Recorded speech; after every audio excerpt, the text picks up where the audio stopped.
All right. Good evening, everyone, or morning, depending on where you're at. For some people who are watching this, it's either late at night or early in the morning. So, for my viewers, wherever you are in the world, welcome. Now, for those of you who are not familiar with what recently happened, Jason Unruhe and Caleb Maupin recently had a debate. It happened on Saturday. Unfortunately, I wasn't available to talk about it because I work on the weekends. As anyone who watches my channel know, that those are the days I work. So, unfortunately, I could not address this right then and there. Now, there will be some guests that will be coming in. I don't know when they'll show up. Originally, I was going to do this at 10:30 my time, but considering the fact that I got home earlier than expected, so I decided to start early. So I'll do the stream by myself until people come on. And if you want to come on, fine. But this is not a debate platform. Now, I'm going to try not to get too into detail on what I think of the debate itself, because I want to wait for other people to give their own take on the debate. And if you have the time and you've seen the debate and you want to give your own opinion about it or your own thoughts, if you only can do it for a few minutes, you can come on here. Again, I am going to repeat myself. This is not a debate platform. That's not what this is. I'm simply giving my thoughts along with some people that will eventually come on about the recent debate. Now, anyone that's familiar with what happened with Jason and Caleb knows they had a falling out. And for those of you who don't know the context behind it, Caleb Maupin slandered Jason and third worldists as a whole, and basically said we supported imperialism, and that just doesn't make any sense, considering third worldists' stance against like imperialism it's pretty much identical to Maoists. So why the hell would we support imperialism? But anyone that has been paying attention to Caleb Maupin knows what does Caleb Maupin actually mean when he says pro-imperialism. Basically, if you don't support China and Russia and imperialism. So he intentionally did this, and Caleb Maupin, doing what he usually does when people defend themselves when they're slandered, basically plays the victim and makes it all about him. And Jason and Caleb have not been in good relations since. Now, that is the short version. If you want to know the full story, I would talk to Jason or watch any of his videos on this subject, because, again, I may be a fan of Jason. I'm a supporter of his, but I can't speak for him because I do not know exactly what Jason thinks. Now, the issue I have, though, is the current climate that is debate bro culture. I've ranted about this before, but I feel like debate bro culture is a problem and has been a problem for a while now. And I think anyone that essentially criticizes anyone for debate bro culture, yet indulges in the same thing that Vosh does, is a hypocrite. Because if you really think about it, there is little difference between Vosh and Caleb Maupin or Haas. The tactics they use against the people they debate is the exact same. It's identical. They look for weak targets. They only debate when they control the platform. They are not willing to do third party. Well, Vosh is at least willing to have a moderator, and I can't believe I'm even praising Vosh. That fucking sickens me. Now, before I did this stream today, just for the sake of preparation, I rewatched the debate between Caleb Maupin and Vosh. Of course, I unfortunately had to spend my lunch break watching that terrible debate with Jason and Caleb Maupin. To be honest, without getting into further detail, I think Jason should not have debated Caleb Maupin. It was a terrible idea. I think it was a mistake.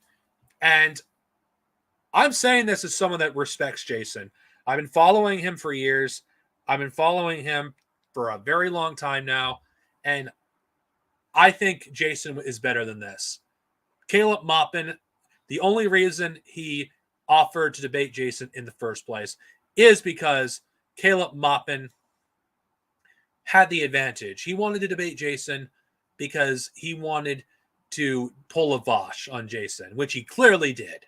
He clearly debated like Vosh, and I know because I watched the debate with Caleb and Vosh, and the tactics that Caleb used was similar. His body language when he debated Vosh was similar. The way he was laughing and not taking the debate seriously was also like Vosh. I mean, fucking Christ, people. How can anyone watch that debate and think Caleb Maupin looks like the reasonable one? Every chance Jason had to make a point, Caleb muted him. And he knew doing this would anger Jason. And, okay, anyone that's in a setting like that, in a hostile environment with hostile viewers, with a hostile person that he's debating, he controls the platform. He has no way of speaking. Every time he makes a point, Caleb silences him. And in fact, to be honest here, Caleb did the same for Vosh. Like, he talked over Vosh when it wasn't his turn. I mean, Caleb Maupin acts like a spoiled rich kid. And when he isn't getting his way, he fucking takes advantage of the situation. He fucking acts like a child. He throws a tantrum. It's like anyone that actually thinks that Jason looked immature in that debate is a fucking idiot. You're delusional if you actually think Jason looked immature. Caleb Maupin acted like a man-child throughout that entire debate. Like, what was the debate even about? Like, the topics constantly changed. It was in bad faith. And honestly, this debate is proof that the infrared cult, along with Caleb Maupin, they're not serious about socialism. They're not serious about communism. This entire debate bro shit is fucking, what does this have to do with socialism? How is this going to benefit the working class? That's the question I have. Because I don't know about you, but I became a socialist because I saw hope for the future. I actually saw the achievements that the Soviets managed to do and managed to put a man in space and a woman go from being a backwards peasant state to one of the most advanced countries in the world in the span of 30 years.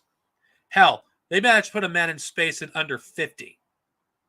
That gave me hope, because if the Soviet Union can do this with not even having close to the advantage the United States has, then I think human beings can do amazing things if we were free from capitalist oppression. That is why I became a communist in the first place.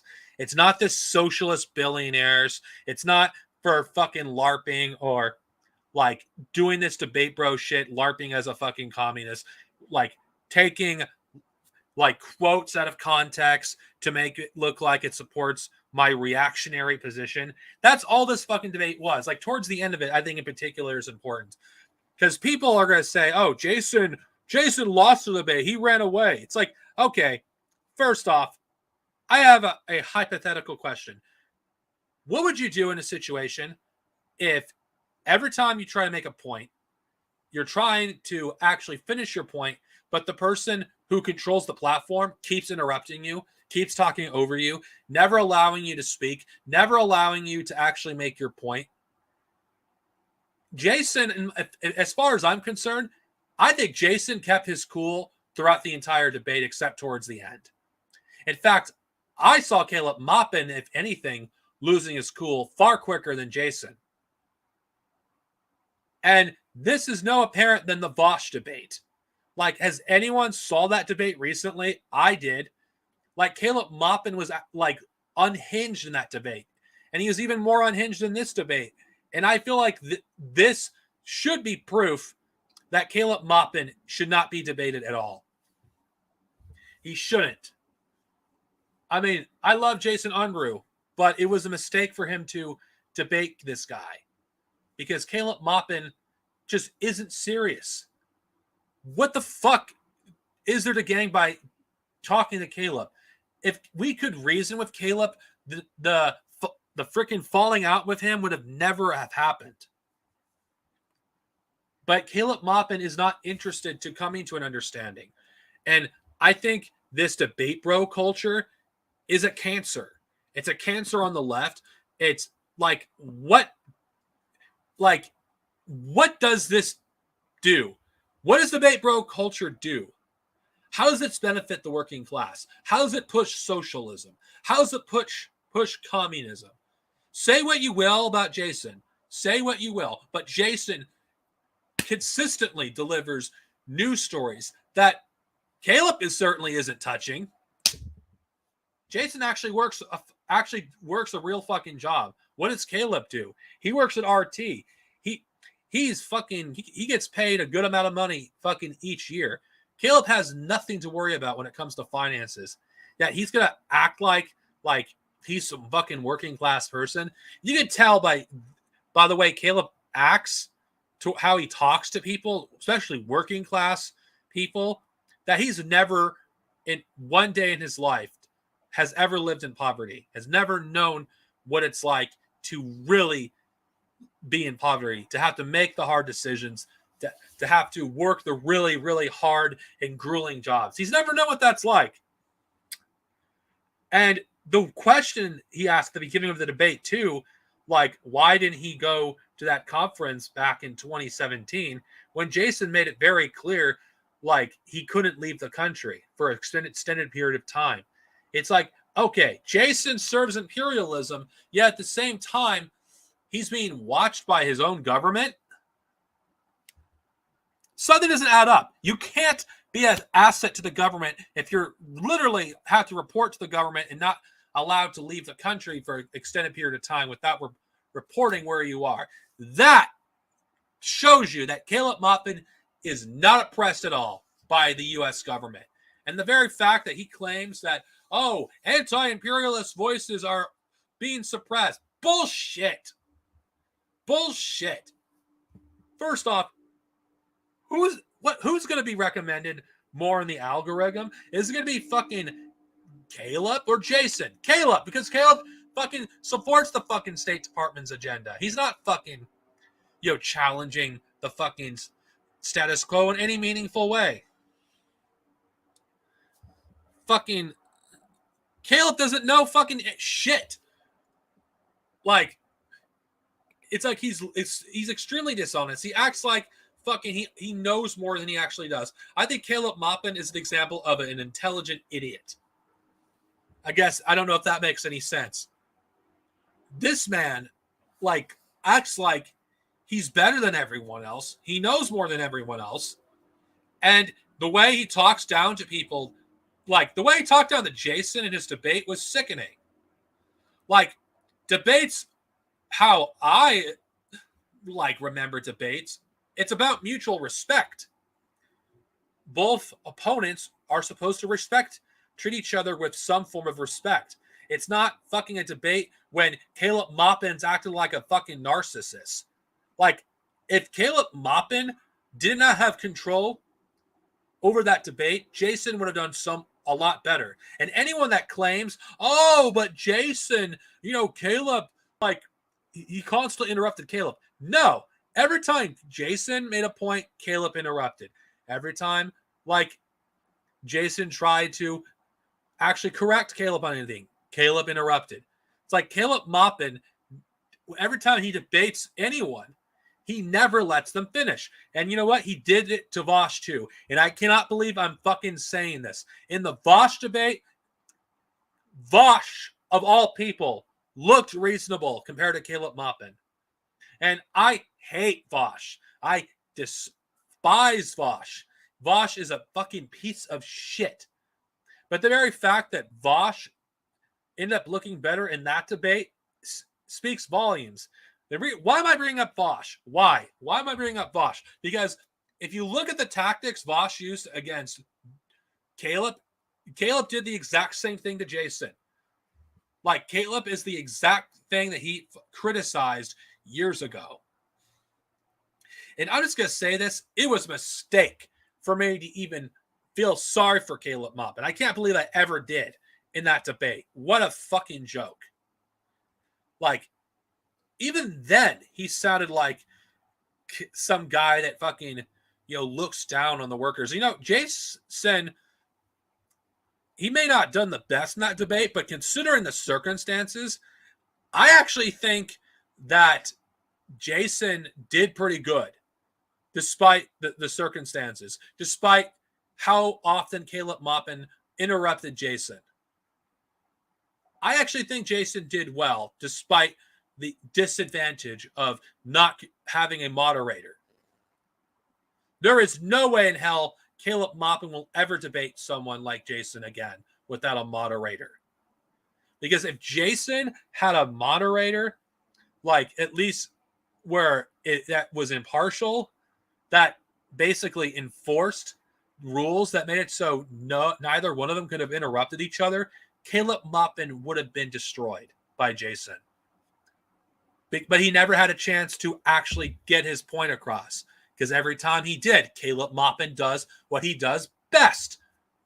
He does what Ben Shapiro does. Throw one bullet point after another. Says one thing, says another thing, says another thing, says another thing, and not giving the person he's debating with a chance to finish. These are the exact same topics.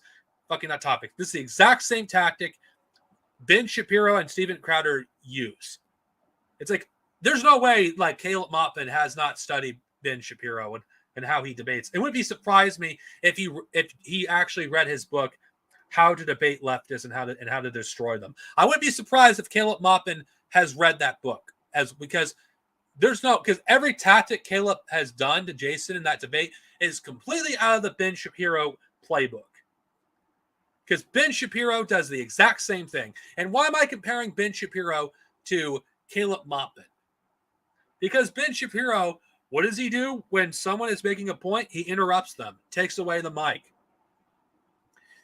and changes the fucking point. He strawmans, he nitpicks their point.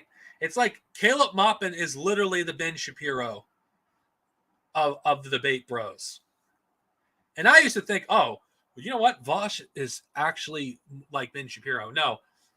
Caleb Maupin is the fake left equivalent of Ben Shapiro. That's exactly who he is.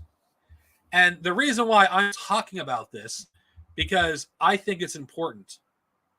Because the aftermath of this debate, Caleb Maupin is like fucking acting like a child, like making fun of Jason on Twitter, doing the childish thing. It's like, for someone that claims that to be a beneath, like acting like a child, you certainly act like a child, Caleb. I mean, seriously, you're pathetic.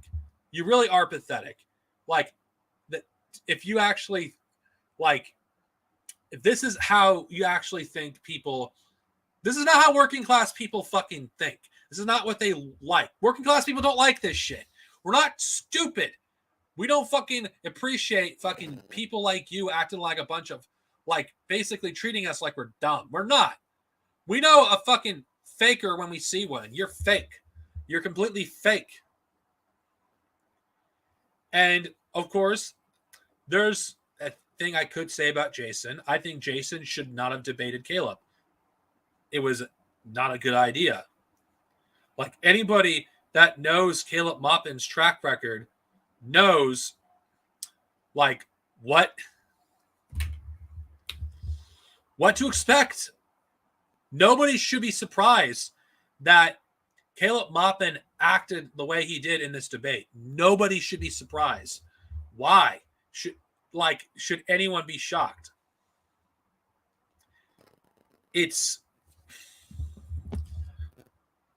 of course, in order to actually prove my point, I'll have to show you. So bear with me. I'll have to show you because I actually think I can talk about it. Saying it is one thing, showing it is another. So bear with me for a bit because I'm going to have to go on YouTube and just share it because I think people need to see this. Now, I'm not going to show the entire debate with Vosh because that's too long. That's like 50 minutes. I'm just going to show the end of the debate with Vosh, and I'll show you exactly what I'm talking about. Of course, I'll show you the end of the Caleb debate and Jason too, but I'm just going to show you this. All right. Of course, bear with me. I'm actually going to put this on 2x speed because I do not want to hear Caleb fucking more than I have to. So I'm going to do the playback to 2x speed. All right. So I'm actually going to show this so people can actually know what I'm talking about. Seeing is believing. Because if I just say it, people are like, "Oh, what you don't know what you're talking about, Darth Sinovia." No, I'm going to show. So I'm just going to show this. All right. Now, for most people, it's like this is ancient history. This literally is ancient history. So, but considering what this is relevant, I'm just going to play this, and you'll see what I'm talking about. Investigations showed that a number of those people couldn't be identified. However, there were a number of those people on that list who actually had never even been detained and were in their homes, right? Now, I'm not saying China never did anything wrong, but at a time when our government is trying to whip up suspicion and build a case for war, I take what they say with a grain of salt. I know that the war makers lie. I know about the Naria testimony where they had the daughter of the Kuwaiti monarchy or this Kuwaiti royal family member crying in front of Congress saying, "Oh, they're taking babies out of incubators to build a case against the war against Iraq." It turned out to be a total lie. When our government and our media is trying to demonize countries, they often say things that are not true, and that's just the reality. So I'm suspicious of some of that. Now, the social credit system, there's been a lot written about how the way mainstream media in the USA portrays it is not completely accurate. The Washington Post has run articles. There have been many sources even within the mainstream press that say that narrative that you get is not completely right. One of the main reasons the social credit system is set up is because there are people in China who've been convicted of crimes and have been levied fines by courts and have no way of collecting that money. So it bans them from traveling. And it says you can't book a flight until you get on a plane. In the United States, you get fined by court and you're convicted of a crime, you're fined by a court, and you don't pay it, you can go to jail. The idea that people are barred from getting on planes simply because they tweeted something critical of the state, I think, based on what I've read, is not completely accurate. That's not to say they haven't done anything wrong, okay? Again, I'm an American. I love my country, contrary to your McCarthyist accusations. I love my country. I want things to get better here, and I don't want to impose the Chinese system here. I simply want international cooperation and friendship, not look at the body language of Vosh, and you'll McCarthyism, not war hysteria, not polarization. So I noticed that you completely ignored is the Chinese Communist Party democratically controlled by the workers? A question. That's okay. We both know the answer. I love that your denial of the Uyghur Holocaust right now because it's didn't deny anything. Sorry. Denial. Oh, yeah. No. Oh, I know flaws in the narrative. Flaws in the. Oh, I've heard that before too. Hey, did you know that when the Soviet Union originally arrived at the Auschwitz-Birkenau camp, the plaque that they slow down there, Maupin. Did you wait? Continue, right? Yeah. Did you know that the plaque that they originally posted suggested that 6 million died there when in reality the updated number later said 1.47 million? Did you know that there was an order for a metal door that went to a camp that didn't actually have any door frames that could fit it? Seems almost like it might have been bought by another group trying to incriminate that. Oh, wait, I'm not saying that the Nazis didn't do anything, mind you. I'm just saying that there was undeniably a lot of war propaganda following, the World War II that we should probably examine critically before we, fully address any of the accusations here. Dude, you literally are doing this just because there are a couple. Just because you're questioning the official narrative. I can't believe Vosh actually I can't believe Vosh actually has a valid point. I mean, fucking God, I can't believe I agree with Vosh here, and that makes me want to fucking puke. Ugh, ew. Yeah, and you started this by saying you don't equate people like me with Nazis. Wait, no, I don't equate all. Everyone sees how Wait, I don't equate all tankies to Nazis. Can you let me finish? At the time that happened, mainstream media in the United States was downplaying it. Because mainstream media was downplaying it, and it was leftists like myself that raised the alarm about fascism. So all right, Maupin, hey. People like you, people that hate communists, people that hate the Soviet Union, they were the. Okay, you see what Caleb is doing here? When he was debating Jason, he was doing the exact same thing here. He was talking nonstop, monologuing, completely ignoring that fucking Vosh is even there. Now, I don't fucking care if fucking Vosh, is interrupted, but it is a valid, if he interrupts Jason, he'll, someone that whatever is a communist. Look, here, it's like, this isn't the first time he's done this. I mean, yeah. The ones downplaying the crime. Dude, you don't give a fuck about communism. Completely being facetious. Okay, but that's okay. We can back up a little bit here. Okay, so I know you're not denying the Uyghur Muslim genocide. Wow, he actually had. Can I appeal to the moderator here? It was about the fact that while leftists and socialists were raising the alarm about the crimes of fascism, mainstream media was ignoring it because they hated communists, because they preached hatred for the Soviet Union. He wrote 14 Years Ago to talk about Republicans. By the way, this is the reason why Caleb Maupin will not have a moderator when he debates real communists. Spain, and how the people, the Republic was being crushed, fascists were murdering people, and the world sat back and did nothing. It was leftists, it was tangies who raised the alarm about fascism. Yeah, you're just completely mischaracterizing. Mainstream media was downplaying the crimes. Okay. Oh, God. Yeah, okay. So, as I was saying, you're not denying the Uyghur genocide. You're just taking a couple of misplaced, like factoids that turned out to be incorrect. Holy shit, my dude! Maupin, my dude! It's absolutely despicable, and I don't want to continue this line of discussion. Wait, I can't just let you engage in, like, genocide denialism and then walk away from it. You made false comparisons between the everyone's heard you. Let's just, it's okay. Okay. My apologies. I'll be nicer, but I do have to finish this one point, okay? So, often, when defending an authoritarian regime against a genocide accusation, it's more optically and rhetorically efficacious not to outright deny its existence, but rather to draw up some questions like, hey, there is a lot of propaganda here. Maybe possibly there are some state actors and then by doing that, you introduce the seeds of doubt that allow other people to engage in outright denial. Now, I feel comfortable in making that comparison here because as Nazi Germany was a fascist society that engaged in a genocide, by every reasonable economic definition, China is also a fascist society currently engaging in a genocide. Though the societies are not exactly the same, there are many, many differences between the two. When we talk about a top-down authoritarian xenophobic ethno-state-like society that imposes state's will on the people, but then promises that the glory of the people will be brought out by the sovereignty and the power of the authoritarian unelected state, I think a little bit maybe, and that's kind of the argument that you've made as well, my dude. You haven't really made any arguments about the autonomy of the worker or the abolition of commodity form. Every word out of your mouth to defend China has been defending authoritarianism, which makes me think you're not really a socialist. I read you this passage from Karl Marx on the third address in May 1871. Okay, that's enough. I do not want to hear Vosh anymore. I don't think, and I don't think I want to subject my audience to any more of that cringe. Oh God.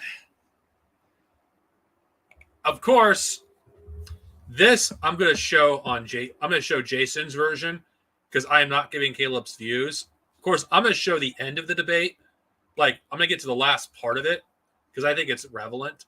Because, okay, here's the thing. I'm not breaking down the debate bit by bit because that's not the whole fucking point of this debate. And the only reason I do this at two times speed is because, like, I don't want to do the whole thing because no. All right. Of course, I'm not going to do it 2 times speed. I'll just do it like it. I'm just going to do it like 1.5 so it doesn't sound like fucking chickmunks. But anyway, okay, I'm just going to screen share. The only reason I'm showing this because I'll just show you the difference that between how Vosh acts and how like Caleb acts. Like it's eye-opening. It's identical to how they act. So let's get the show on the road. I have seen the tweets come up.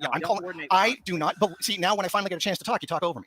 Yeah, because I don't see. There you go again. Can you shut up so that I can answer? All right, you got a minute. Go ahead. I don't believe you for a second. I have no reason to believe you. I have every reason to believe that you are a part of it. No, I don't have proof.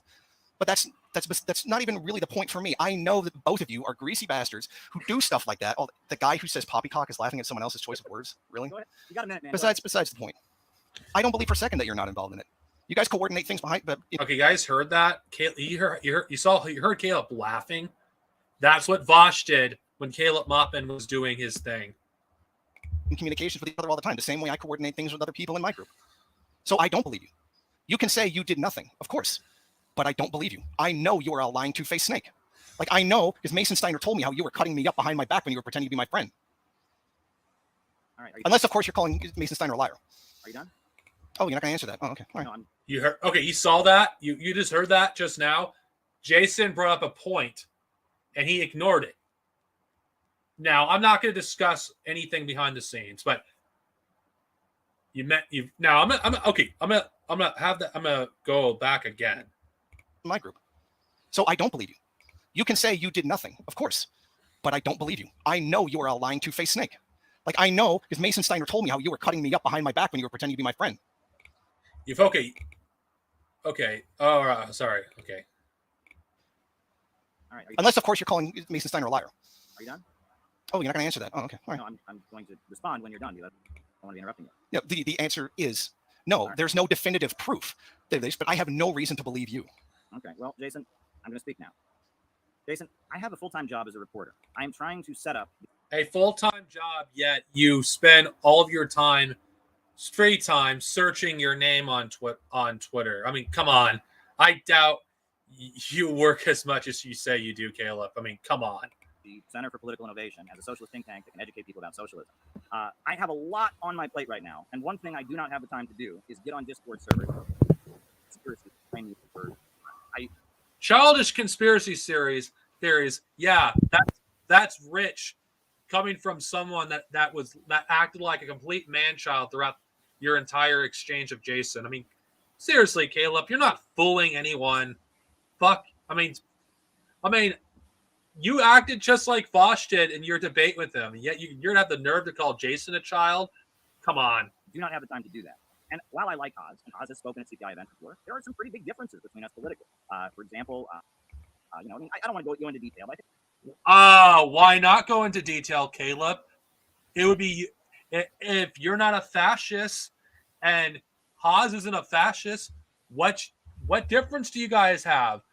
You both act like you're stereotypical debate bros.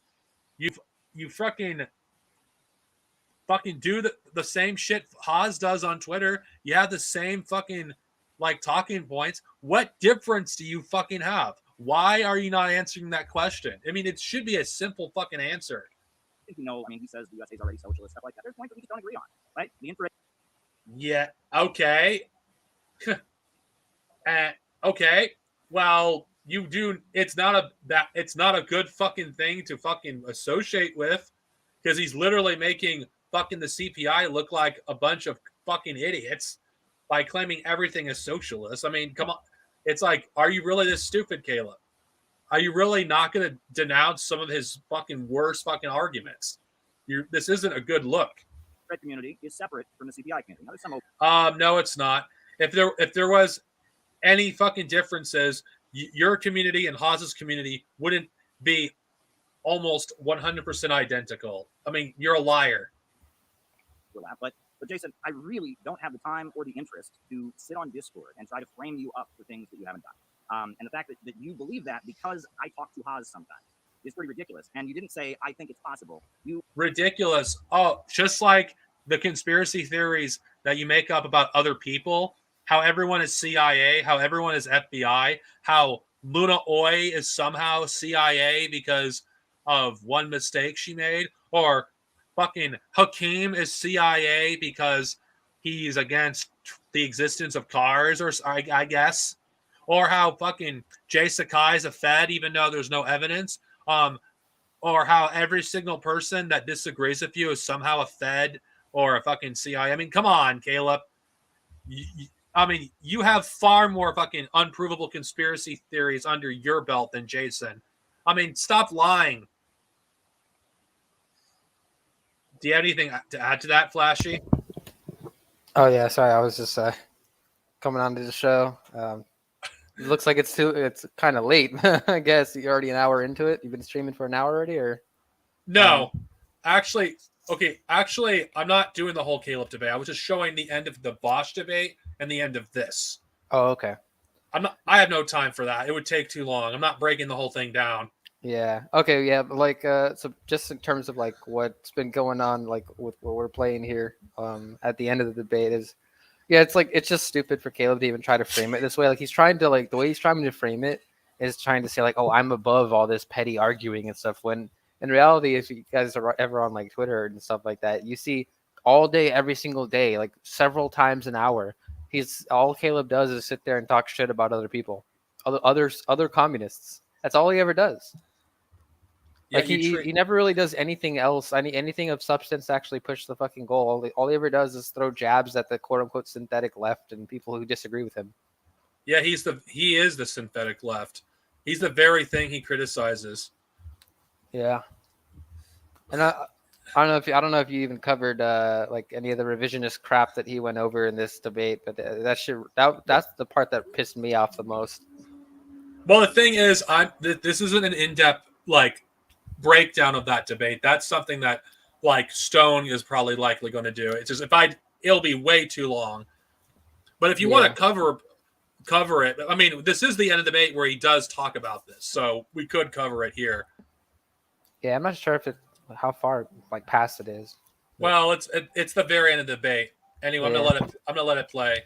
Who accused me of committing a very serious crime against you on social media, and you admit you don't have evidence of this. You just know that I associate with Haas, and that I'm a greasy liar or whatever you just said. Actually, my hair is pretty dry. I'm kind of the opposite. And I What the fuck? It's not exactly. Is that attempt at a joke? That's weird. I don't remember this part of the debate because I like. Oh God, this is awful. What's Oh, weird to even comment on? My hair's pretty dry, actually. Like that's What how you the know that fuck? that's how you know all the petty little insults really get to him. All the little schoolyard jabs that people throw at him really hurt him deep down inside. I kind of am the opposite of greasy, but aside from that, maybe I eat too much greasy food like onion rings. But aside from that, you claimed that I was committing. wait, hold on. Wait, what did you say about onion rings? Go back. And you didn't say, I think it's possible. You accused me of committing a very serious crime against you on social media. And you admit you don't have evidence of this. You just know that I associate with Haas, and that I'm a greasy liar or whatever you just said. Actually, my hair is pretty dry. I'm kind of the opposite. And I have a dry scalp. I use a moisturizing shampoo. It's not exactly greasy, but I kind of am the opposite of greasy. But aside from that, maybe I eat too much greasy food like onion rings. Because I thought he was fat shaming Jason, but he wasn't. Yeah, okay. that's what I thought he was too. But aside from that, you claimed that I was committing a very serious crime against you without evidence, simply based on the Jason never said that, and you know it. fact that I talked to Haas, and someone in Haas's community allegedly did this. Do you have Allegedly, there's screenshots. You fucking piece of shit. You liar. There's screenshots. any ethical concerns about making such statements in the public sphere? To once again answer what you said, because you just misrepresented what I said. I didn't say that you personally sat down and planned this. That's what Haas is for. I said you were a part of it. I didn't say you were solely the person responsible for it. So once again, you've misrepresented what I said. And I don't believe that you guys just talk sometimes. You have to be in frequent communication. I don't believe you. I am calling you a liar. I have already explained my position. That's not what greasy bastard means. You should look it up. And yes, I don't believe you. I know that you are a pathological liar. Like accusing me of being pro-imperialist. That is why I took that position. And you were going to respond by muting me. Before you pivot away, I'm going to read you your tweet. It doesn't say, I am suspicious that maybe... He just muted him in real time. It says, Haas/Maupin are going to frame me for child pornography. Jason, I can unequivocally say here before the entire world that I have never had anything to do with trying to frame you or any other person for child pornography, and that I think it's highly irresponsible to make such extreme allegations in a public sphere. That's super ironic coming from the person that literally said that people are CIA operatives. There are rumors going around that this is happening, but you said that this is a whole undisputed fact, and that's irresponsible. This is such hypocrisy. I mean, he fucking slanders people all the fucking time and fucking says fucking lies about people. Shit that could be damaging to their reputations. And he's going to criticize Jason for this? Come on. For real. This is fucking ridiculous. Now, I know you don't like being called Maoist rebel, but my understanding is that the N in MRN stands...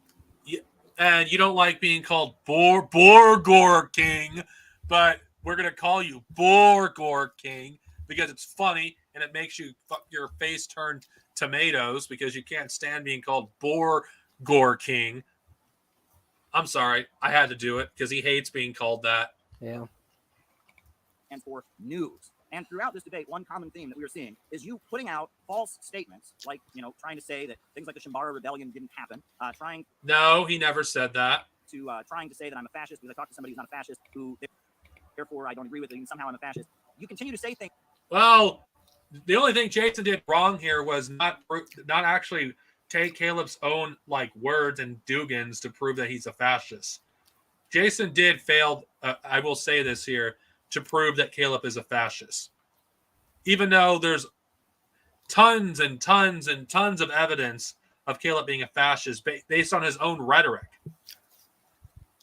He could have used his own book against him. I'm referring to Satan on Mountainhead and City Builders. Yeah. I mean, Jason came here unprepared. That's the criticism I will give to Jason here. He should have came here prepared. Yeah, absolutely. Things that are not factually accurate because you have a feeling, because you don't like Christianity, it makes it okay to deny Jason never said he hated Christianity. my history. Because you don't like the Canadian truckers movement, me in the United States saying that they're right about vaccine mandates makes me a fascist. Actually, you supported the truckers movement, Caleb, knowing you there's no way you didn't know who Patrick King was. Majority of the Canadian population didn't support it.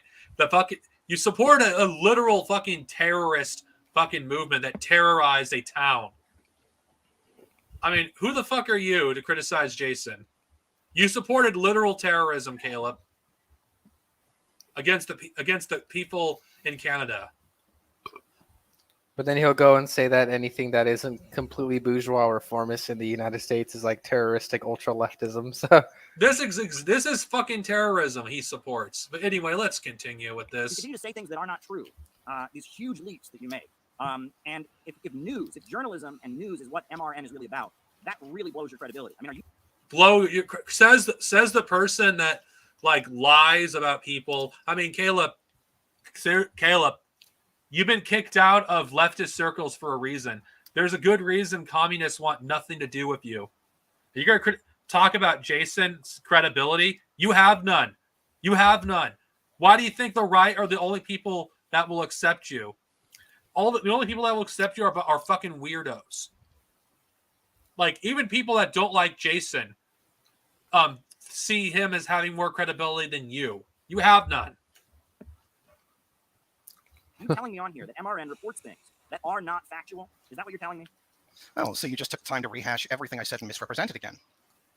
I never said these historical things never happened. I claimed it in the context that you were trying to claim that it was somehow related to socialism was wrong. We already went over that. So you're lying about what I said again. I never said, because it was a fascist movement and you were supporting a fascist movement. And I'm saying specifically here, right now, unequivocally, you are a liar. I do not believe you. I have no reason to believe you because you have pathologically lied to me.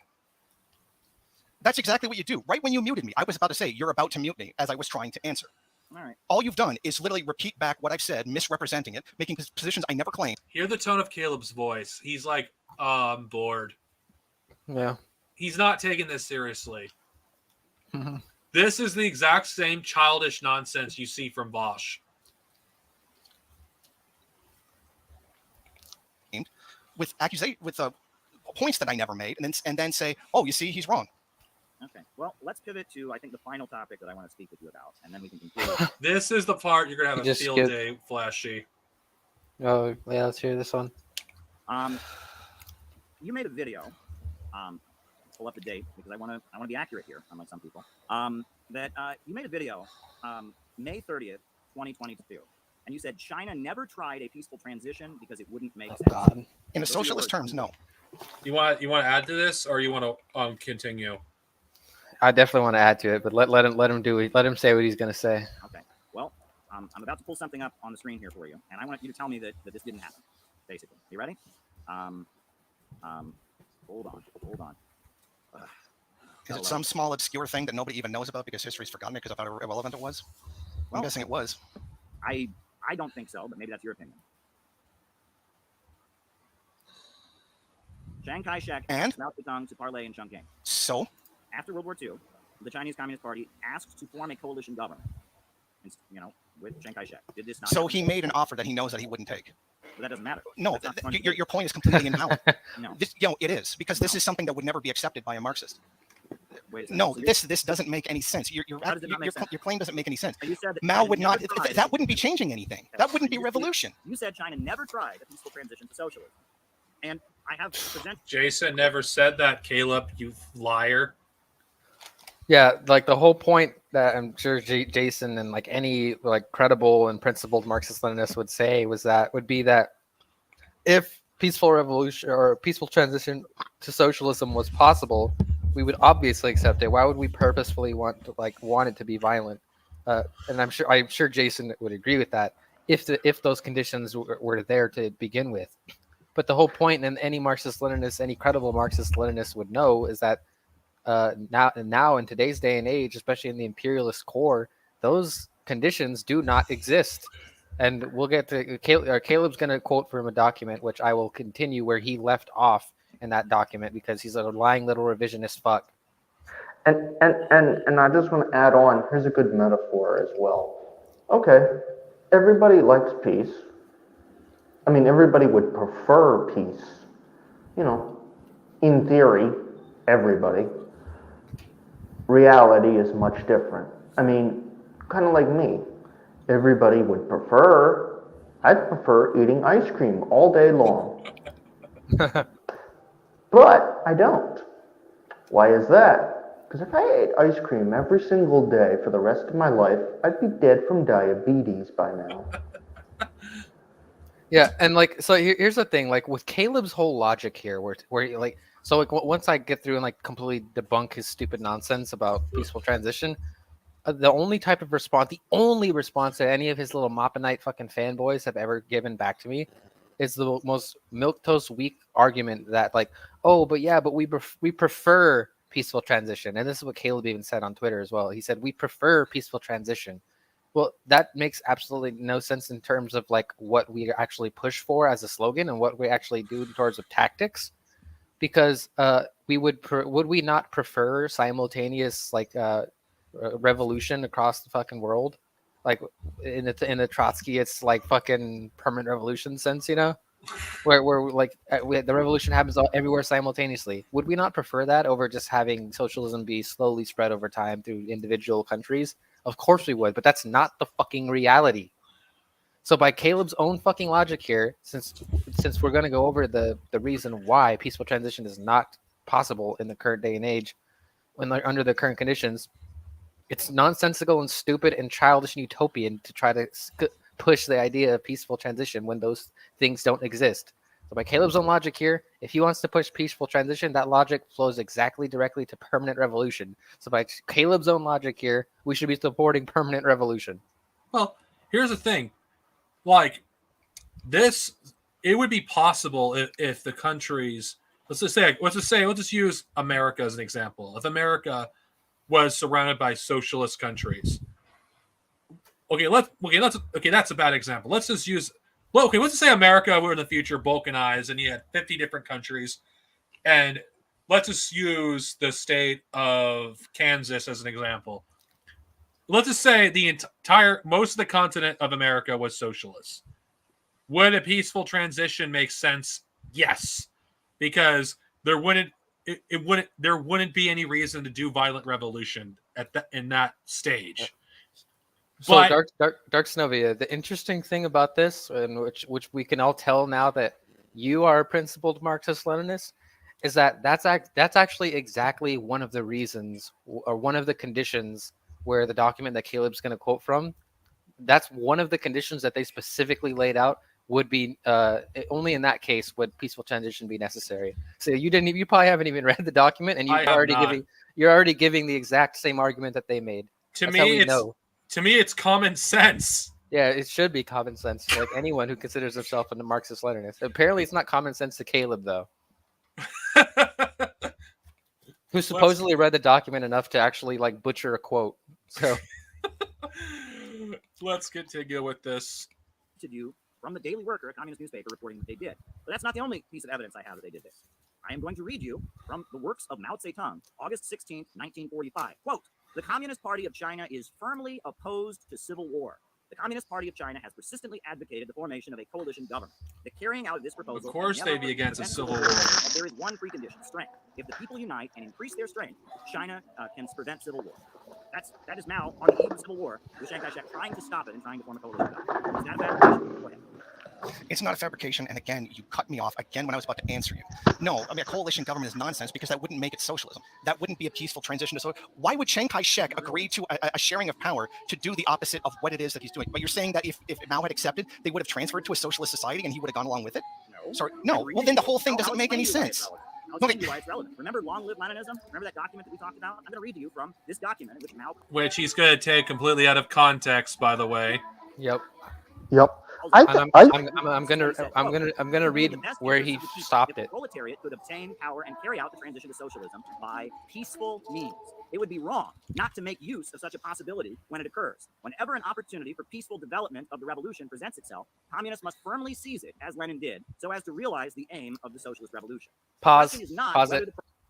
So here's where Caleb left off completely. This is the rest of the quote that he purposely fucking omitted because he's a little pussy ass fucking revisionist bitch. Quote, "However, this sort of opportunity is always, in Lenin's words, quote unquote, an extraordinarily rare opportunity in the history of revolutions," unquote.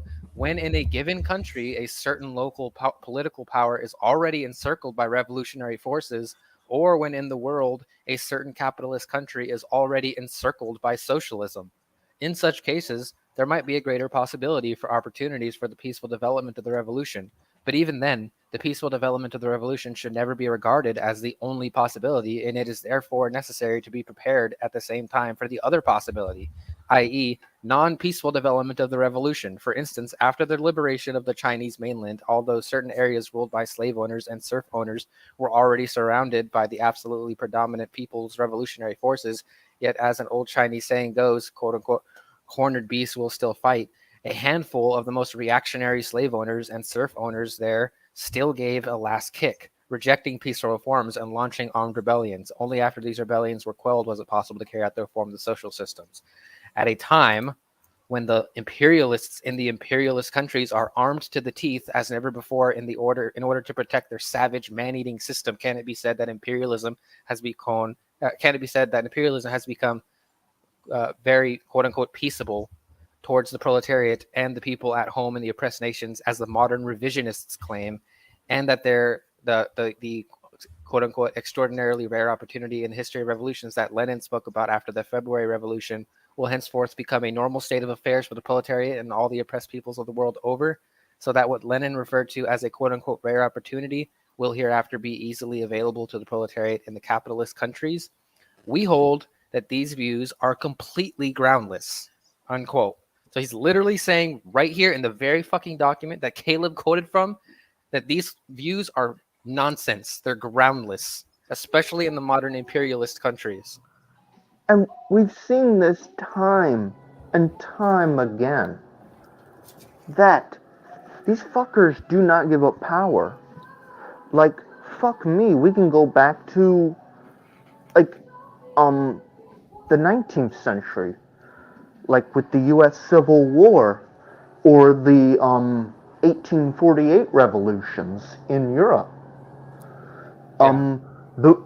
The feudal nobles, they didn't give up power. I mean, they did succumb to. Here's what basically happened in the 1848 revolution that Marx and Engels was involved in. There was revolutions all across Europe. The bourgeoisie, in coalition with the workers, rised up. There was some reforms that the nobles engaged in order to try to tamper down the revolution. The revolutions eventually became too extreme for the bourgeoisie to deal with. So, the nobles managed to trick the bourgeoisie into, and also for their own class interests, to suppress the proletariat in these countries, which they used as a divide and conquer in order to then get rid of the reforms that they had implemented. That is why countries like Austria-Hungary, Germany, the Russian Empire, etc., the Ottomans, they were all still these semi-feudal, quasi-constitutional monarchies well into the 20th century, when they really should have just fallen right then and there.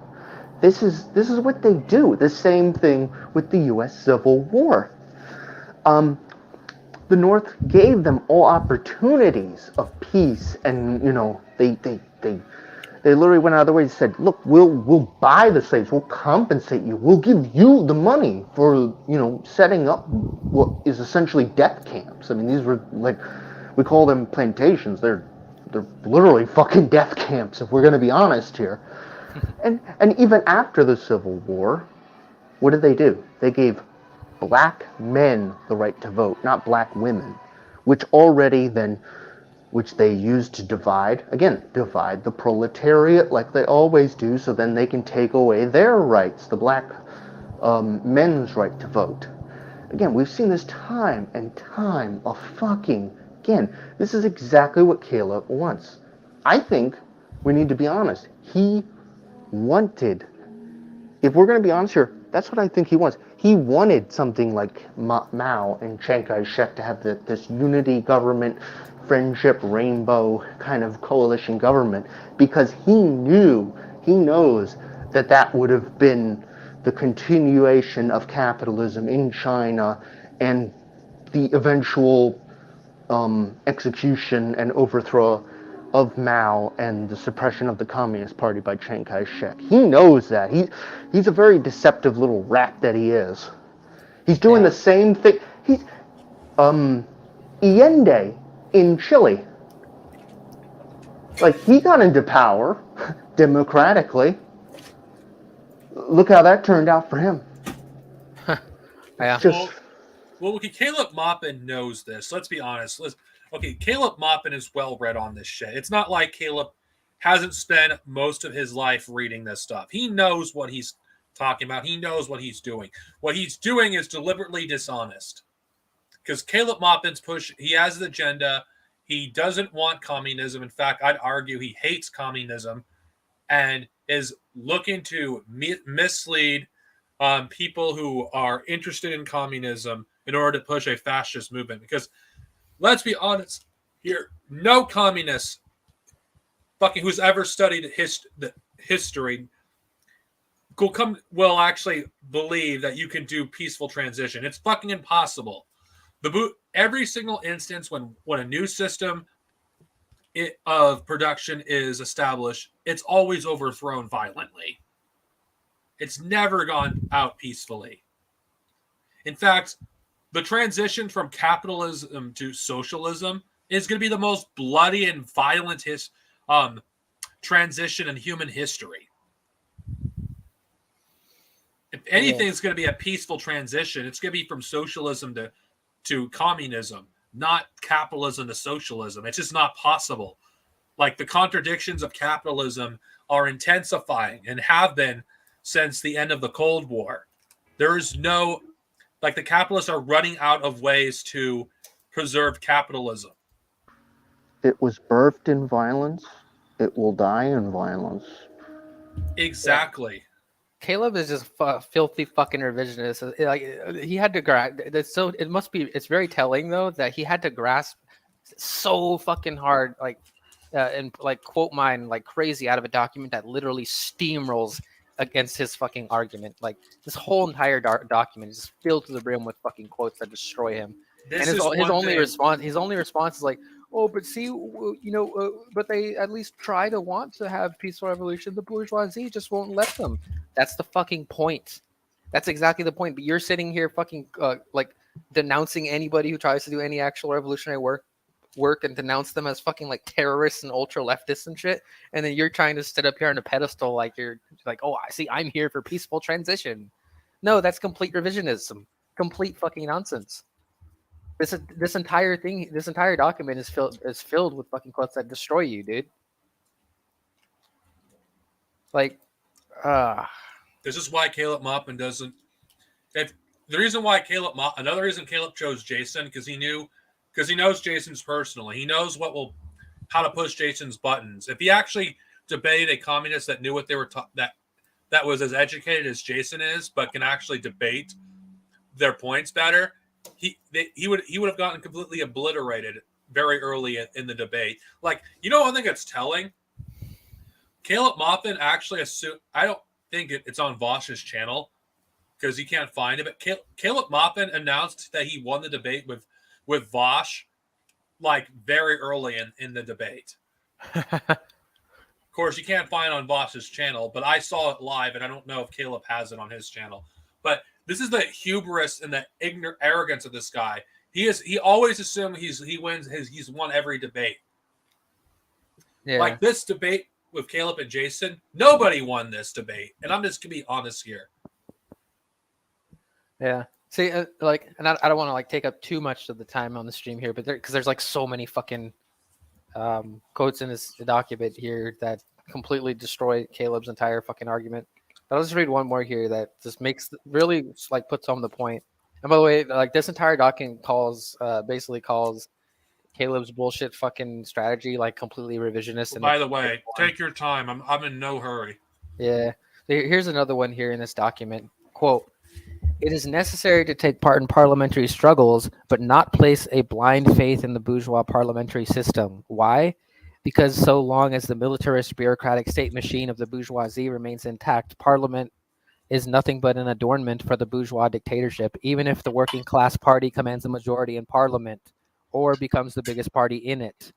Moreover, so long as such a state machine remains intact, the bourgeoisie is fully able at any time, in accordance with the needs of its own interests, either to dissolve parliament when necessary, or to use various open and underhanded tricks to turn a working class party, which is the biggest party in parliament, into a minority, or to reduce its seats in parliament, even when it has polled more votes than before in an election. It is, therefore, difficult to imagine that changes will take place in the dictatorship of the bourgeoisie itself as a result of votes in parliament. And it is just as difficult to imagine that the proletariat can adopt measures in parliament for a peaceful transition to socialism just because it has won a number of votes in parliament. Like, unquote. So like that's the thing here is like it's insane that So the revisionists like Caleb would even try to push this fucking peaceful transition bullshit. and let me add on to that as well. Eugene V. Debs, somebody that Caleb used to never mention until he was pointed out for saying, "Hey, you're talking about American socialists and all this. Why are you literally not mentioning the most famous American socialists ever?" And he was like, Then all of a sudden he started mentioning Eugene V. Debs again when he got called out on his bullshit. But anyway, Eugene V. Debs, he ran for president several times. Several times. And here's the thing. Back in that day, it was basically the equivalent of counting their numbers. So all the socialists would come together, pull together to vote for one particular socialist candidate, and then we could measure up to see our numbers. So it would be like 2 million, 3 million, 10 million vote for Eugene V. Debs. And then we can like tally up, okay, this is how much support we got here and there and there. And at the time, yeah, that worked. That was a good strategy. This is exactly the same thing that Lenin advocated for with, the legal and then the illegal underground Bolshevik party. But the thing is, though, Eugene V. Debs emphasized, if I got elected president, I will not take office. I can't do anything in that office anyway. I don't want the office to begin with. The office needs to be destroyed. That's the point. The point is that this is all about collecting our numbers and seeing where we're at. In 2022, you cannot advocate for electoralism. By definition, one, we don't even know if they're even counting the votes to begin with. And two, we don't even have anything equivalent to a Eugene V. Debs in 2022. We do not have we don't have anything like a popular, well, it wouldn't be a popular front now, it'd be a united front, but you get what I'm saying. A popular front in the thing of like the Spanish left, an international alliance fighting fascism in Spain or something like that. We don't have anything like that nowadays. All this talk for electoralism is just to tamper down revolution. This is why Caleb promotes Bernie Sanders, AOC, the Squad. He said it himself. Like he even said one time, when they were talking about censuring that racist, the racist cracker Nazi. What's her name? Yeah, Marjorie Taylor Greene. He came to the defense of her. He basically said, well, I don't like it that the Democrats are censoring her because eventually they could censor the Squad. Or it's like, good, fuck the Squad. They're the problem. I hate this it's the same stupid ass idea that Vosh had too. Like, it's so dumb. Like they act as if they need any type of precedent to do it against us. It doesn't matter if there's any fucking precedence of it. They're gonna do it no matter what. They'll do it anyway. It doesn't fucking matter, and it's like ridiculous. I mean, let's be honest. Caleb doesn't care about censorship as long as it affects him. Yeah, the funny thing is too is that this I've actually heard. You guys remember that stupid ass fucking video that Vosh made about that Marx and Engels would vote for like the Democrats, whatever, or vote for Biden. Yeah, it was like Marx, Engels, Lenin, and Mao, I think. Yeah, they basically he had like a Marx quote where Marx said that it might be possible for America during his time in like the 1870s or something that he wrote that. It was like the 1870s that it might be possible in the U.S. for peaceful transition. I've unironically heard these fucking idiot patriotic socialists like say the same type of shit that fucking Vosh said in that motherfucking video, dude. It's hilarious, and it's hilarious because it's so fucking anti-Leninist. This document that Caleb quoted from, by the way, literally quotes fucking Lenin, and it says basically here's what it says. I'll just read the whole quote actually. So here's what the document says. It says, quote, in the 70s of the 19th century, Marx took Britain and the United States to be exceptions, holding them as far as these two countries were concerned. There existed the possibility of quote-unquote peaceful transition to socialism because militarism and bureaucracy were not yet much developed in these two countries at that time. But in the epoch of imperialism, as Lenin put it, quote, this qualification made by Marx is no longer valid, unquote. For these two countries, quote, have today completely sunk into the all-European, filthy, bloody morass of bureaucratic military institutions which subordinate everything to themselves and trample everything underfoot, unquote. This was one of the focal points of the debate Lenin had with the opportunists of the day. The opportunists, represented by Kautsky, distorted this, quote, no longer valid, unquote, proposition of Marx in an attempt to oppose the proletarian revolution and the dictatorship of the proletariat. That is, to oppose the revolutionary armed forces and armed revolution, which are indispensable to the liberation of the proletariat. The reply Lenin gave to Kautsky was as follows, quote, the revolutionary dictatorship of the proletariat is violence against the bourgeoisie, and the necessity for such violence is particularly created, as Marx and Engels have repeatedly explained in detail, by the existence of militarism and bureaucracy. But it is precisely these institutions, which were non-existent in England and America in the 70s and the 19th century, when Marx made these observations, they do exist in England and in America now, unquote. It can thus be seen that the proletariat is compelled to resort to the means of armed revolution. Marxists have always been willing to bring about the transition to socialism by the peaceful way, as long as the peaceful way is there to adopt. Marxist-Leninists will never give it up. But the aim of the bourgeoisie is precisely to block this way when it possesses a powerful militarist bureaucratic machine of suppression, unquote. So right there, that this is everything that you need to like debunk Caleb's bullshit narrative of peaceful transition. That quote from Lenin right there in the middle part, where he talks about how the militarism and bureaucracy does exist in America now, that now rules out the question of peaceful transition to socialism in the United States. It is not possible under these conditions.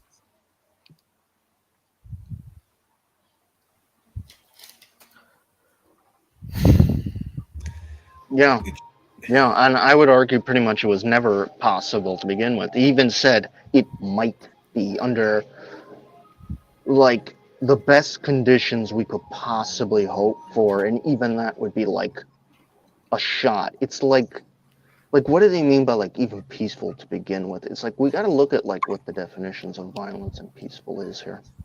Yeah. Like, the funny thing is that... What do you call, like, let me just, what do you call the polluting of predominantly black cities in, like, their water supply? Isn't that violence? Yes. Or the air we absolutely. breathe? It clearly Exactly. is. Like, it's like this kind of mindset Caleb has is spoken by someone that has never experienced poverty in his life. Because when the working class hear this fucking nonsense, it's like peaceful transition. What the fuck are you talking about? It's like there's violence everywhere. Violence isn't just physical. It's like, you have homelessness, or the threat of homelessness is violence. Unemployment is also a form of violence. Not having access to food or water is a form of violence. Poverty is like the ultimate form of violence because you're essentially limited to what you can and can't do. Yeah. It's like ridiculous. This entire utopian fucking shit is ridiculous. I mean, every single revolution in history has been built on violence. Why is it okay for America to have a violent revolution, but it's not okay for a country in the global south to fucking wage revolution? Why is it only okay for the first world to have the violent revolution, but not this, at least in the past, but not a country in the global south? Is it because you're fucking scared that the country that you live in is going to be destroyed through a fucking civil war, which I think the American Civil War is coming. There is one coming in the future. You fucking actually think you're going to fucking get the people in America to fucking not commit acts of violence? Like how many fucking shootings have we had? Like last time I checked, like 248, I believe. Yeah. As of this fucking video, it's like fucking Christ, man. It's like, how are you going to solve these problems?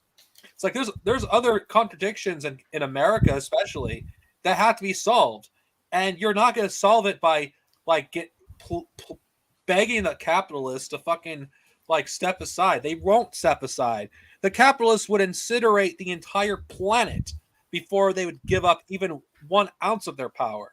These are the kind of people that will have to like risk everything in order to actually win. Like these are the most like the people that control the world. They're the most powerful human beings that have ever existed. They make the power that a king and like once wield look like nothing. Yeah. Like, so I mean, the sad part is about all this shit is that, I mean, I feel like the document that I'm reading from that is the same one that Caleb's reading from is very fucking clear cut, right? Like it's very clearly against the idea of that peaceful transition is still possible. It's really saying that, and his only response to it was that yeah, but we desire it, but we fucking desire it like a little utopian fucking child. Sorry, Caleb. Like, there's a different. Like, sorry. Like, you may want ice cream on the way home, but you're not getting it, man. We don't have enough money for it. Be realistic. Every communist who's serious wants a peaceful transition, but we all know this is not going to happen. Yeah, and literally, our theory even says it outright. Like, of course, we desire it, but we must prepare for it to not go that way because it most likely will not. And let's be honest, if our theory was for peace, would the bourgeoisie see communism as a threat? No. The bourgeoisie know that communism requires violence. They know this. Like when our class enemies understand this, like, come on. They're not naive. That's why they gave us Bernie Sanders. That's why they gave us Bernie Sanders. Like, exactly. That was why. The conditions that the document lays out as to reasons that would make peaceful transition not possible are, I don't like, which would be militarism and bureaucracy.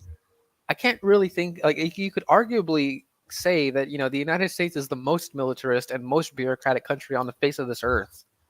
Okay. So Caleb, you living in the United States and pushing peaceful transition makes you like an ultra revisionist.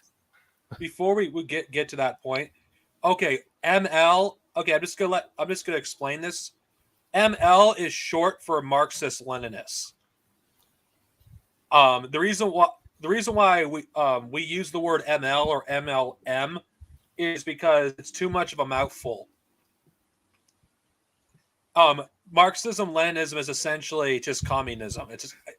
It's beyond the scope of this stream to explain.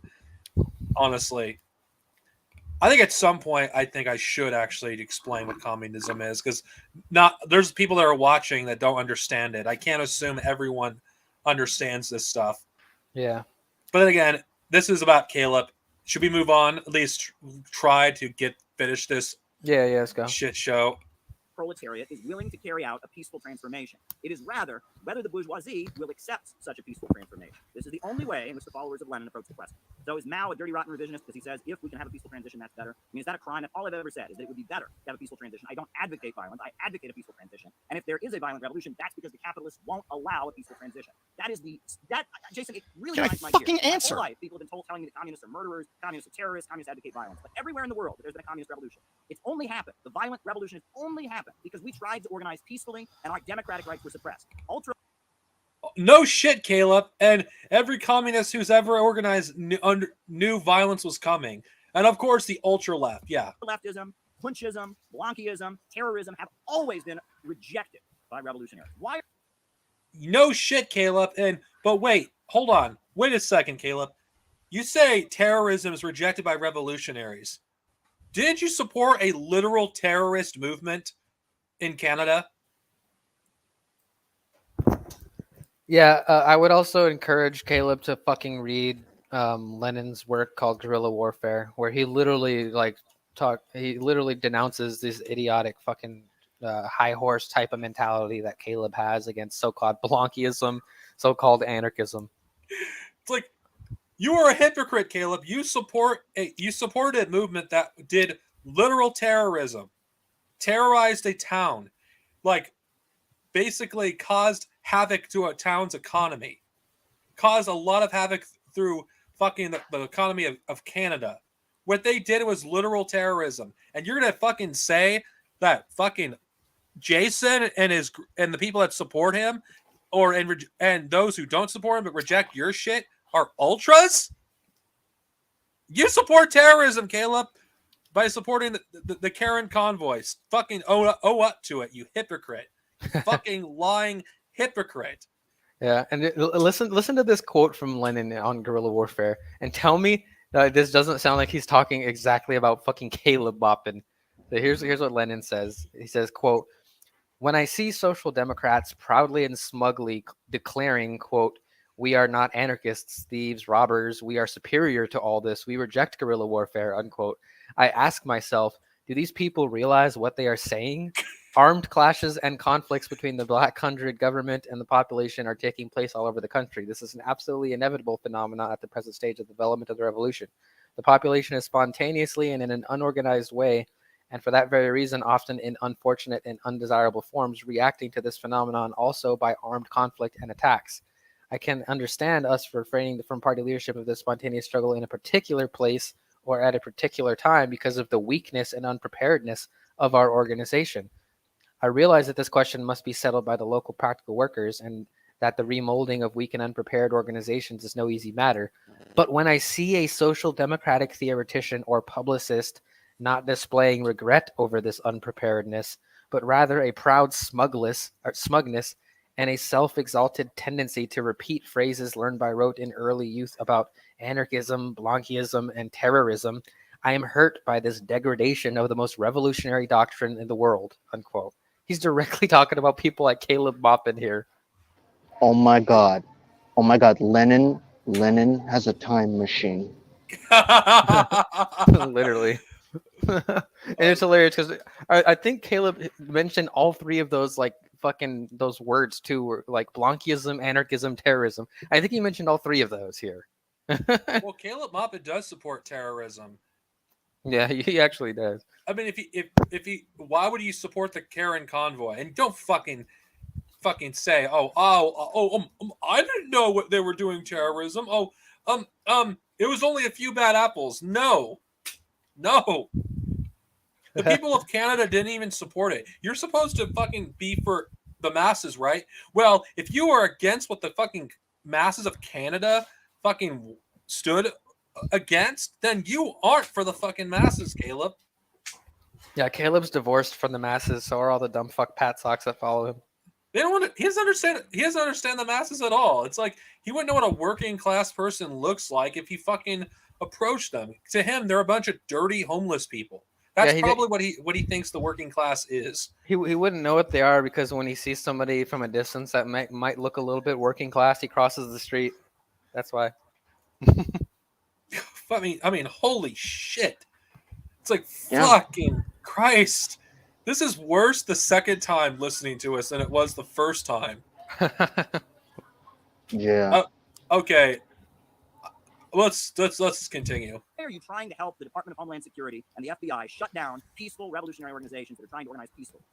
Says the person that like attacks anti-imperialist voices that disagrees with you. Abby Martin, Luna Oy, Hakeem, Ben Norton.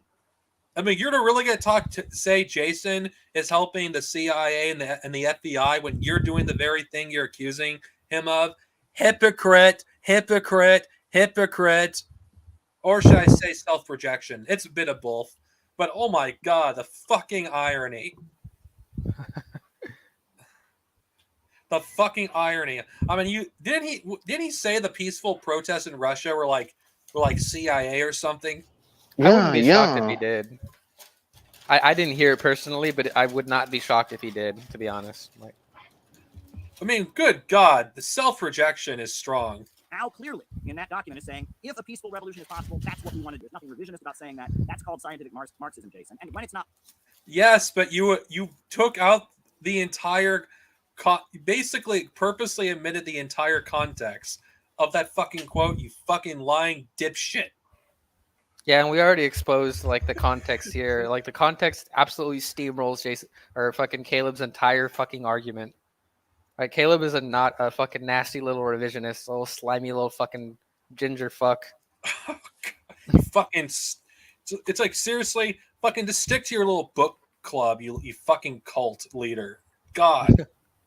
Yeah, and try actually fucking reading the goddamn books for once, Caleb, you piece of shit. Can I answer? Revolutions of history have been acts of self-defense when people have no other choice. We are not bomb throwers. We're not punchists. We don't. I think you said revolutions. No shit, you fucking liar. Take a gun and start shooting. No, revolution is when people start organizing in their community. Yes, but you completely shit on them. Like you and your fucking community shitted on the fucking the very concept of union organizing. Where was your support for the Amazon workers? Where was your support for the freaking workers at fucking Starbucks? Oh wait, your group fucking mocked and fucking demeaned those fucking workers. Or the teacher strike the teacher strikes that were going on. I'm pretty sure.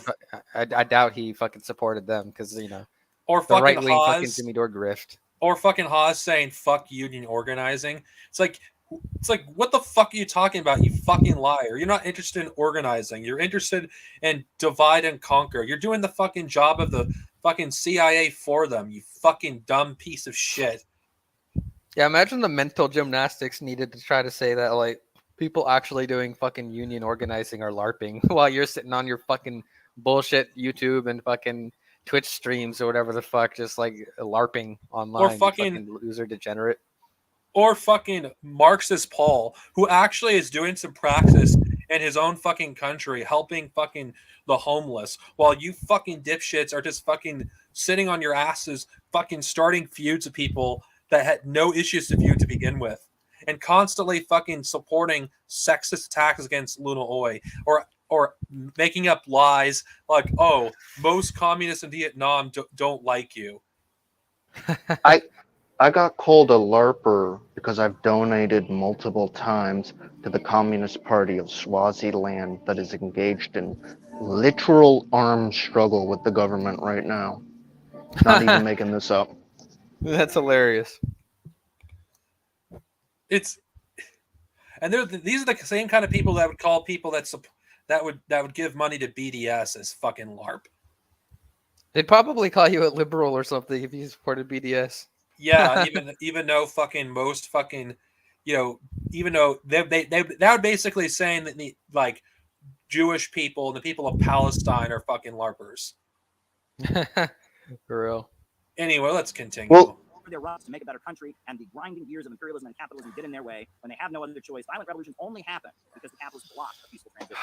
And this is a historical fact that is obscured by the propaganda against communism. And I don't know why that makes you so angry. Angry? No, Caleb, you clearly know why Jason's angry.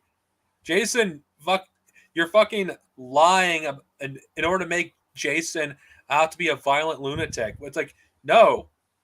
This is completely dishonest. This is the exact same thing that Vosh did and in his debate with you, Caleb. You fucking piece of shit. It's like you're literally doing what Vosh did. Like, remember when Vosh accused you of Holocaust denial with what was going on in fucking Xinjiang? It's like, you remember that? It's like you have no room to talk about Jason getting angry. You lost your temper way quicker than Jason did. And Jason, the matter of fact that he managed to keep his temper in check for this long, dealing with you fucking weasel, is proof that Jason is an adult and you're nothing more than a narcissistic man-child who probably fucking got angry because your dad wouldn't let you talk about communism on the fucking dinner table. Yeah, Caleb learned pretty well from Vosh. It reminds me of the scene with Darth Vader when he meets Obi-Wan so many years later. He goes like, "I've been waiting for you, Obi-Wan. We meet at last again. When I left you, I was but the student, but now I am the master." And Caleb has mastered the art of gaslighting and being a fucking debate bro piece of shit that he I is. don't know if I want to ruin one of my favorite movies by putting Vosh as Darth as like Obi-Wan. Caleb as Vader. No. No. I wouldn't. I don't want to do that. Let's continue. Okay, you cut me off literally when I was in the middle of answering you. That quote by Mao was a statement. It was a politically pushed statement. It wasn't sincere. It's like when the U.S. says, "Oh, wait, I know. Please shut the fuck up and let me answer," and keep making your cute little Vosh faces. That it's just like when they say, "You can't shut up." Did you guys hear Caleb's fucking laugh? Yeah, he giggled like a fucking schoolgirl. It's like even Caleb, worse on his side. It's like Caleb. Yeah. It's like Caleb. I got a question, Caleb, and I know you're watching this, or one of your fucking sycophants is watching this. How is laughing like a fucking child, like? How is this advanced socialism? Yeah. Unless your goal is to make socialists look like a bunch of fucking fools, mission accomplished, Caleb. It reminds me of Vosh saying, "Look, I'm just a troll." Basically, okay, so you're completely not serious. All this is not serious then. I guess we're not actually trying to do anything. Like, what are we doing here? I guess all those people suffering, who gives a shit? It's all just a troll. It's a game for him. It's like, yeah, if you're going to treat communism like a game, Caleb, then you're not a serious Marxist. You never were. I mean, you're laughing at a serious discussion. This is, Caleb, you're pathetic. This is pathetic. You are pathetic. You are seriously pathetic.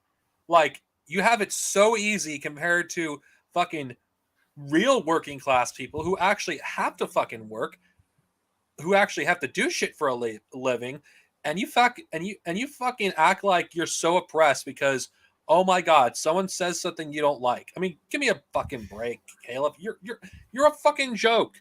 Like, anyone that doesn't know anything about communism look at you, it's like, who the fuck is this clown? It's like, you actually think this is going to impress fucking conservatives who you're trying to appeal to? Most conservatives would think you're a fucking weirdo. Yeah. If they're ever were to see you, I mean, you're against everything that fucking conservatives fucking like whatever kind of music people like to listen to, conservatives like. Oh, you guys are against like video games? Conservatives like video games. Oh, you're against comic books, you're against anime, you're against all this shit. But guess what, Caleb? You stupid, like, not even boomers have this mindset that you have, Caleb. It's like most people, normal people, not fucking, have hobbies. I think you get one. Seriously. If your entire personality is just fucking starting shit with people over the smallest things, and watch, I'm calling it. He's going to write a book about this sort of about his fucking falling out with Jason. I bet. He's going to fucking do it. That's hilarious. He will do that too. The funny thing is though, is that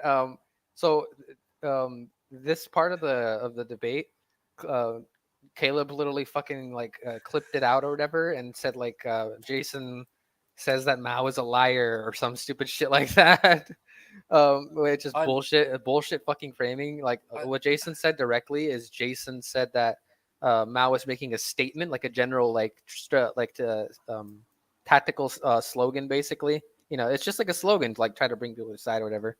But, unfortunately for you, Caleb, Jason has his version on his channel, so we can get the truth of what actually happened in the debate, because I made the right call not watching on your channel, because the only thing I've seen is you constantly interrupt Jason the entire time, just like Haas interrupted that doctor guy whoever I forgot his name escapes me. It's Yeah. like you guys, this is the exact same. This is what passes for debate, Caleb. I mean, this is pathetic.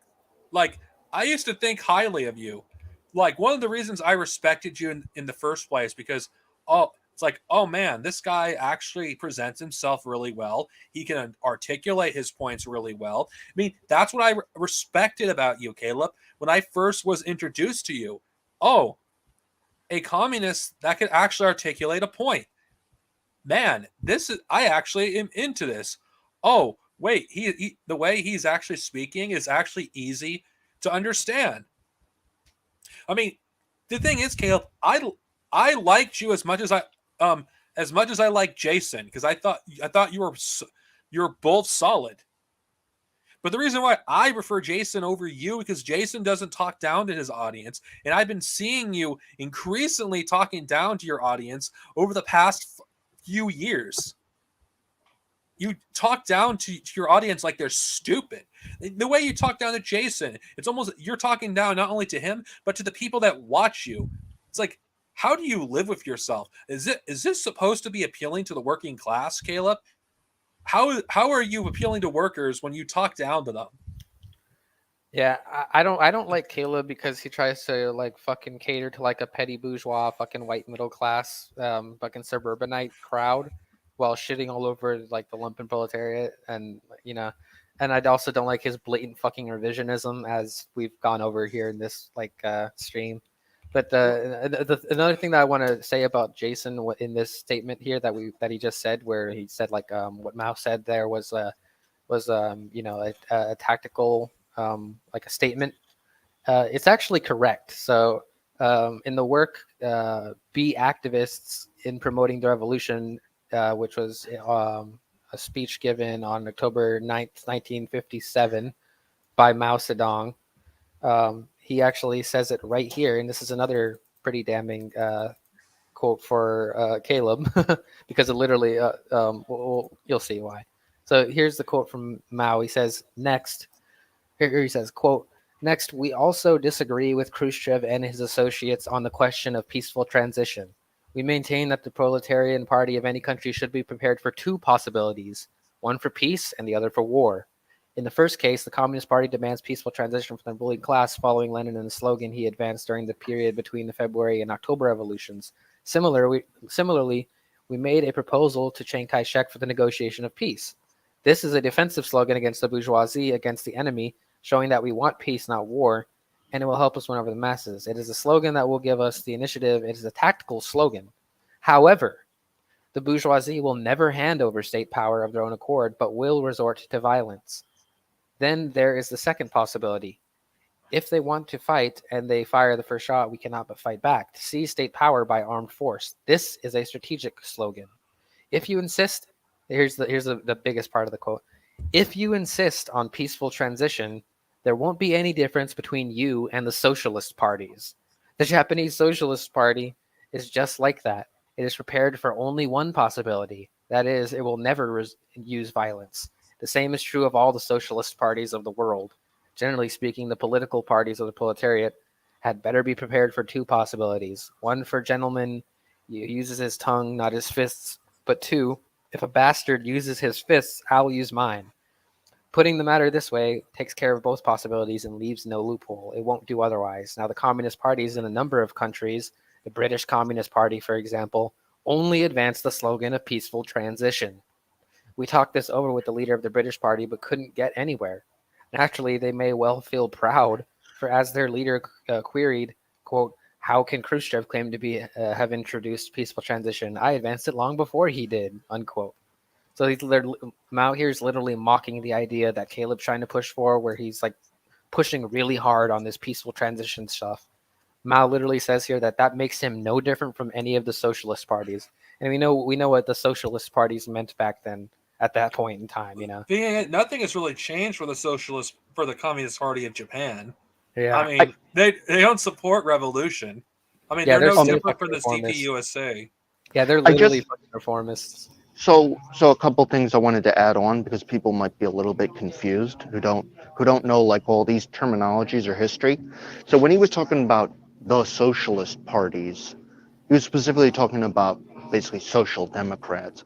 I mean, they're maybe some of them have socialist in it. It's complicated sometimes, but basically what he's talking about is basically what we would call social democrats, Bernie Sandersites. So Yeah. in case people are like wondering, no, he's not talking about socialist. Socialist and communist are the same, but it's complicated. Yeah. Okay, and another point with the Communist Party of Great Britain, the reason that they were always in favor, I mean, for the most part, and I think like after like the 1920s, they became like revisionist, sock dems basically. The reason that they did that is because it's in their class interest not to have a revolution. The problem is that these parties are so filled with fucking people like Caleb who have the same class interest. They want peaceful coexistence because they know it'll keep them in power. That is why they push reforms and class collaborationism and all this Khrushchevite fucking nonsense bullshit. Yeah. And see, the funny thing is that I bet Caleb would think that this quote supports him, but it absolutely does not.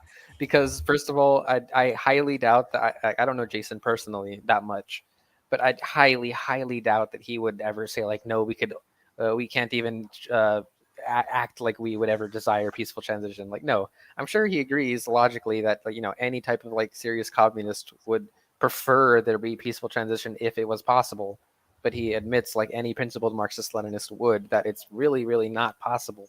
I mean, we could say that we want it, but in the end, we know in the back of our mind that it likely will not go that way, and we have to be prepared for that for when it does not.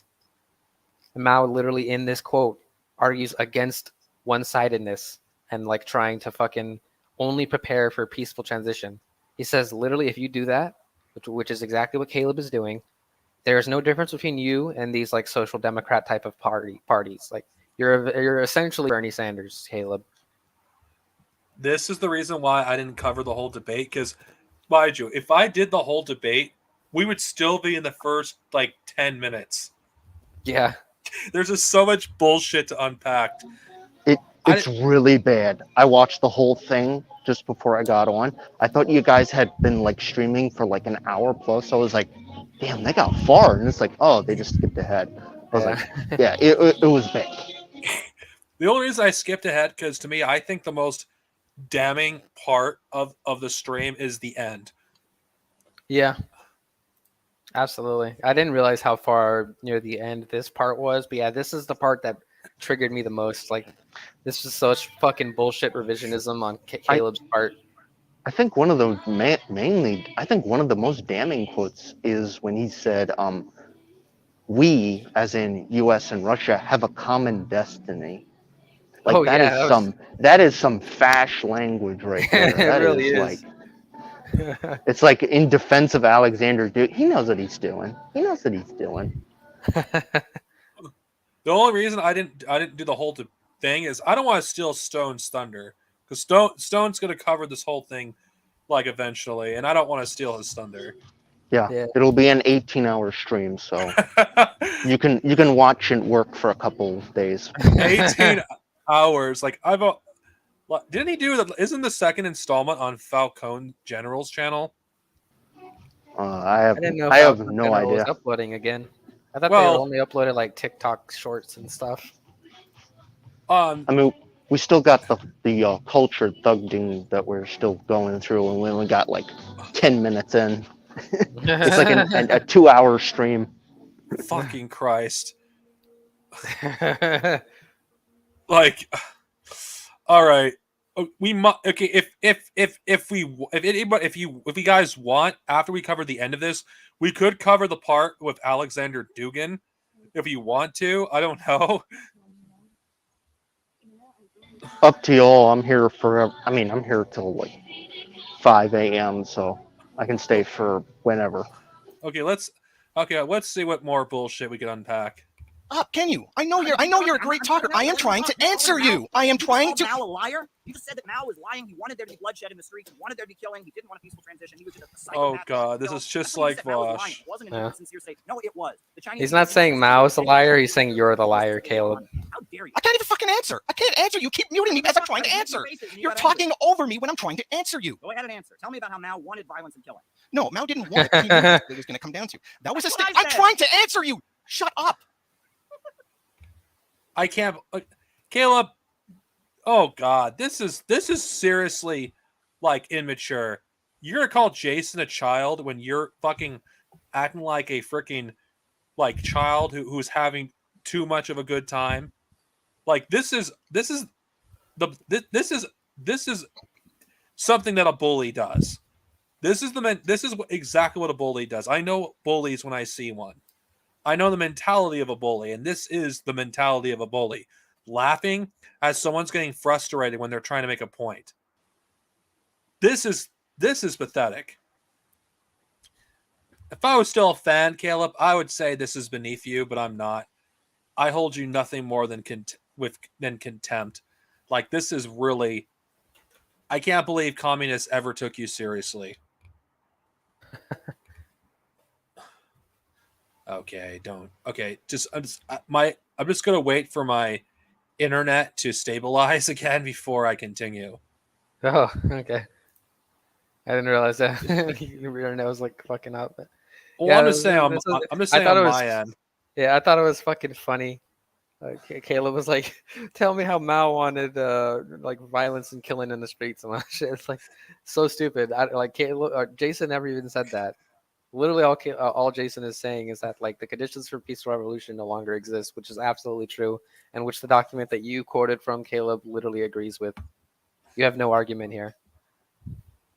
You know, it's actually funny. This person, may not know much about Marxism, but this person can see it. If an outsider who doesn't know much about this community can see this, then you know what? This normal people don't fucking like this kind of shit. Like, this is why I'm saying this doesn't look good when Caleb does shit like this. This literally makes him look like a bully.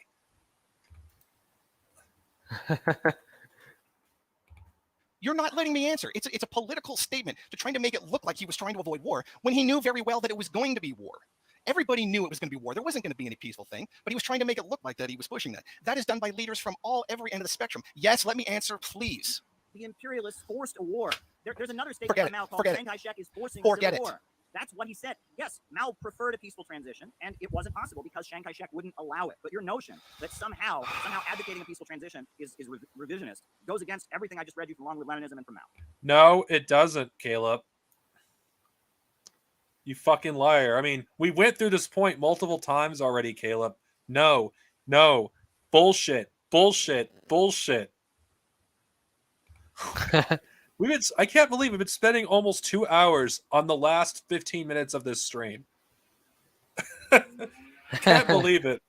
Jesus. No, I wouldn't be surprised if it takes 12 hours to break this fucking whole debate down.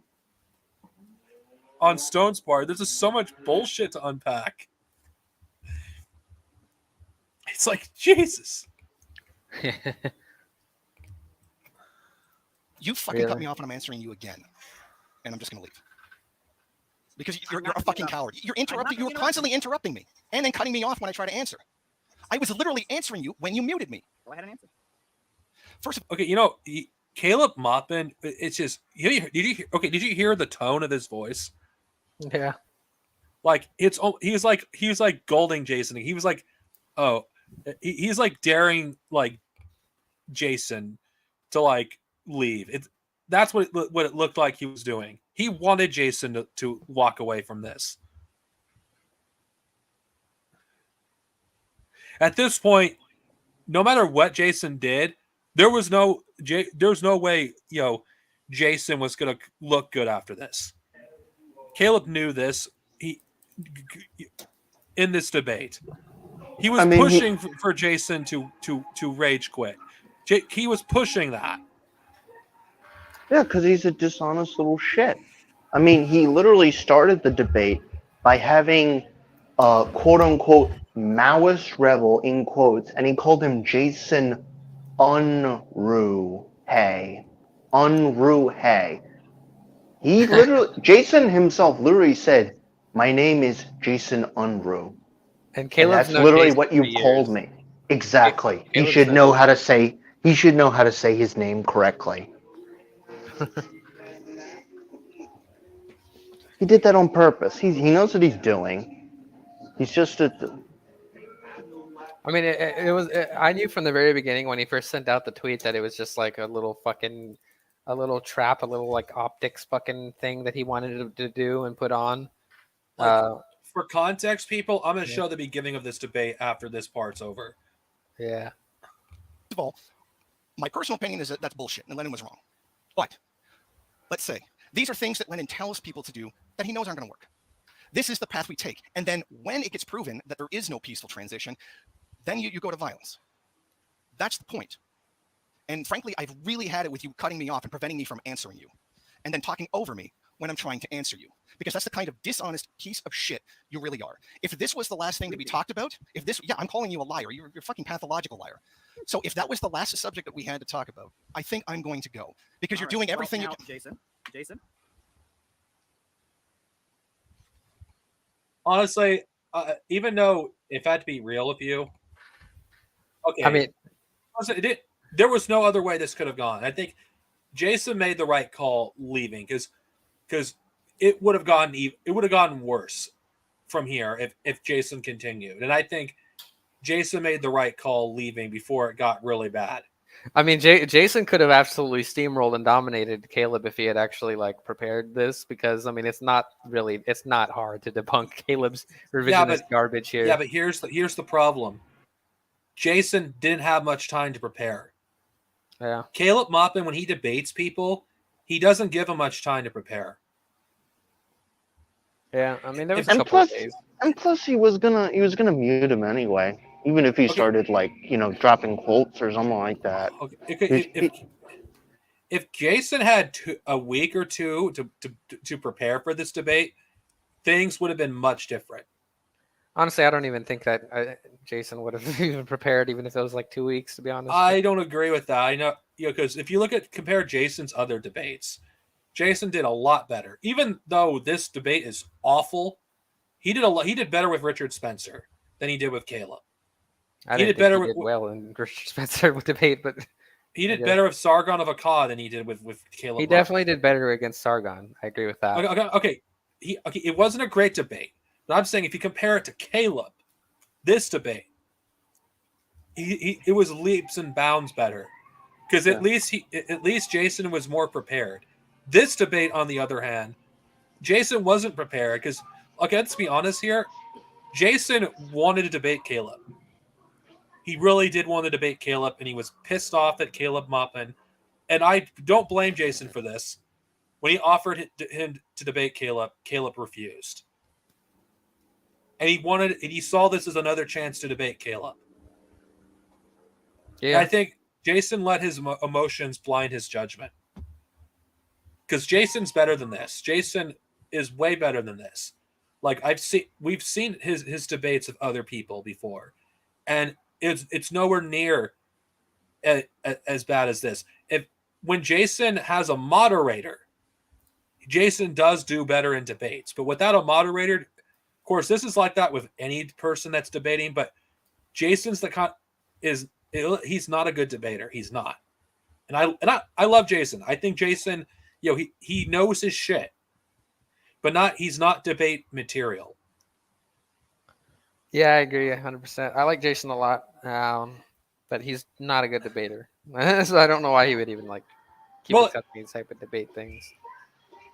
Well, I think he did okay with Haas and Dust James. He actually did okay. He actually did do okay on those. I actually think he did really well against Haas, in my opinion. Yeah. Because Haas just made an ass of himself. Caleb Maupin isn't fucking Haas. I actually think he destroyed Haas on that one, because Haas basically outed himself as like a social democratic liberal cuck on that one. Yeah, and a fucking flaming racist. Yeah, for real. Now, we're going to go to the beginning of this debate because I think it's relevant, and people will see exactly what we'll hear. You can't see the video, but you'll hear exactly what I'm talking about. Just listen, and we'll stop it. By the way, I'm not going to go through this whole thing. Yeah. Just Just the Hey beginning. everybody, welcome. So today we are going to have a very special guest, Jason Unruhe. It's going to be somewhat of a debate, so this should be fun. So hit the like button. Okay, did you hear that? He said this will be fun. This is supposed to be a serious debate, and Caleb Maupin's treating this like a game. I know we're doing this out of order, but it's important to show why this debate ended the way it did. You have to know how it started. And he purposely called Jason by, Jason Unruhe. Everybody who has watched Jason knows he's called Jason Unruh. Yeah. And it would be excusable if they don't know Jason personally. Caleb talked to Jason for years. He just did this to piss off Jason. Deliberate. Not even fucking, Haas did this to Jason. I can't even believe I'm saying that Haas treated Jason more respectfully than Caleb, and that's fucking. Oh, Haas treated Jason like really respectfully compared to this. He was like Caleb is just like a little bitch in this, honestly. I can't believe everyone is Haas treated Jason with more respect than Caleb. That's just sad. That's just fucking sad. Yeah, it wouldn't be the same at all at this point, though. Like back then, we gotta remember, like this was kind of before, Haas really lost all credibility entirely. Like he was still already seen as a joke, but I mean, if that debate were to happen now, he would be making fat jokes and all other type of stupid shit constantly. He'd be making all types of ridiculous accusations. Yeah, he already had peaked from his Stalin video, and he went downhill real quick, real fast. Can you really go downhill when you were never good to begin with? Yeah. True. The fall of Haas. Anyway, let's continue. Subscribe button, hit the notifications bell. Tweet this out. It should be a debate, an interesting discussion, something like that. So I'm going to put on the opening credits, and then we'll bring on Jason. American century. I say that the century on which we are entering. Oh God, no! I don't want to hear this. Sending PRK and give you an opportunity. Jason Unruh, as you have always called me for years. Okay, so you don't want Maoist Rebel in front of your name? That's not how. That's the name of the show. That's not my name. Okay, I just thought that was the name of your brand. I meant no offense by it, and I'll actually go and change it. Oh my God! What the? How immature do you have to be to actually do this? Oh my God! That's hilarious. This is supposed to be a communist people, like treating this whole thing like a joke. This is a communist. It's like Jesus. Like this reminds me strangely how B liberal acts when he has these kind of discussions. I can't help but have a sense of deja vu. Seriously. Jesus, is Caleb the apprentice, or is he the master in that relationship? we at the end of episode 1, we posed that question, but we don't know. Is Caleb the master or the apprentice? I can't believe all these Star Wars jokes. I don't care. Right now, while we're talking, if you don't mind. Well, that's kind of undercut by the fact that you put it in quotation marks. That's what you call your brand. I mean, no offense was made by it. So, yeah, it was, Caleb. Come on, stop with the childish nonsense. And by the way, Caleb, you're really fucking bad at doing the fucking debate bro shit. You're not Haas. You're not fucking Vosh. You're not even entertaining, even in a fucking bad way. You're just boring. Come on, Caleb. This is embarrassing. I guess I just want to ask you a series of questions and give you an opportunity to respond. The first one that I wanted to ask you is back in 2017, when you and I were still on friendly terms, the World Festival of Youth and Students, which is a global communist gathering, was happening in Sochi, Russia. By the way, I brought this up earlier in the stream, and so you're gonna hear this from the horse's mouth. The 100-year anniversary of the Bolshevik Revolution. And the communist parties of the world were going to be there. The DPRK, which are very supportive of, sent delegations. The Communist Party of Vietnam, and I really wanted you to go to that. And I reached out to you, and the organizers of the festival had seen your work online, the good work you were doing, defending DPRK, defending Cuba, and such, and they wanted you there. You didn't really seem interested in going. I can't. Okay, Caleb Maupin knows the kind of shit that Jason goes through in his own country. There's no way he doesn't know. Why would he say this? Like, frame it like Jason's not interested in being involved in the global communist movement. He's trying to make him out to be a LARPer, and he just doesn't. He doesn't care about He's not serious like me. Okay, I'm serious. I will elaborate on this further, so let's just continue. So I'm going to continue with this.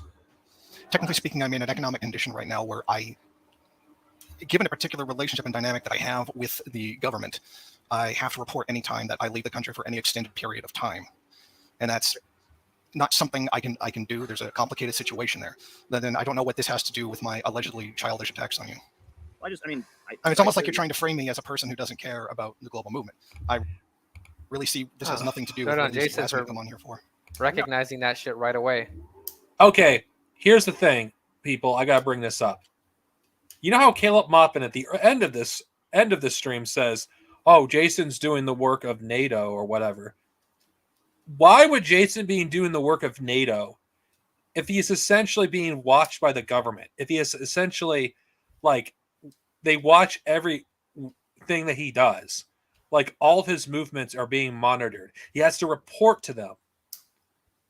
Now, we don't know exactly what's going on behind the scenes of Jason, but if Jason is really Billy really doing the work of the CIA, whatever kind of stupid, baseless conspiracy theory these people have, why would they give all these restrictions to Jason? Why does he have to report to them about him being out of the country for an extended period of time?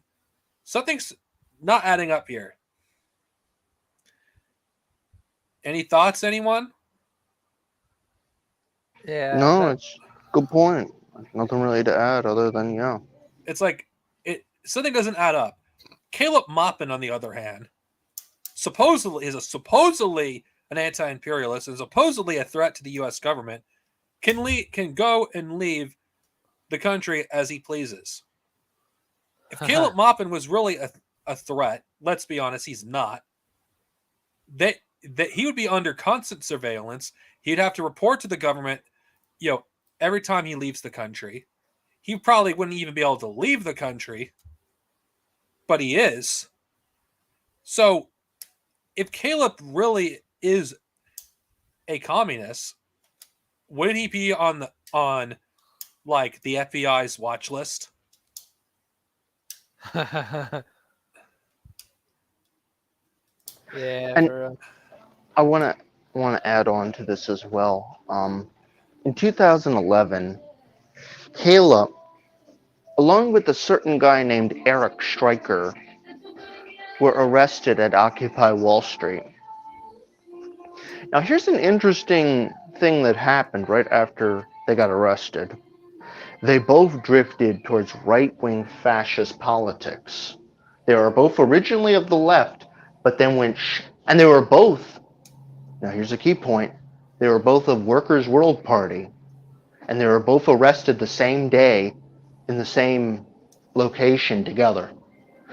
And then they both turned fascist, with Eric Stryker becoming a Nazi, Caleb becoming a closet Nazi. It's just very interesting. It's almost like they had like some kind of dirt on him to become like some kind of informant or something. And that would be interesting, because the CIA is well known to go to like places like, like say, I don't know, Caleb going to Yemen on a so-called aid boat. I mean an aid boat where he could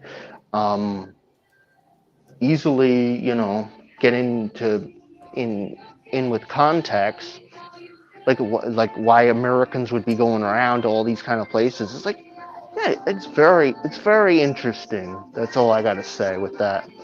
Yeah, so it's almost as if Caleb Maupin, everything he says about Vosh and every one of his detractors, he's actually self-projection. Like, now, and also, Abby, I can also confirm that places like RT, like the news station, at least RT America, it is swarming with like all kinds of, surveillance and U.S. agents and whatever. It's like a honeypot central. Not to mention, fucking RT is a fucking hive mind of fascists. Like, Oh yeah. if you're not a fascist when you go to RT, you don't last long, or you like take fascist positions because it's more profitable. Like, I'm looking at you, Christopher. I mean, Chris Hedges. Did Samira Khan also work for them, or who did she work for? I think she did, or Spudnik, or one of that. Well, here's the thing. One of the few people that I actually thought had principles in RT was Jesse Ventura. Like, I don't see him as a fascist, but I definitely see Chris Hedges as one. With his recent like advocating like people like, work with fucking not fascists, or basically talking about fucking Maoists. Like, it's like, how does he know about Maoists if he hasn't studied like the Communist Party of Peru or something? I mean, come on. Yeah, and he's literally said himself he's gone to literal far right, groups as well to interact with them. Like he's literally said this, like straight up like Nazi groups. And not to mention, let's be real, like there's a lot of people in Antifa that actually read his books in order to, because to understand the enemy. Now he does tell the truth when he writes his books, but he tells enough of the truth in order to push people to centrism instead of like fucking leftism. He serves the same purpose as Chomsky, basically. Yeah, he does. I mean, just think about it. When was the last time he actually showed up on Abby Martin's like Empire Files? He hasn't showed up in ages. Yeah, for real. The only reason I bring up Abby Martin because she's a real anti-imperialist. She's actually been to the Palestinian territories. She's actually been in the same places that Dr. Abraham Weisfeld has been. Like, she's been in those territories. Her documentary, Gaza Fights for Freedom, a lot of that footage is filmed from there. Yeah, and that was like a lot of the stuff that really made me respect Abby Martin was her coverage of Palestine. It's Abby Martin is the reason why I'm an anti-Zionist. I didn't know how awful fucking Israel was until I watched her show. Yet, but I'm bringing on Stone. I mean, he's Stone. What's up, man?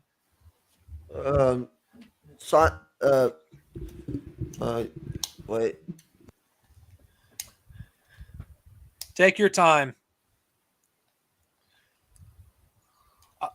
But yeah, it's just like, isn't it funny how the few anti-imperialists that was on RT was let go or fired when she spoke out against Russia's imperialism? I actually didn't follow that. She actually got fired from there for that? Yes. That's crazy. I forgot which country it was that Russia invaded at the time that she left RT. It was the Crimea when Russia invaded Crimea, and Abby opposed it, saying like, "Look, I oppose the Iraq War for Well, she was opposed similar to reasons." Kazakhstan as well. But the some scientific sources say the sky is up, but no, this is ensuring alt imperialism. They're trying to push for the next stage forward. I mean, like, this isn't just like blind Kautskyism.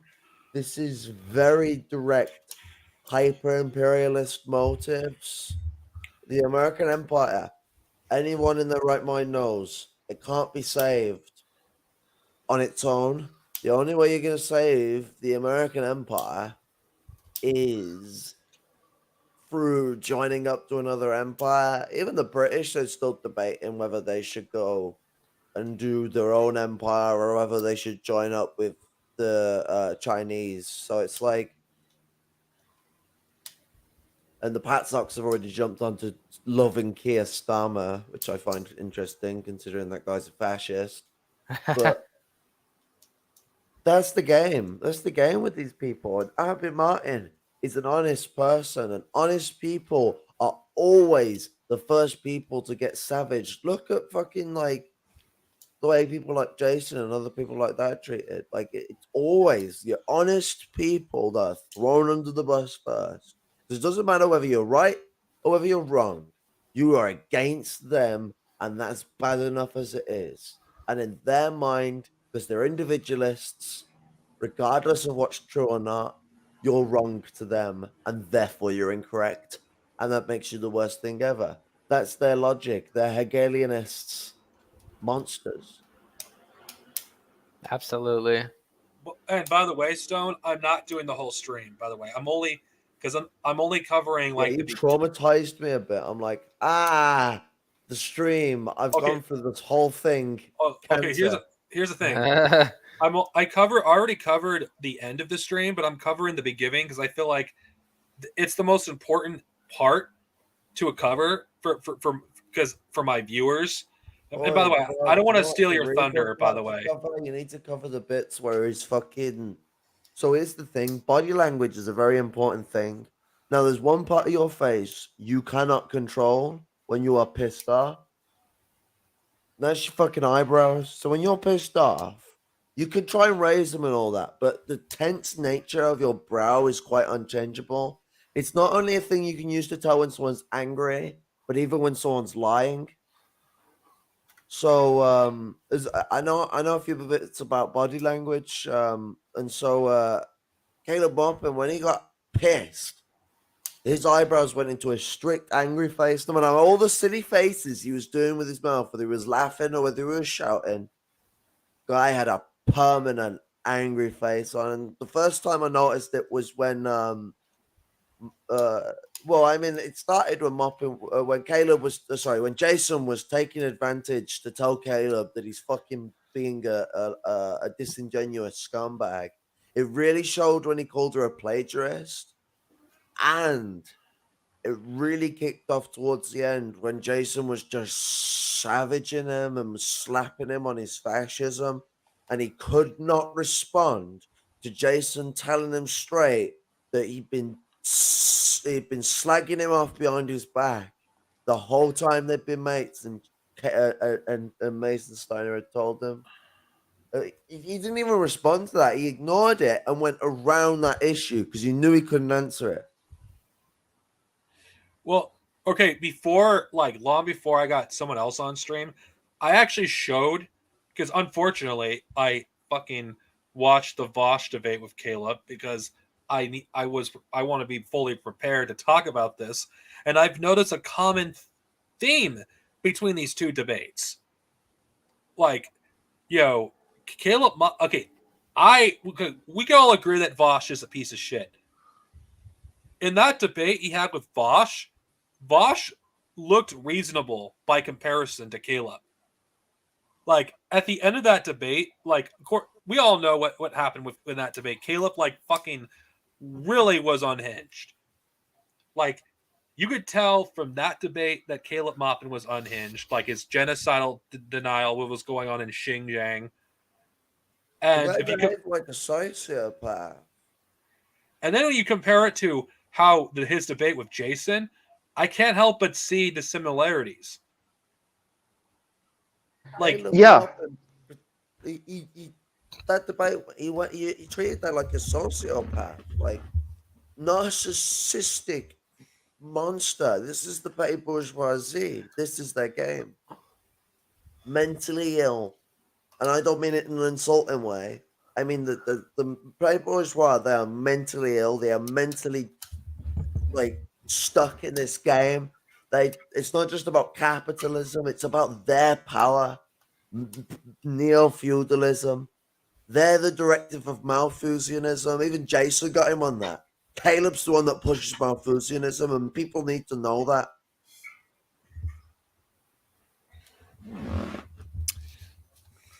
Absolutely. Anyway, I'm gonna be traumatized. I'm gonna play this. Yeah, look at you setting off my PTSD, man. How do you think I feel? I watched this debate on my lunch. Oh man, that's nasty. Man's exhausted from work and has to hear Caleb going, "Whoa!" Well, okay, hey, I took it for the team. My G. Anyway, let's continue with this. Oh, I mean, it was just a series of things I was going to ask you about. But I thought it would have been really awesome if you'd have been there because I would like to have gone. Yeah, my social media was at that point way smaller than yours was, and the amount of people around the world that I met who like my work, who recognized me and such, and the communists around the world that pay attention to what we do as communists in the Western capitalist countries is really important because so many places in the world, Indonesia, the Philippines, Africa, I mean, they're under the gun of U.S. imperialism. So whenever there's people and China. He's gerrymandering there. What he's trying to do is he's trying to create a caricature out of Jason to make him seem like he's lesser than Caleb. Well, of course, he thinks Jason's less than him. It's like Caleb knows that Jason couldn't leave the country. We said this before you left that Jason I don't know what's going on behind the scenes with Jason, but he can't leave the country without over extended period of time without informing the government. Now, I think there's people that know more than I do, so I'm not going to comment. Yeah, it's basically like the Principal Skinner meme that I got in my own avatar right now. It's basically like Skinner going like, "Am I out of touch?" And then he goes like, "No, it's the children who are wrong." It's like he's just that he's just trying to be like he's trying to put on this persona of like this professional. I'm a professional, I'm not like this, Maoist rebel who has like the spiky hair and he's a degenerate and, that's what he's trying to do here. Well, Caleb Maupin comes off as a fucking child in this debate. Like this was pretty childish the way Caleb Maupin acted. Like from the very start, he was acting like a child. Absolutely. Anyway, let's just continue. People in Canada or the United States that are talking against imperialism, talking about socialism, they're very interested. It's very important what we do. And that actually brings me, there's a document you said I on really Twitter. called Long Live Leninism, published in 1960 by the Chinese Communist Party. It's one of the main documents that Mao wrote to criticize the revisionism of Khrushchev. I'm actually in the chat right now. What, that document that says, guys, revolution, it would be nice if it was peaceful, but, or as Caleb likes to use, however, Yeah. it's not gonna be.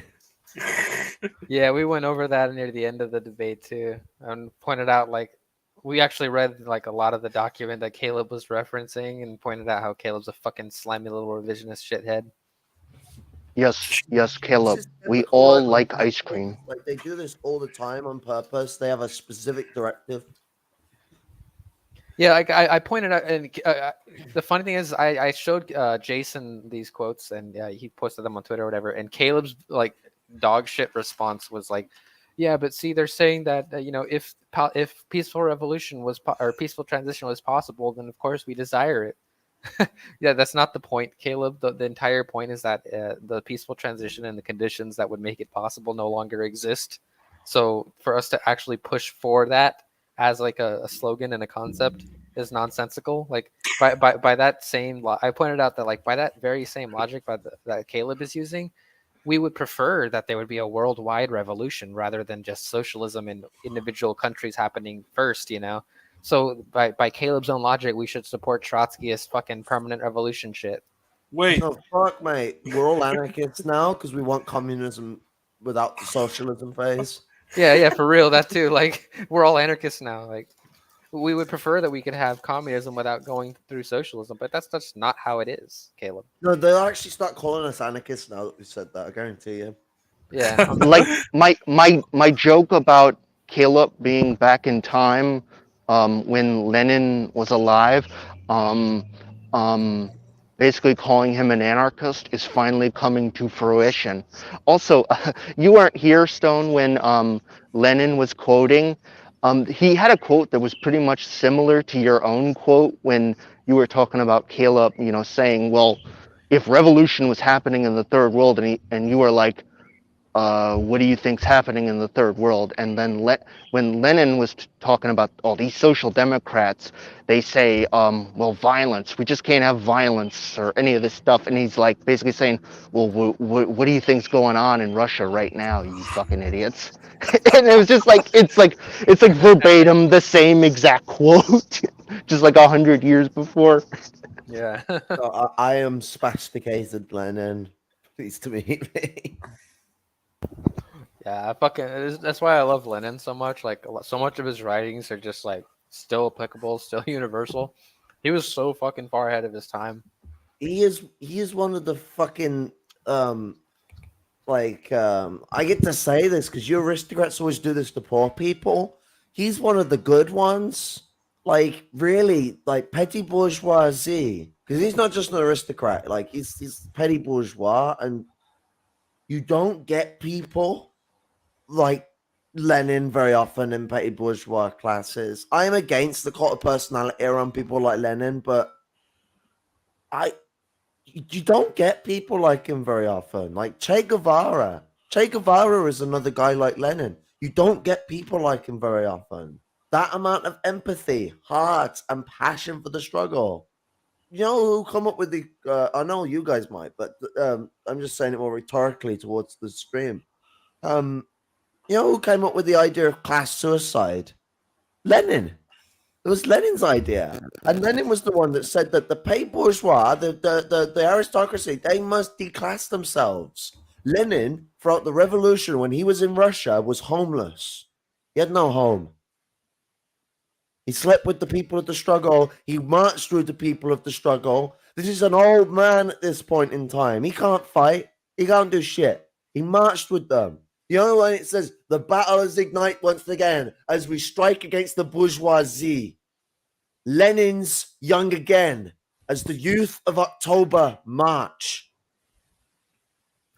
Yeah, absolutely. And another thing about like with Caleb's how he always tries to like cater to like a fucking white petty bourgeois, like comfortable middle class type of lifestyle and like group.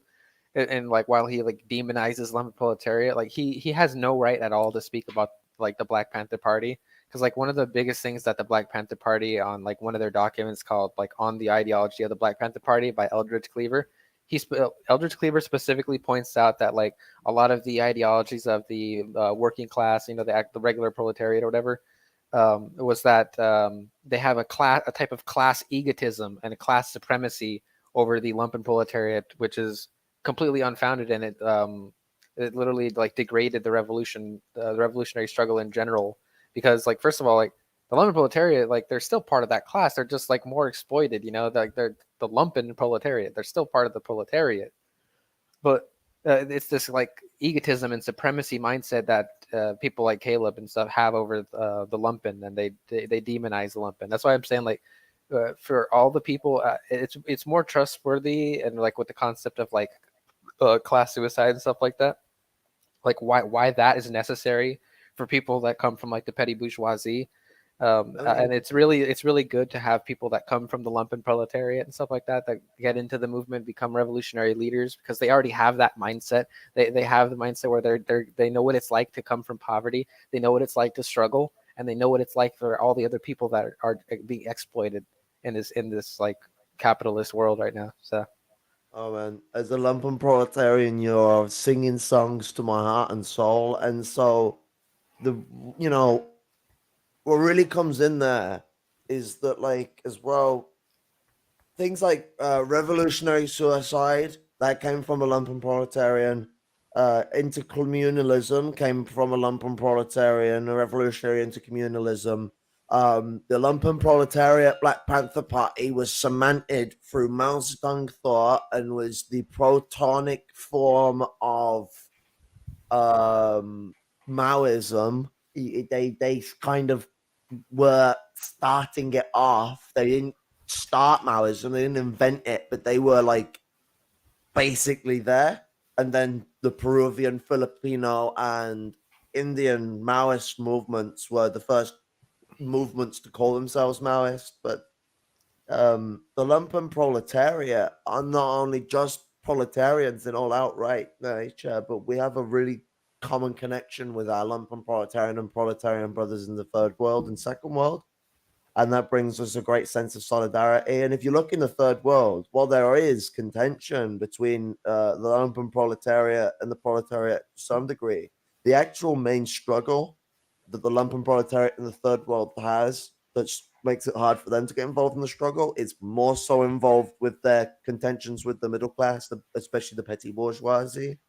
The lumpen proletariat in the third world and the have the proletariat and the lumpen proletariat in the third world have no barrier between them.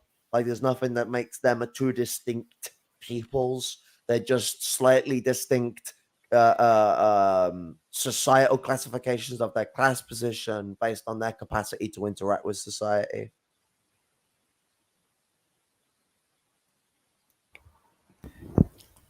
Absolutely. I agree. We should continue with this, like, with the Muffin Man. With this, like, word vomit. He's a Muppet for a reason. My next question is basically, one of the most important paragraphs in that document. It says, the liberation movements of the proletariat in capitalist countries should ally themselves with the national liberation movements in the colonies and dependent countries. This alliance can smash the alliance of the imperialists and the feudal comprador reactionary forces in the colonies and all dependent countries, and will therefore inevitably put a final end to the imperialist system throughout the world. That's what I view my work as doing, trying to align the working class movement in the United States with the people around the world that are struggling against U.S. imperialism. What are you trying to do for that end, to achieve that? What makes you think America is an ally of these things? The problem lies in what America is, what it has always been, and what, as long as it's America, what it will always be. Whatever vision of America you may or may not have with what it is that you want America to become, that is not what America is. And if that were to be achieved, it would no longer be America. It would no longer. Mic drop. He does this a few times, like he slaps Caleb. So Caleb's not like this is like one of the few times in this discussion Caleb actually lets Jason answer and answer properly. It's towards about 10-15 minutes in, Caleb just starts interrupting him all the time. Well, of course. Be what it is. Okay, but I'm asking you though, what are you trying to accomplish in aligning the liberation movements of the proletariat and capitalist countries with national liberation movements around the world? To forward anti-imperialism. I don't understand what that's a lovely question. Well, like, I mean, yeah, it is. Like, what do you think Jason's been doing for the past decade? Yeah, the guy runs a news channel. The guy is like, no, he snipes him. Has he done the bit where he snipes him and he's like, well, I was trying to organize you a chance to go out to a different country to speak with all these people. And it's like, the dude can't leave the country. He's fucking tied at home. He's got family to look after as well. Like he's got a hard job to do. Man, them can't fucking leave for a second. And if he did, motherfucker's got to report to the government where he's going, and you can't turn around and tell the government, "Oh yeah, because his job don't pay him enough." Man, then would have to tell the government he's leaving the country because it's how it is. Yeah. Let's just continue. My reading of that document is that those of us living in Western capitalist countries like Britain or France or the United States or Canada. Yes, I get that part. But I don't understand how to align the working people of this country with the national liberation movement. I'm just asking, what are you doing toward that end, or do you not think that's a good thing to do? This is okay. This is we're not even that far, and he's already strawmanning Jason. Already like, what the fuck are you talking about? Everybody who's seen Jason for years, like, knows that fucking that Jason supports like the national liberation struggles. He's on about pushing it in the first world, and I mean, like, Jason does that through showing how imperialism functions, what its problems are, and how it is associated to global finance capital, and why finance capital needs to be destroyed. Yeah, but we all know that's not what Caleb wants. Anyway, let's progress.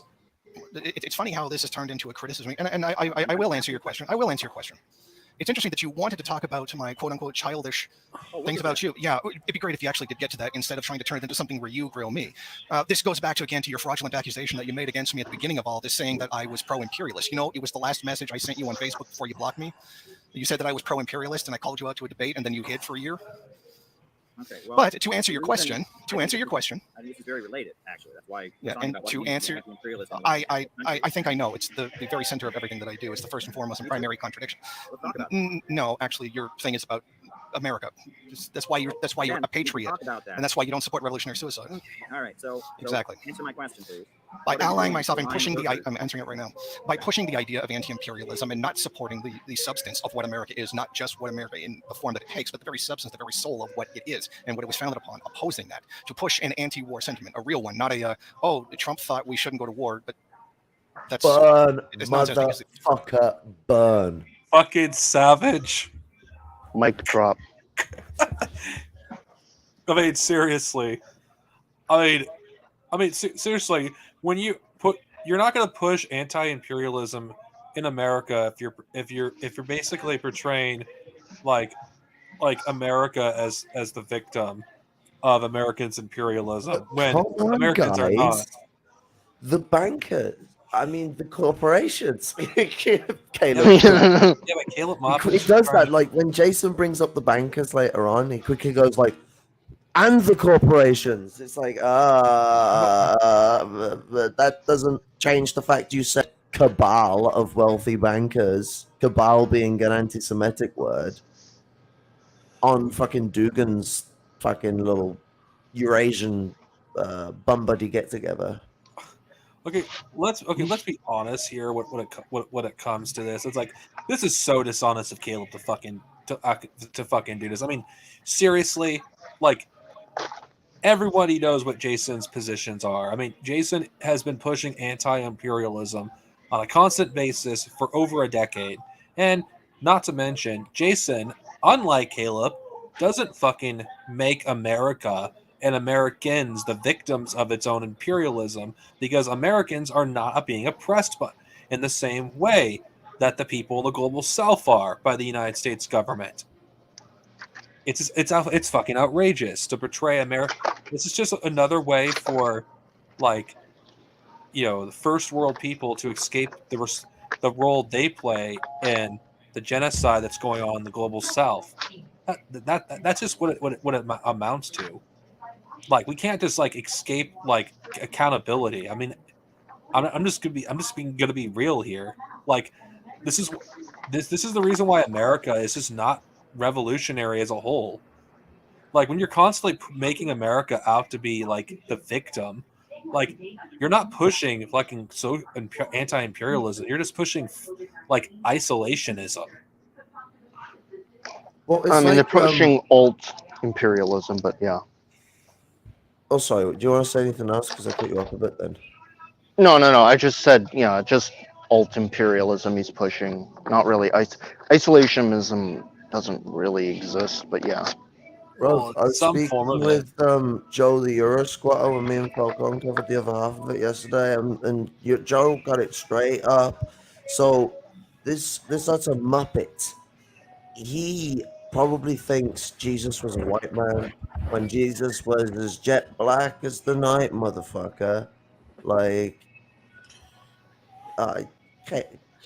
Caleb is a cute one. Caleb is a cute guy. Like, but the narcissism, he ain't gonna get himself very far with that. I think his wife might want to get out there and find someone a little less unhinged and someone who doesn't like go psychotic on people because they make the criticism of them on Twitter and then blocks them. and writes a book about them. You can't handle criticism. And like Anki Tanky said before, I don't know, Caleb threatened him or something because his videos disappeared. You can't disagree with Caleb. It's the agree with everything Caleb says, Cole. Well, I'm not covering this whole debate, by the way. I'm just covering parts of it. That's why it's good to ram things in, and well, it means I'm not spoiling any bits for people. Then spoilers. Well, the thing is, I don't want to steal your thunder. Anyway, I'm really angry about this. let's continue. It's still went on. Regardless, by pushing the anti-war sentiment, the anti-imperialism, by allowing people to see what the damage that's done by imperialism, and more importantly, to have them understand why imperialism is a natural product of capitalism and why it can only ever be something that it produces. There's no way getting around it. Well, I mean, as far as Trump, I called out Trump for his criminal murder of Qasem Soleimani, the leader of the I know. opposition. And Trump brought us to the brink of World War III, and he talked kind of anti-war on him. Yeah, yet your fucking cult makes Trump out to be a fucking anti-imperialist. He's an ally to Haas and Haas called Trump and Maoist. Yeah, Yeah, and Daniel Burke, the Larouchian that he always platforms, he literally went to a MAGA rally and called for Trump, Putin, Xi peace summit. And by peace summit, I mean a Berlin Congress where they divide up the world. That's literally what he was pushing for. This is what I mean. Like, this is their way of saving the American empire. Just like how the British Empire gave itself another 10 years at the end of World War One. They used World War One to extend the time period of their empire. World War Two then happened, and they lost their empire. Oh, well, not their empire, but they lost the hegemonic position of empire. Sorry, because that's how imperialism typically works. You shift down in placement because while they will war with each other, they do to at least some degree want to try and keep each other about because it's profitable for finance capital to do so. That's why Germany managed to keep a massive amount of power, even though it had lost all of its empire again, so to speak.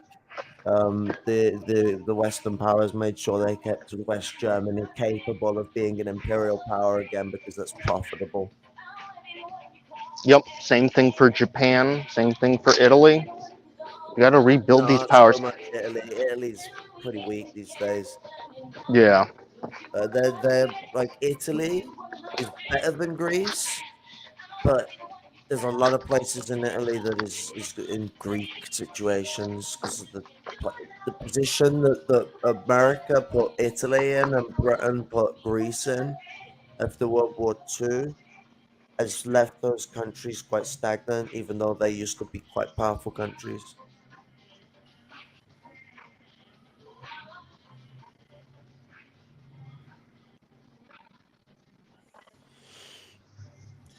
Anyway, let's continue. His presidency was an absolute disaster. I didn't vote for him the first time, didn't vote for him the second time. Now, that said, How do we know that? Because he said so. I don't believe Caleb. I don't.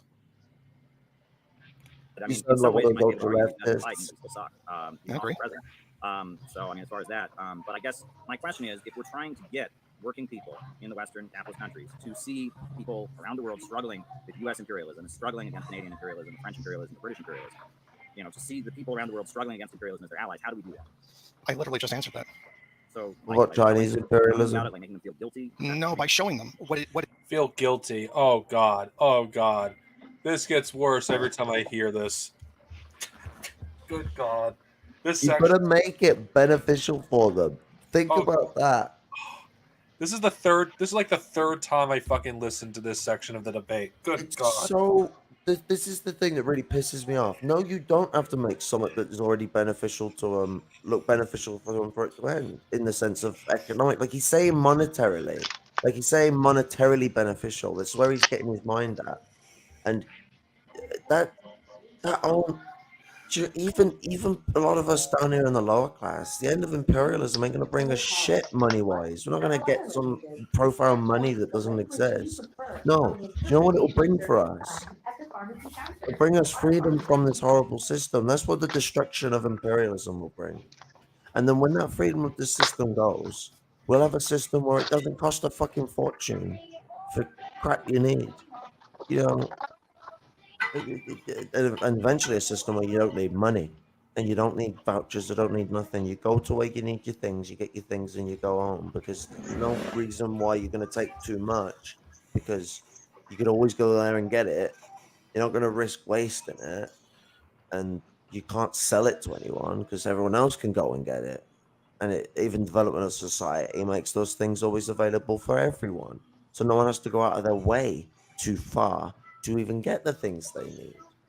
But this guy's going more on about like, well, how do we make it beneficial? The only way you make it beneficial is that you're trying to advance the American imperialist um, sort of philosophy of how it organizes itself to the more Chinese style of third positionism, their neo-feudalist system, which is what fascism is. Fascism is a neo-feudal ideology, just for those that think I might be being distinctly offensive. No, the Nazis were neo-feudals too. The neo-feudalist system of imperialism, because that hyper-imperialist model is both useful for growing empires and dying empires trying to keep itself from losing its hegemony, the growing empire trying to get hegemony. And so the contest of imperial powers has gone from competition to conflict. As always, Lenin said this. Yeah, yeah, we've seen this game before, and we're seeing it again. Yeah, but according to Caleb, Lenin and Mao would have wrote a book about bread too. True. Touche. We should continue. But it is that it's doing. That when they go to war, this is what happens. When their country comes up with another lie and another justification for going to war, these are the consequences. The consequences for the people of these countries. Yes. But you don't think linking it to what these evil corporations, the same corporations tied into wars around the world, do at home, you don't think that's a good thing to do? First off, Caleb, no, it doesn't affect the fuck. Oh my fucking god, this is so fucking dishonest. This. The more I listen to this part, the more I listen to this part, the more pissed off I get. No, you fucking dishonest piece of shit. No, America's imperialism does not affect the American people who live in America in the same way as it does in the people in the third world. It's like, this is disgusting. This is completely dishonest. Caleb, it's like framing it like both people on both sides of the world like get harmed by imperialism. What? Wait, what? So like fucking. Okay, I'm just gonna say this. What? So people in the first world lose a few family members because of this shit? Like that is how they're affected? I'm sorry, but how many people actually die who go to these wars versus the people that they fucking murder? I mean, how many Iraqi orphans like are there, and like how many generations of Iraqi children are there? There's at least 3 to 4 generations of Iraqi children. Yeah, and here's a really important point that I think probably may be the most important point in all of this, is when he brings up, the United States and Russia, they have a quote unquote common destiny. That's some very sus language there. Yeah, destiny. First, people should actually hear it. Yes, I don't it's coming necessarily up. see the exact importance This of that. is your I explained, as I said, to link it to destiny. capitalism and why it can only ever do what it does and why the system needs to go.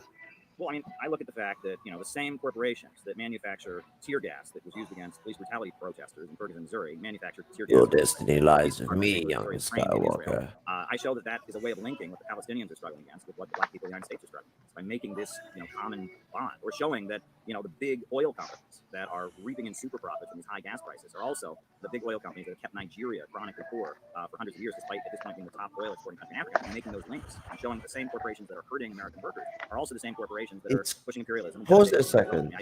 What American workers? Not even that. Is the thing. It's insulting to those people in Nigeria to try and turn around and put the white American or the white Anglo or anyone otherwise in the first world, Frankic, Germanic, whatever the fuck, to try and put them on the same plate as the third world. What the fuck? Like, the people being genocided in the third world are not, their horrible struggles are not equatable to slightly. They're not even equatable to my struggles as a fucking lumpen proletarian. Like, let's be fucking real here. Like, we're talking genocide, we're talking war. This isn't fucking small game here. Especially what went down in Nigeria. Like, what the fuck, man? How dare you? Yeah, it is very disgusting. And it gets worse. It Oh does. yes, I can't. This is like the third. Why I must be a masochist listening to this. Hey, hello, Carabello. Oh hey, what's up? I think showing American workers that they have an economic interest in defeating imperialism is our duty, right? I mean, we need to show American workers that imperialism doesn't benefit them. It does benefit them. That's why imperialism exists. It does benefit. Yeah, that's how rich countries become rich and poor countries stay poor. Well, this confrontation with Russia has resulted in higher food prices, higher. That's an entirely different situation. Russia. That's imperialism. No, it's big corporations, wrong. banks, and cartels and citizens. That's Wrong. what I define imperialism as. That's ridiculous. It's not about the definition of imperialism. It's about whether or not the country is being plundered by the United States, which it isn't. It's absolutely incomparable to take a country like Indonesia or Thailand or Honduras and compare it to Russia. Yeah, this is fucking ridiculous. This is bullshit because what's going on in Ukraine is not comparable to what's going on in. Palestine. Like, here's a place that he doesn't talk about too much. You know, what about the fucking the fucking absolute shitload of people that Israel have killed in Palestine this year alone? Yeah, it's I need to do insane another to like. Palestinian solidarity stream because it's been a while actually.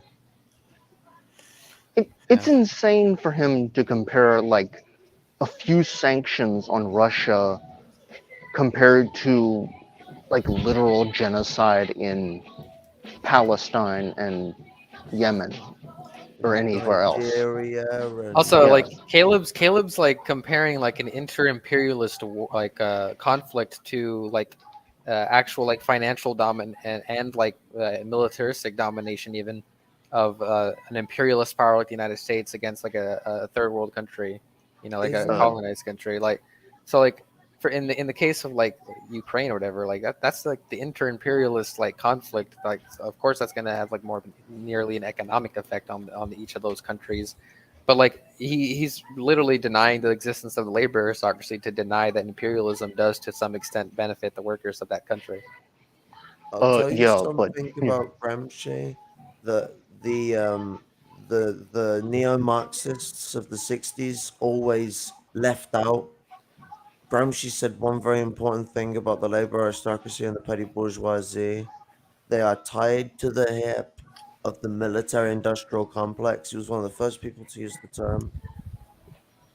And they said they were joint to the hip of this developing, because this was a new thing around that time. So he was turning around. I mean, like they are tied to the hip of the developing military-industrial complex as it best suits to their benefits. Like Gramsci was very hard on the point that the labor aristocracy and the petty bourgeoisie cannot be trusted in a revolution in the imperial court at all, and likely around the world, because around the world these classes exist off of the back of imperialism. It develops these sectors to create a comprador leech in the third world that it can mess with. And in the first world, they are a leftover, they're a hangover from the feudal aristocracy and its power that it obtained through colonialism that made its class a hard class to defeat. So they ended up getting a power position in capitalism. In that process, they constantly want more and they want their old power place where they were the ruling class. So these neo feudal ideologies form. Fascism can go many ways. Some forms of neo feudalism doesn't, yeah, Burger King does want neo feudalism. You're absolutely correct, Nicholas. And the bourgeois king. I like the way you spelled it, like bourgeois. It is actually the same word. Burger and bourgeois are the same word. It's old Anglo-Saxon, and you know it's just old Saxon. Because also in Germany they use the word burger. So the what's it? Neo feudalism, fascism. It comes in basically there's multiple different mannerisms, but I'd say there's two major archetypes, and that's corporatism, which is where capitalism is kept completely intact, or petit bourgeois socialism, where the petty bourgeoisie become a state capitalist force and they direct the system for a state capitalist enterprise. Yeah. See, like Gramsci is another person that is just so ahead of his time. And the funny thing I noticed about a lot of these revisionists is I pretty much have never seen any of them refer to Gramsci at all. Like, Of course, they never heard of Gramsci. yeah. Yeah. They're, Well, I to mean, be honest, they're other probably than just afraid of Gramsci because he's even harder on the aristocracy than De Leon was. Yeah. yeah, or they just like, or whenever they bring him up, they just do it to distort him, just like every other person they quote. Oh, so I know that Caleb basically uses the fact that the neo-Marxists use them as a way to try and dismiss them as Trotskyite. So, like Gramsci, because Gramsci always gets lumped in the Eurocom group, and he's not a Eurocom. Gramsci's like in the same way Connolly to a degree was a bit of a proto-Leninist. Yeah, like I'm like mind blown, like how like I would go as far as saying that Gramsci is one of the most bastardized fucking theorists, because like if you just literally read anything that he wrote, like he does not support like the Euro communist type of bullshit. He's absolutely like, you know, the proto Leninist type of person, like he said. He Like, said only the poor should lead. That's Gramsci's conclusion. He like, you know, when like Gramsci is where I get my position, like bit for bit, that the labor aristocracy and petty bourgeoisie should not have any power in the revolution. And you know what? Like, there's a lot of people who stand against it, but you know, there's so many like comrades who are like, I'm fine with that. Like even some that have said, you know what, I can even understand that. I probably would start manhandling the struggle if I was leading it. You've probably got a point. And so it's like, but it's more than just leadership, it's power in general. Like they shouldn't have any political power in a proletarian organization. And it's all about getting them into a position where they can proletarianize, join the working class. That's the way you get your political power. What's actually know- interesting regarding Gramsci, Michael Parenti talks about it in Black Shirts and Reds of how liberals and left comms have misrepresented and weaponized Gramsci for their own ends. So like we're not the first to point this out or the last that Gramsci has been purposely misrepresented by so-called Marxists. He was so popular in the UK and the North as well. Like Gramsci. So there used to be people that went to football games in the north of England, and they would chant shit like fucking. So I can't remember which team it was, but they chant loads of Marxist shit. It's in Scotland, I think, actually. And it's either Scotland or North England. I can't even remember. But there's like there's anecdotes of taxi drivers telling people to read Gramsci. That always warms my heart. Gramsci is one of the most essential theorists, and I think every Marxist should read him.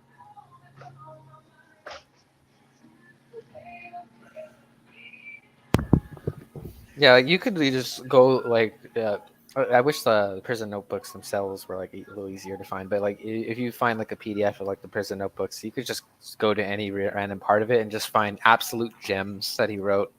I own the The prison thing notebook. is, though, is actually. that some of them I feel are like purposefully translated bad. So it's like I go with the Buttigieg one. Yes, but Chug's father was one of the translators of Gramsci's work. Mm-hmm. I call Yeah, him. I call absolutely. him penis butt chug. And unfortunately, I think I don't remember the exact story, but from what I've heard is that Buttigieg's dad, like his dad is unfortunately the one that has like released at least the most of the prison notebooks. Like a lot of other places that try to release prison notebooks, like they only release like bits and pieces of it. they avoid the bits that are most condemning about imperialism. Yeah. Gieg seems to be the one that has the most content, and at least with what he tried to do was he always put his thoughts at the bottom of the page, so you always had these like challenging bits coming at you. And so that could be a problem for an aristocrat because an aristocrat would just use his positions as an excuse to push their, well, more so petty bourgeois as well, but would push their reactionary views through Marxism because it's hard, they just they don't want to go for all the effort, they're more diffusive of people, so they might go for Buttigiegg's positions over Gramsci's, but as a lumpen prole, it just gives me something to argue and rail against. They hate Gramsci because they hate the Cultural Revolution. Nicky Man knows. Ah, yes. You're fucking one topic ahead of where I was going. Absolutely. Because Gramsci's positions are very indicative of the directive of the proletarian culture and struggle, because on intellectuals very specifically gets into the way in which it's not just what they know and how they've learned intellectual engagement, it's how that applies to their interactions with culture throughout the struggle. And I mean, the conclusion is that the petty bourgeois intellectual has no care for culture. They think they're above it. They think that they can rise above all the cultures of the world, and it's nonsensical. It's why that in the struggle for socialism, there must be a proletarian cultural revolution, because the proletariat are the people who hold distinctly onto their culture. The organic intellectual is the more actuated intellectual to revolutionary struggle, but the petty bourgeois intellectuality of the of the middle classes will be useful as an advisor to struggle, but they have no use in a power position and they must be proletarianized. This reminds me so much of the quote from Karl Rove. Now he was the advisor to a guy named George W. Bush. You may have heard of him. And he Oh basically yeah, he said, sounds familiar. yeah, he's a real piece of shit. But yeah, he basically said one time when asked by reporters about was it like the weapons of mass destruction in Iraq, and he basically said, we don't have to worry about reality. We create our own reality. And that's the mindset of these fucking people. Like, we don't have to worry about all this shit. We're the ones shaping all this stuff. You fucking people, or you're just watching the show on stage.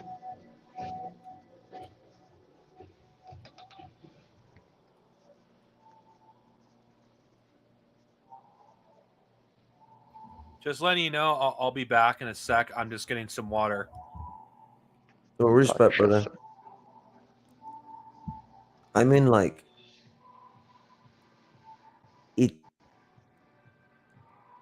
it hits me in a hard way. I mean, like, it's heartbreaking enough the way that like revolution has gone. Like, the Soviet Union betrayed everyone. Uh, China eventually betrayed everyone.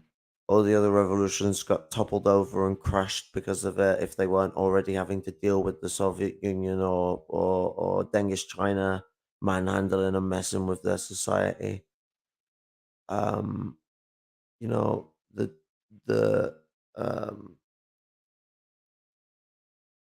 the world we're in now is a terrifying one to think of when looking at the prospects of what has happened to revolution. But this must not be a directive to behave in these distinct mannerisms that people try and think that that's an excuse for. Do you know what? Like, for us in the lower classes, the way that we're looking at it is that the big hope for struggle has is hard to see when we've lost the biggest countries that we could ever point to and go, that's a socialist nation. the couple of examples that exist are going down dark paths. The DPRK's attachment to Russian chauvinism, and congratulating the Queen on her fucking jubilee. Fuck the Queen. But that's darkness. It's not as bad as fucking what Cuba's doing with its capitalistic restorative tendencies, but nonetheless, it's scary business. It's not condemnative. It doesn't mean that absolutely they're going down a bad way, but there's darkness here. We can't see what the outcome of this is going to be, but I can tell you now, if they don't play their cards right, it ain't going to be good. So it's scary looking at revolution as it is today.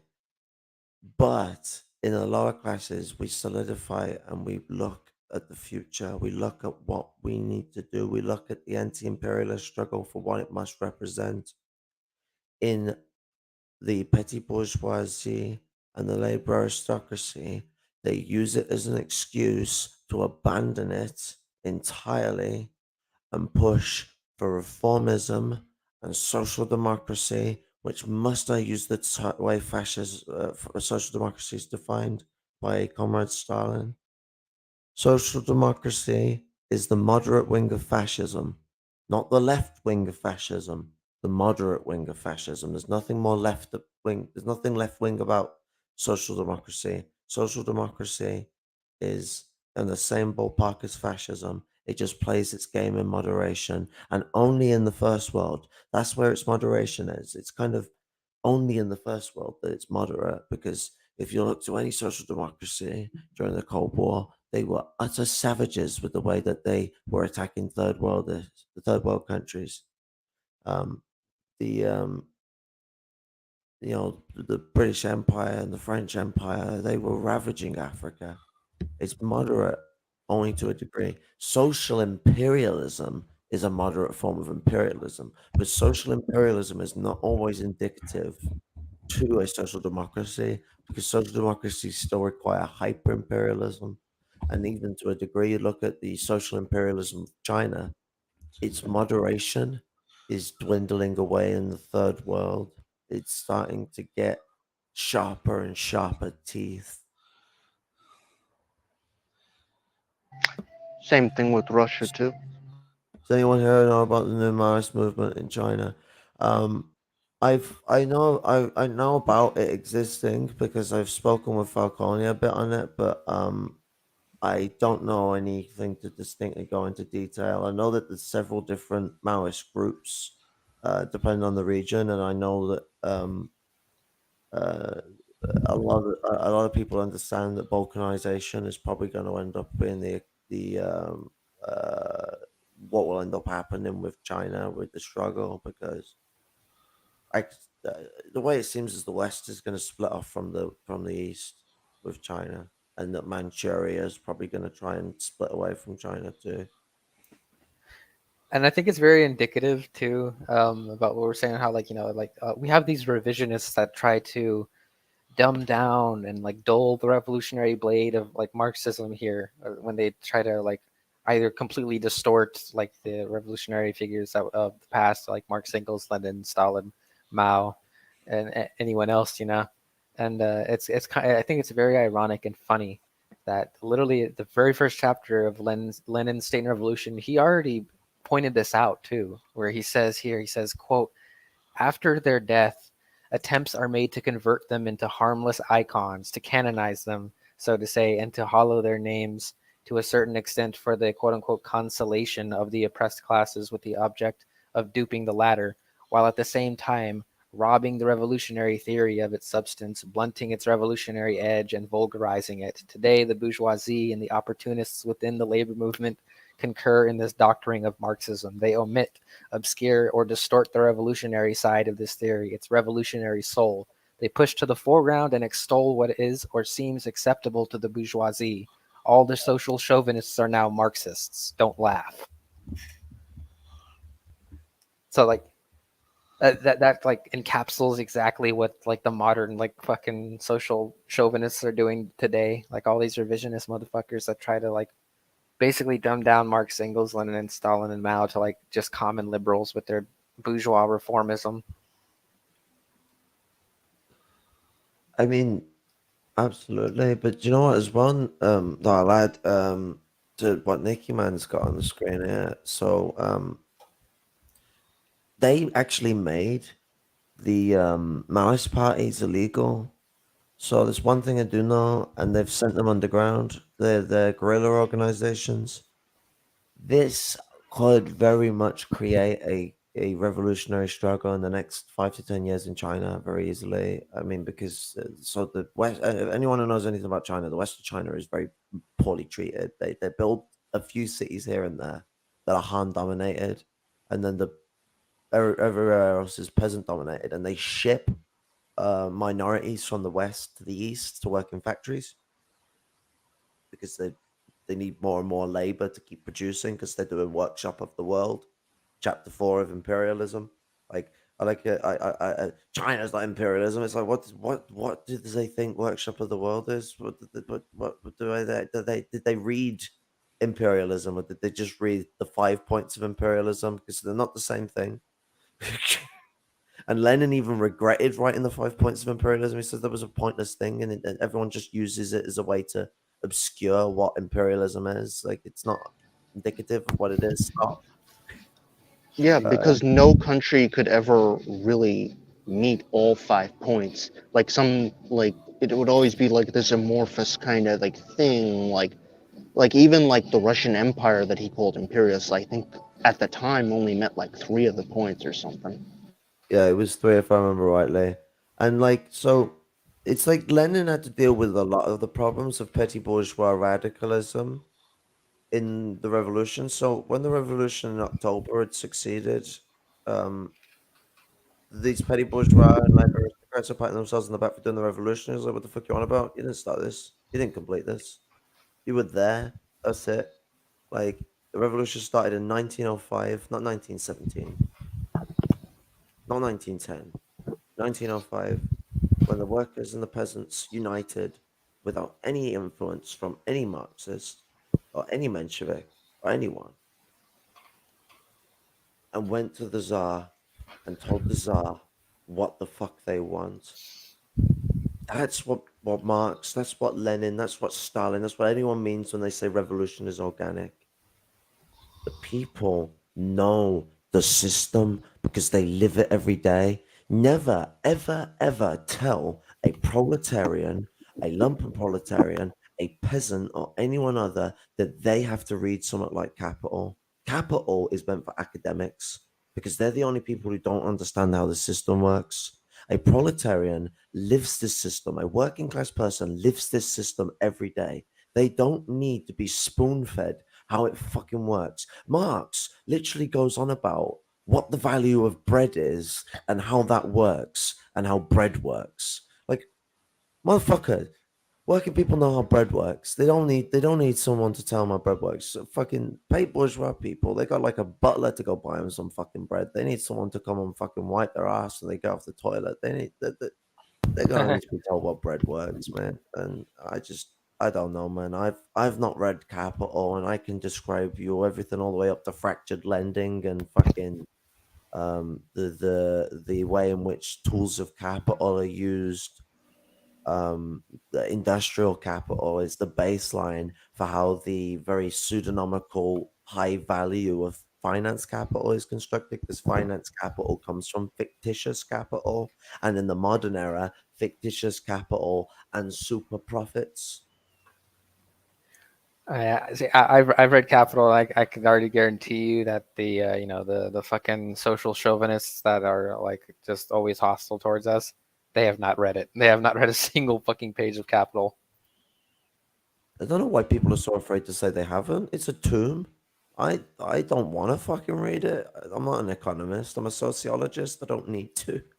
Yeah, people try to dig at I mean, who even knows if it's true? I mean, even if it is, it doesn't even matter. But there was like a hit piece from like Hoxha or something like that, or like a member of the Albanian Party of Labor that pointed out that like in like a private meeting they had with Mao, Mao admitted that he didn't read Capital, which doesn't really matter in the end, you know. Mao is Yeah, such a fucking badass. He just doesn't give a shit. Like, my G. Yeah, I mean, it's like, yeah, if you know the points, it's like reading it is just like, okay, I already know that. But the, the point is that, yeah, they read it, they only read parts of it so they can distort it for their own things. Um, but I think maybe we should continue to like the Russia part because I think that's the most damning part here is that and the Alexander Dugin part because it's like it really reveals Caleb's third position is fascism, which I think is the best takeaway from this debate. That's simply ridiculous. That's an interim. That's an interim Russia. imperialist. I'm not. I am. Comparing it to what is going on I in the am. United States, that the same big corporations that are pushing it. Yeah, and I just answered your Oh, question. Dark Snow is back. All right, okay. I'm going to mute you if you don't stop interrupting me. Now, Oh, you should let me answer. same big corporations that are pushing. Wait, hold on. So it's okay for Caleb to interrupt Jason and Vosh, but it's not okay when Jason does it back. Wow. Confrontation with Russia have also hurt American workers, and so opposing this confrontation with Russia and fighting for jobs and schools and housing for American workers walks hand in hand. Does it? Okay, and your point being? My point being that I love that response from Jason.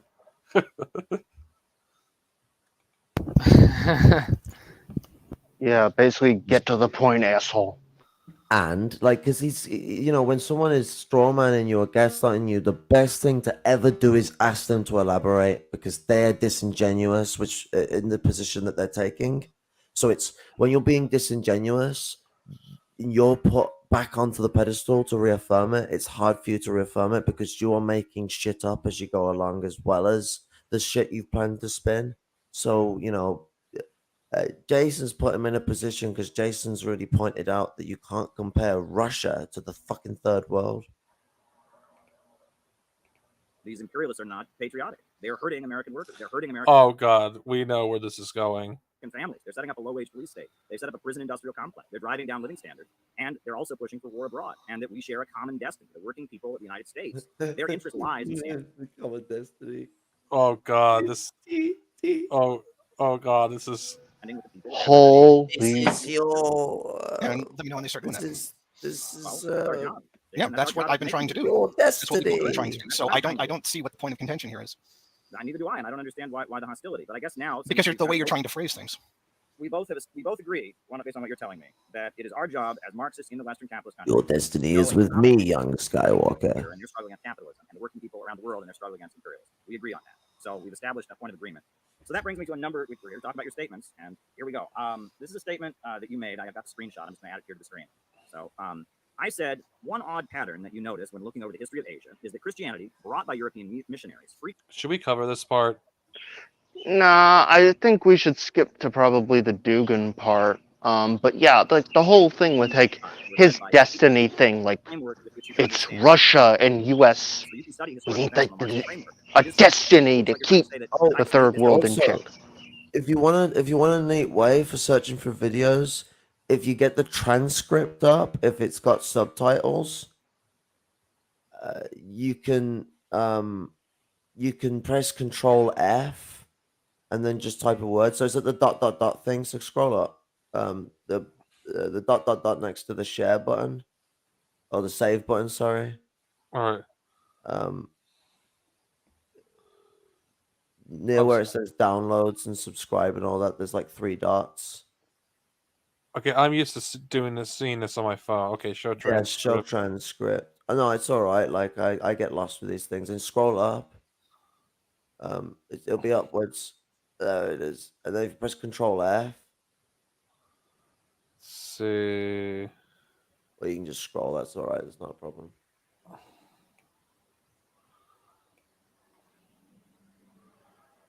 It's interesting. I haven't used this feature before. Yeah. And if you Control F it, you can like keyword search. But you should get the Charlotte Snook thing first, because that's the first time Caleb really like switches. Wait, where was the button for the transcript? Is it under the ... thing? It's where the ... thing is, and then you can like you've got an option to both show transcript and it just won't show up on live streams normally, because the only live streams that can have active subtitles is if someone's got a script and they're uploading it with the live stream as they're going along, because they've got a transcript there. Yeah. the Johnny Depp Amber Heard trial had one live stream that had a transcriptor. So, but the issue with transcriptors is that the subtitles are always late.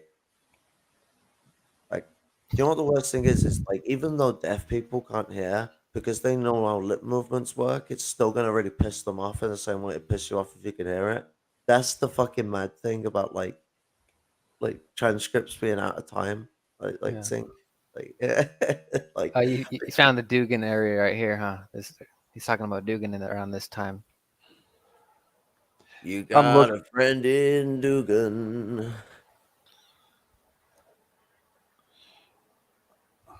Guys, Okay. I'm just going to plagiarize someone's book and leave out a couple of quotes, add a couple more quotes. Where's the anger coming from, Jason? As I have already answered that question, you know that I wasn't referring specifically. Like when I said people, when I said other people, because you're a liar. How am I? Because you're a narcissist and a goddamn fascist. How am I a fascist? Oh, you mean aside from being the ally of Alexander Dugan, aside from I'm not a fascist and I'm not his Okay, if there's one thing I will criticize. He's not fascist, I'm not lying to him. Of course, I will criticize Jason like earlier. I don't think Jason did a good job proving that Caleb is a fascist. If we're being objective here, like he wasn't prepared when he did that. He should have been. Yeah, he should have been. Jason let his emotions cloud his judgment here. I wish Jason had also recorded the visual because like this is like Caleb's face is just distinctly pissed at this point, and he's going more unhinged. Jason's internet blipped out at one point, and he started like trying to go like, yes, victory! Time to go and talk shit about Jason while he's gone. And Jason returns, and it's like, my internet blipped, you motherfucker. Yeah, Caleb is a narcissist. Me and Nicky, man, absolutely on the same page the whole time. He's not only a narcissist; he's also a man-child. Caleb proves that better than Jason, to be honest. Yeah, I know that's the thing. Like the way Caleb behaved, he ended up proving the point better than Jason got the chance to prove the point because he kept muting him and lambarding him, and he turns around and tries to like push. He describes the fourth position and then tries to say it's not fascist, but it's like it's opposed to capitalism and communism. Well, isn't that exactly what the fascists said? Guys, they said they were opposed to Nazism too. Sorry. Well, okay. Caleb is such a slimy little fucking liar too, and he says like Dugan's not a fascist and all this other stupid shit. It's like, dude, like anyone who knows anything about fascism knows that fascism always tries to fucking recreate itself, and it always manifests itself differently in different areas.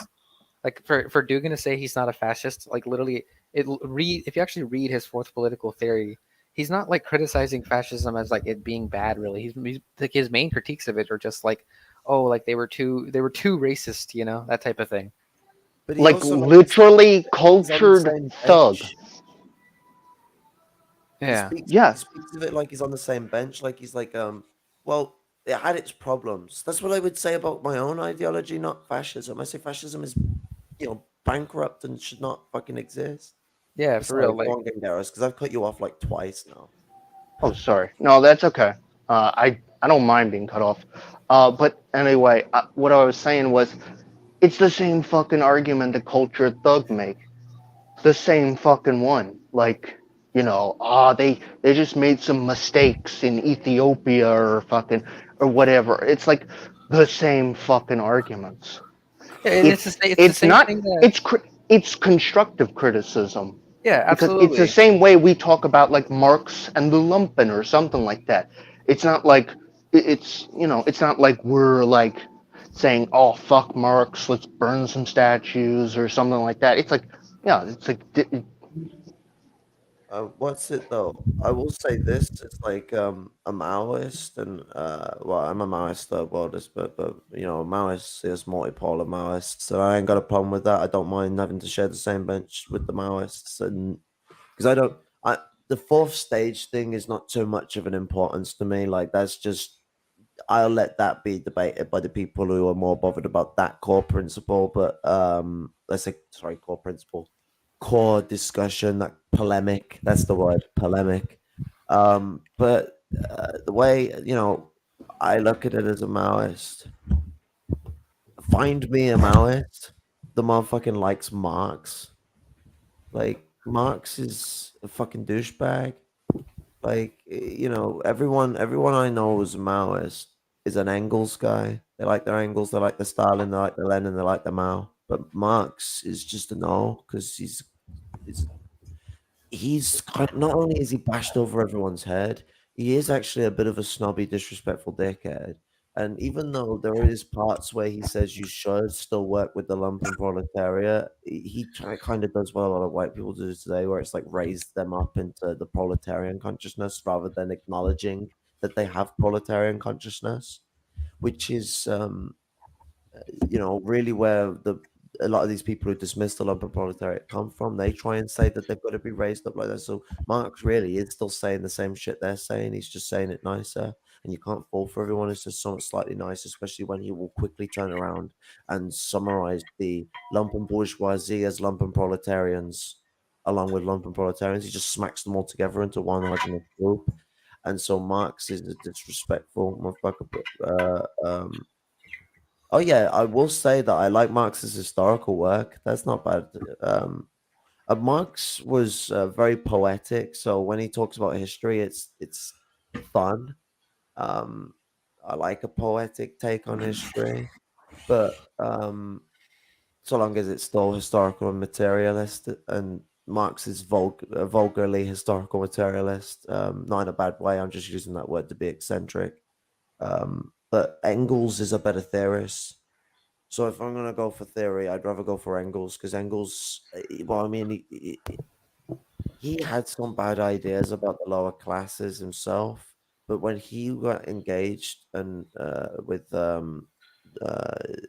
I can't remember the names of the sisters, but he was in relationship with both of them, one after the other. These Irish sisters, and the first woman that he was with, she went and showed him around the darkest, most dangerous streets of Manchester for him to do his studies and got him to engage with the lower classes and really understand what the struggle is down there.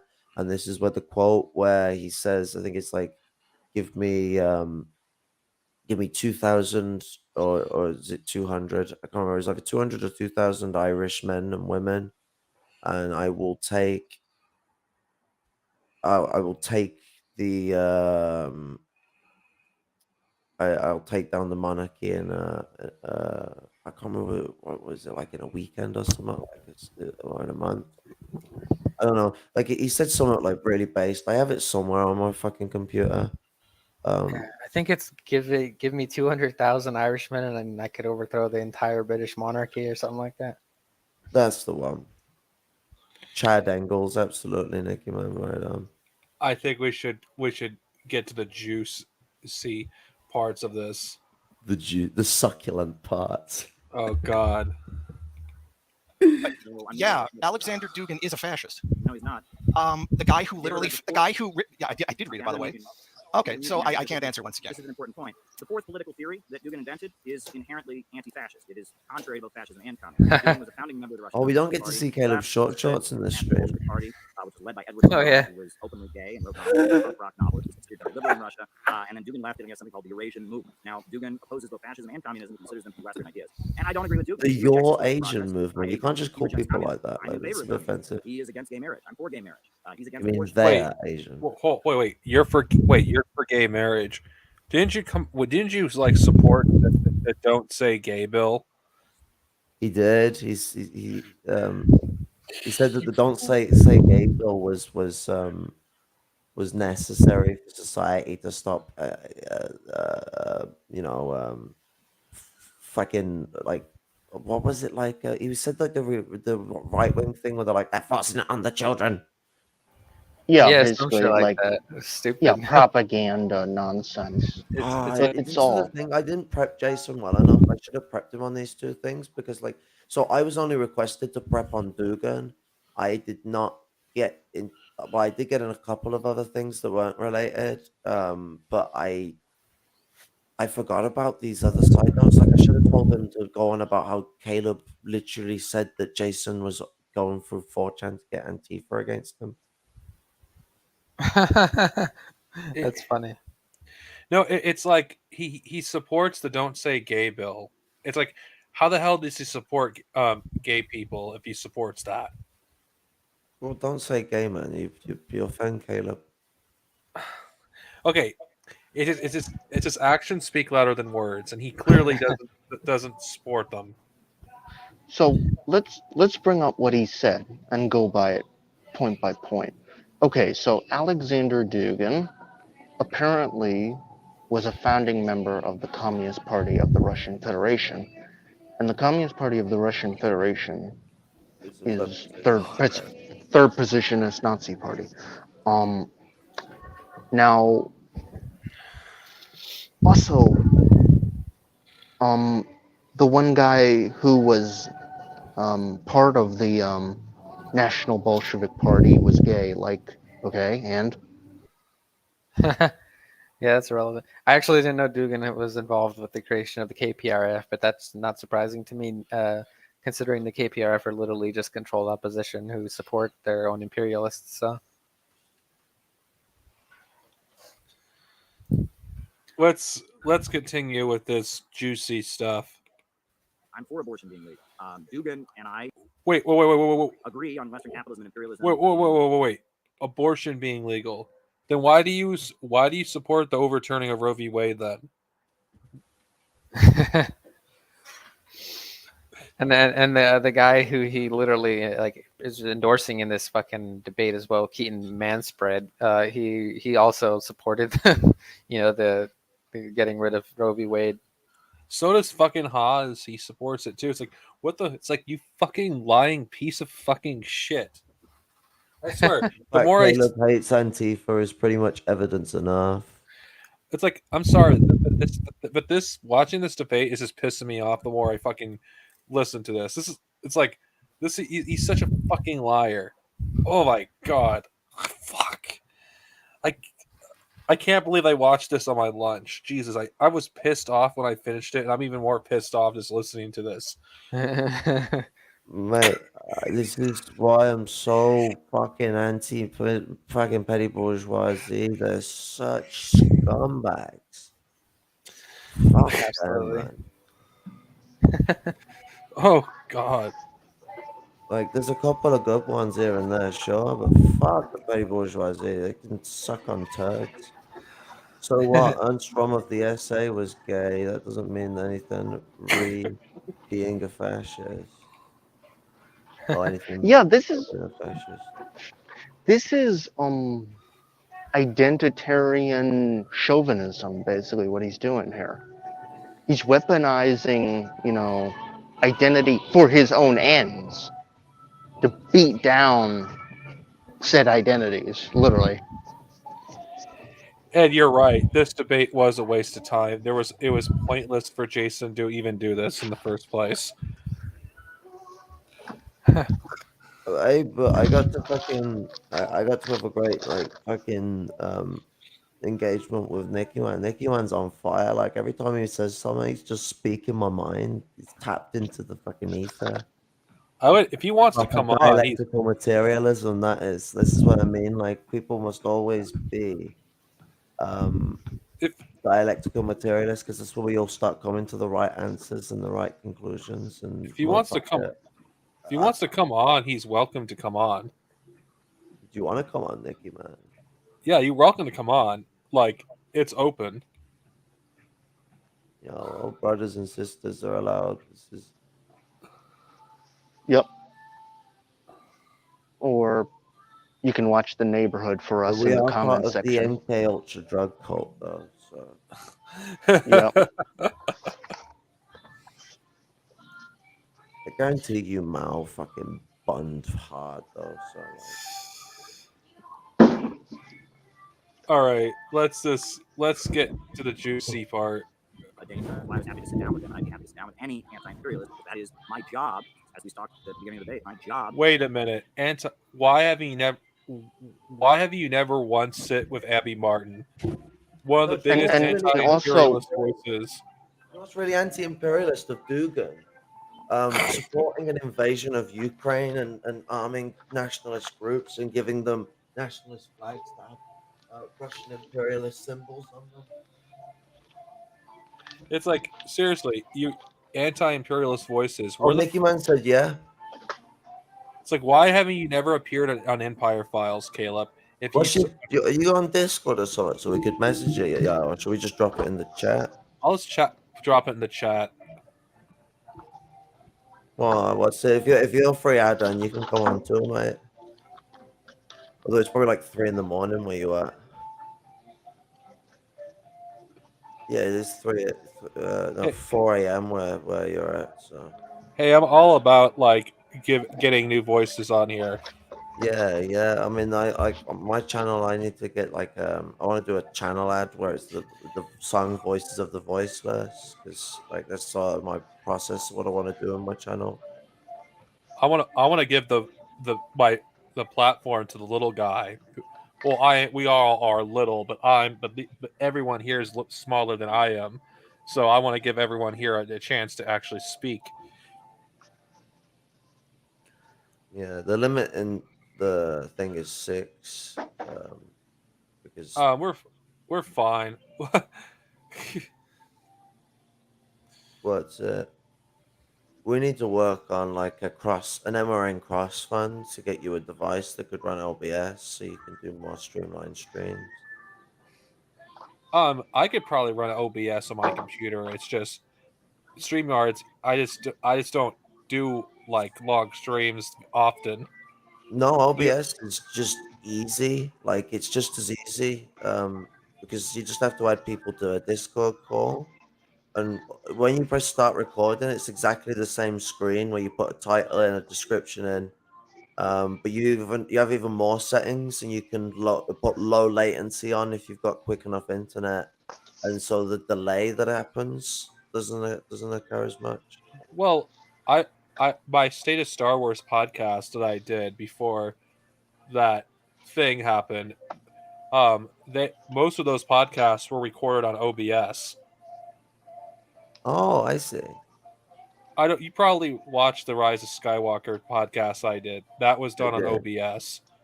Because OBS doesn't break down as much, as my experience. Let's just move on. Because I want to get to the really juicy part. As a person living in Western imperialist countries, to build an alliance against imperialism. And so I sat down with him, but I don't agree with him. And he's a postmodernist. I believe that there is objective reality and one truth. He says that in Russia there is a different truth for Russia. And he has views that are very, very contrary to mine. So I'm not. Nicky Man joined yet. So then elaborate, Caleb. Please. What's it? Dark Snowy, is Nicky Man joined yet? I don't see. Wait. Oh yeah, he has. Sorry. Willkommen. Hello. What's up, hey. guys? Honor to meet you, my friend. It's an honor to have you on. Thanks. Glad to be on.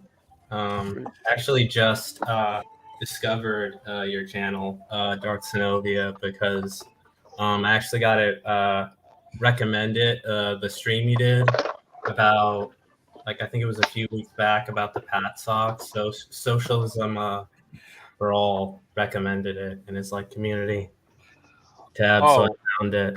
So Socialism for All shared my video. That's cool. That's nice. I'll have to thank him. Yeah. I also run my own channel of the same name I've got on here, where I've done Maupin Watcher a bit, and I also I deliver a lot of messages from the street, not just from people over here, but a lot of the time from people over in America. I got some streams on a massacre that happened in Arizona. And I also talk about a lot of third worldist stuff, Palestine. Oh, yeah. I want to be the voices of the voiceless, so I want to just always great. It's an open door on my channel as well, that people can always come on. That's good to know. Actually, I'll check your channel out too. I will have Lumpin' Third. Yeah, I'll have to thank Socialism for All, because it was the first stream I in a long time that I actually had the courage to invite other people on, because I saw like things were stagnant on my channel, and I wanted to actually expand. And I don't think we can do that if we stay in our safe spaces. But so like Yeah, fair enough. This is the first stream I think I've ever like been on, so cheers to it stretching your no, and legs. it's like it's breaking that ice, that glass barrier that's between, like, when it's like you want to start like engaging Alienation. more vocally, but starting your own thing is really hard. I had to be a co-host to Comrade Net for ages before I could do my own thing. Yep. I was a co-host to freaking multiple people, like a psychopathic fucking weeb, a Star Wars fan, and be liberal. And the less we talk about be liberal, the better. But I will say, Nick, you should read my description. It's great. Like, it's my favorite part of my channel. Anyway, does anyone want to get to the juicy part with Caleb? Yeah, let's go. The succulent sector. Let's go back into the Maupin verse. Oh, both of those points are way off. But go ahead. Okay, well, you muted me while I was explaining how he is a fascist. You've completely misrepresented his book. Actually, it's right out in the book. He's right in it. He says he literally calls for pushing fascism using using fascist and socialist symbols. Dugin was also part of an anti-Semitic nationalist group, the Pamyat, in the Soviet Union. Pamyat used the same version of the Russian flag that you do in support of Russia in your meetings. Everyone fucks up Russian. Oh, I see that when I get the answer, you walk away so you don't hear it. Oh, that's the short shorts. We missed the short shorts. I don't know where it is, but first of all, what version of the Russian flag are you referring to? Well, I have a picture of it here. It's the one that's black, blue, red, of the eagle in the middle and the writing. Yeah, that's the flag of the Donetsk People's Republic. Really, because here is a picture of a guy. They were waving the exact same one way back. Yes, that's the flag of the Donetsk People's Republic. That's the flag that they chose. Oh, so we're just waving. This is some gaslighting. Used by the communists and progressive Russian-speaking people of the eastern regions who declared independence. That's actually what their flag looks like. You do realize that he's literally saying in the fourth political theory, he's pushing for fascism, saying to use fascist and socialist symbols. He spends pages denouncing fascism. He talks about how fascism, because it's inherently racist and because it's tied in with the Holocaust, etc., has been discredited. Etc. I mean, I've read the passages. And yet the Doesn't Dugin literally want to conquer like all of Asia? No, I didn't say. Like, isn't that basically like his idea? Is to create like a Eurasian like empire or something? Yeah, he's part of like a Eurasianist ideology, which is basically fascism that wants neo-colonialism in Eurasia, with Russia and China holding dominance over large sections of it, along with an alliance with Germany. It's been pushed before, basically. Yeah, it's I'm pretty sure there were some, I forget the name of like the theorist, but there was like some world theory put out by some guy that said whoever like controls like the heartland of like Asia or whatever like controls the destiny of like the world or something weird like that. It's like obviously, yeah, it's pretty much, and it's the same thing. Like said, it's geopower theory. What? It's geopower theory. Yeah, geopower theory. Yeah. And the way, like, you see it with, like, Haas, too. Like, remember, it's like that famous clip of him talking about him being, like, a Mongoloid or whatever. Like, his reverence for, like, the Mongol Empire and stuff like that. And how he wants to, like he claims, like, inspiration, like, from it. And stuff like that. Like, it's kind of part of this whole, I think, create like a European Asian like empire sort of thing. Well, Hitler wanted to do that. I mean, Hitler was calling for like a Russian German like struggle against like the Soviet Union and China to cement like a Eurasian supercontinent, which that idea came from the same guy who came up with Lebesrom, and the British had already had this idea before then, because that's why rather than trying to conquer China or Russia, They just tried to make them imperial powers so that they could just try and dominate them with financial capital. And Yeah, they propped up civilization. the Qing monarchy. Like they wanted, We they could have kept, destroyed it. We could have taken the whole of China by force. yeah, definitely. Like even Yeah. though like the Taiping rebellion and stuff like that, even though they like the Taiping were like kind of like Christian-esque, the Western power, the Western imperialist powers, like 100% backed the Qing like against them and sent like mercenaries and weapons to Too beat. independent, you know. Yeah. So yeah, it's So the thing the U.S. does where they just put like puppets in and have them rule because it's much easier than having them as direct colonies. Yeah, go ahead. so I haven't shown you this clip, Nikki. So this is a passage from a book I've read, Hitler, a biography by Peter Longridge, Oxford. He's a professor there. And here's the quotes I got here. And he's talking about Hitler here. This assessment purports the notion of seeking close cooperation with Russia, but a Russia that had been liberated from, quote, Jewish Bolshevism, end quote. This idea appeared in several of Hitler's speeches in the summer of 1920. For example, in a speech in Rosenheim in July, quote, our salvation will never come from the West. We must seek contact with nationalist, anti-Semitic Russia, but not with the Soviets, end quote. This theme came up in his speeches until spring 1922. It was due not least to his influence of the Baltic German emigres, of whom there was considerable number in Munich, associated with Alfred Rosenberg and Max Erwin, a subject of which we shall return. So, you tell me, that quote right there, doesn't that pretty much just, you could replace that with like Alexander Dugin or Caleb, and that's verbatim a quote from these fuckers, pretty much. Oh yeah, 100%. Except they would have to code it better. In fact, the White Army, I'm pretty sure, was in Russia, was like one of the inspirations for a lot of the Nazi ideology. A lot of the Russian emigres actually formed like some of the ideological basis for like Nazism, especially with their propaganda during the war. During the Civil War was especially anti-Semitic and basically just claimed that the Bolsheviks also were a Jewish. Well, yeah, because the articles of Zion were produced, and then so Russians started just going around beating down and murdering as many people as they could.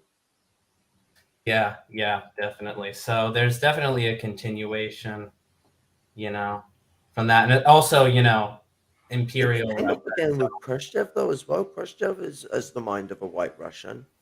What he said about the Ashkenazim that were coming back to their homeland, essentially, they basically had no other home other than, the Soviet Union and the Bund, because Israel was not a home to them. It was, a settler colonial state that Stalin unfortunately supported the creation of. But no one knows this. Well, people do, but Marxist Leninists don't seem to, or avoid it. Stalin criticized himself for it.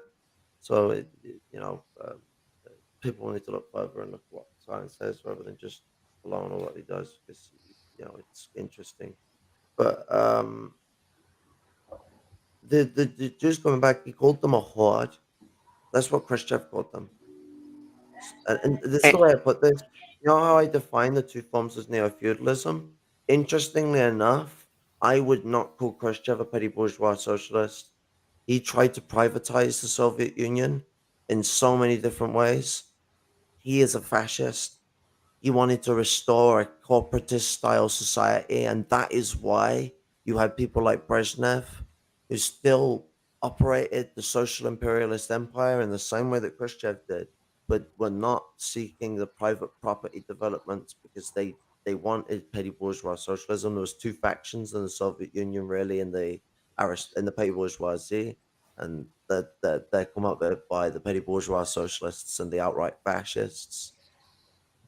I'm kind of reminded when thinking of Khrushchev. Have you ever seen the movie The Death of Stalin? They have Steve Buscemi playing him, and I'm Yeah. reminded of, like, that meme of like, how do you do, fellow kids? But it's like, how do you do, fellow socialists? And it's just Khrushchev, like standing at his desk, trying to pretend to be like revolutionary or Dude, he whatever. tried to pretend he come from a proletarian background. The guy was the son of a wealthy businessman, like one of the wealthiest businessmen in Russia.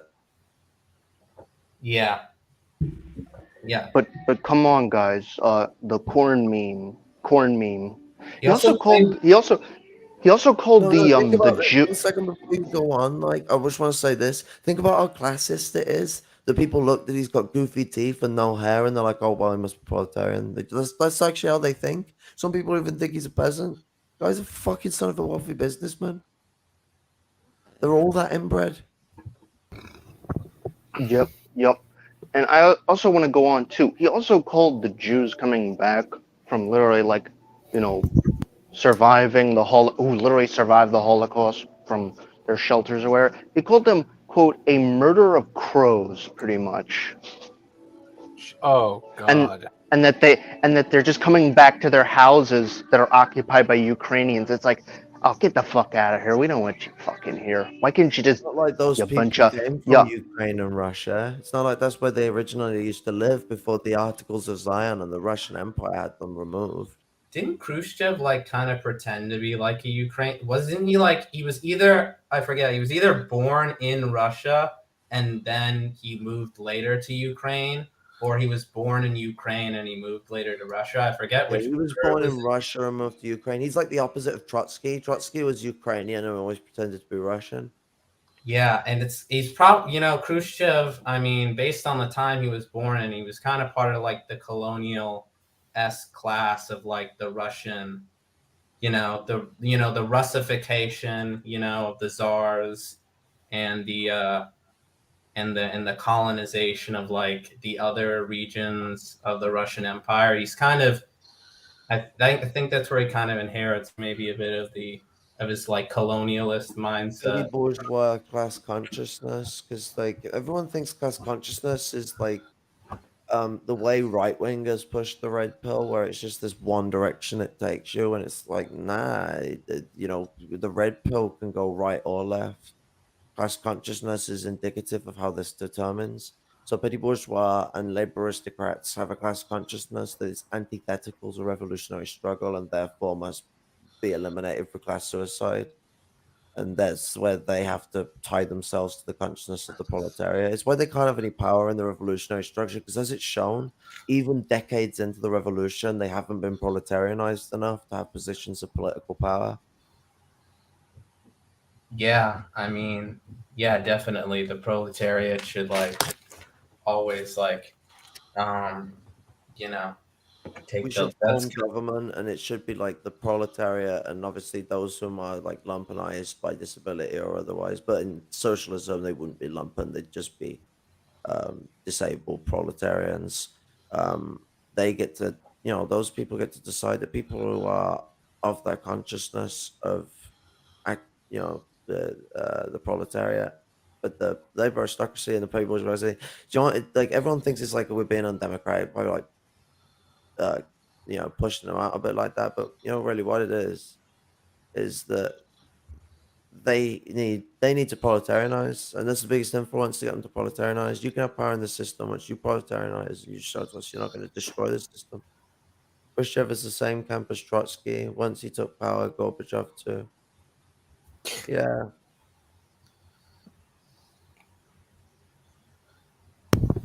And that's another thing that's like a lot of revisionists don't even like try to acknowledge. Like that's another reason why I love people like Lenin and Gramsci and stuff like that. Like Gramsci even pointed out how like the function of a political party could be either progressive or regressive depending on how connected they are with the masses. Like here's something from the Gramsci. I have to report you to Caleb Maupin. Yeah, for real. Like here's something that Gramsci said in the Prison Notebooks. He said, "quote The policing function of a party can hence be either progressive or regressive. It is progressive when it tends to keep the dispossessed reactionary forces within the bounds of legality and to raise the backward masses to the level of the new legality. It is regressive when it tends to hold back the vital forces of history and to maintain a legality which has been superseded, which is anti-historical, which has become extrinsic. Besides, the way in which the party functions provides discriminating criteria. When the party is progressive, it functions democratically, democratic centralism. When the party is regressive, it functions bureaucratically, bureaucratic centralism. The party in this second case is a simple, unthinking executor. It is then technically a policing organism, and its name of political party is simply a metaphor of a mythological character. Gramsci Yeah, is a I mean, the genius. bureaucratic thing is definitely kind of a tell. Yeah. Trotskyism right there. That's one of their main buzzwords. They want to prolong and expand bureaucracy when socialism is, because bureaucracy is the state actor of class struggles, so it needs to be destroyed eventually. That's the process.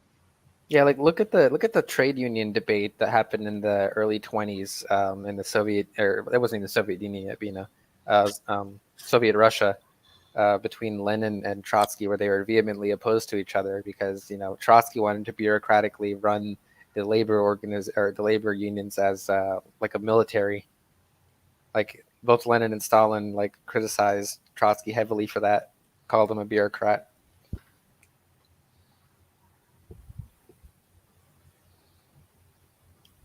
What's it?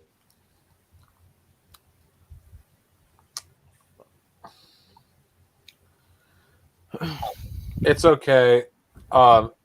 We understand. We have that tendency to kill the battery on your phone. That's another thing as well, is it will be less battery intensive using OBS on people. Discord's not as Oh yeah. Well, yes. I didn't expect this stream to last this long. 3 hours. You sure. invited me. Of course, I just ramble on. I do apologize if I've for cutting you up a couple of times, Nick. I have that problem, but my mind is like a loose dialectical materialist. Fucking just every time I see things, I'm just like stuff. And it just starts fumbling out of me. I do apologize. Truly red pilled. Truly red pilled. I've drunk. How do you ever lose the red pill anyway to the fascists? In the first place. I mean, you'd think it would be a pretty simple metaphor to use. Do you know what's weird? Because Marxists don't want to acknowledge that they could use it too because of the second and third film. Like you ever look at Marxists, they always hate the second and third films. I'm like, I don't mind them because not only does it show you that you can't trust a lot of these people who think they are the be all end all of revolution, because they'll just sell you out to the big power at the end for what they want. Like literally, their individualistic loves and wants was what they sold it out for. Neon. Was that intentional, or were the directors just like, oh, this is the good ending because they're all at peace at the end?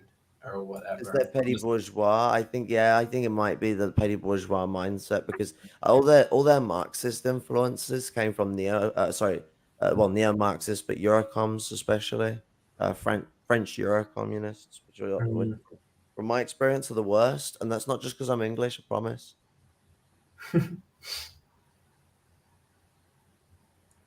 He'll come back on when he gets home in 30 minutes.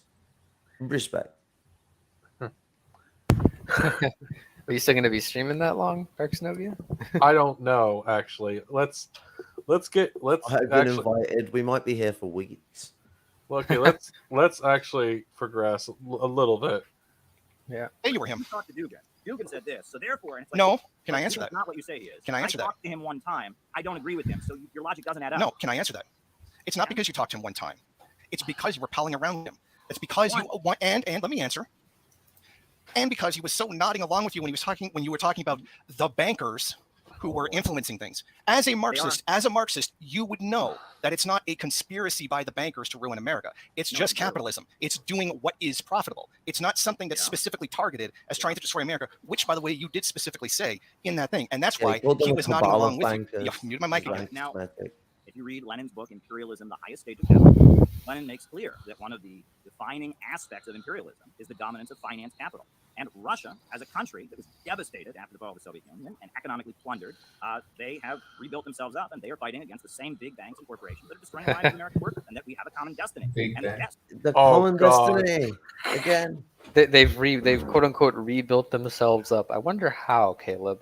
Could it be that they built up their imperialist power? You can kind of tell he's petty bourgeois too, because he does the thing like the quote like progressives do, where he talks about like corporations instead of. I don't think he barely ever talks about like capitalists. Yeah. Like, yeah, and normally corporations is just when he's talking when he can't just say bankers because he's been called out. Normally he just says bankers. And then he'll add the corporations on when he's doing more public speak. But in his books, like Satan at the Fountainhead is so centered on like the bankers are working with Israel to fuck America. That's his position. Yeah, he's and he basically just wants to kind of, I think with this Dugan thing, I think he kind of just wants to create like the Russian Communist Party, like in America, like some kind of weird fake fake opposition party. Like we're worse than trucks. Yeah. Caleb Maupin is an example of why you should never trust trots ever.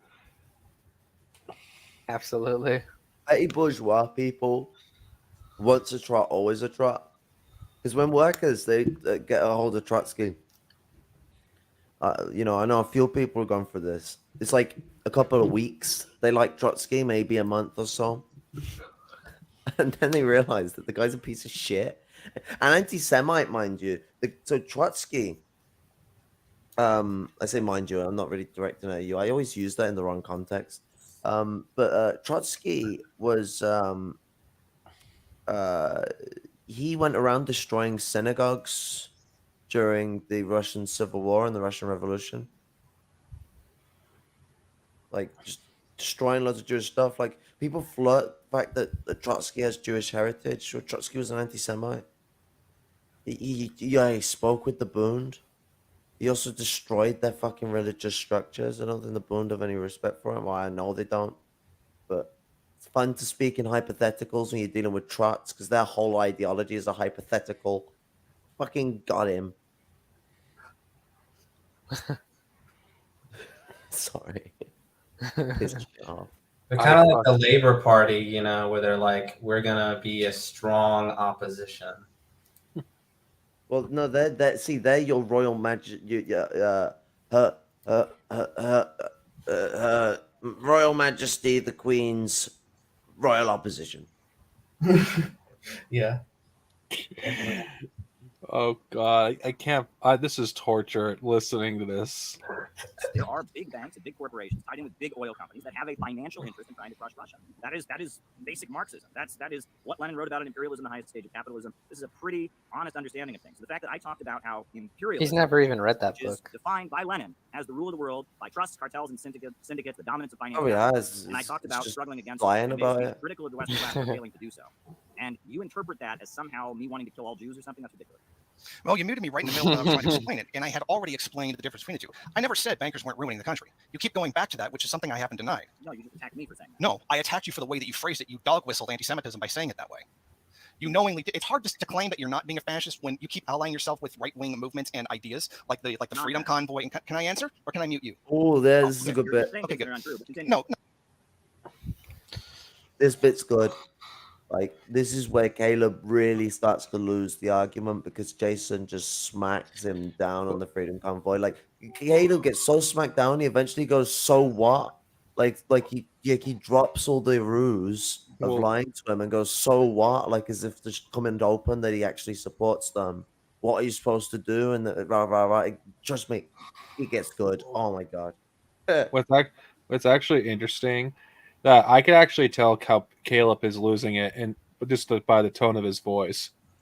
Oh mate, you should have you watched it on Caleb's channel with the visuals? Because his face at this point in time, he's losing his shit. He's switching. To be honest, he kind of starts to sound like Ben Shapiro when he's like really Facts and logic. Yeah.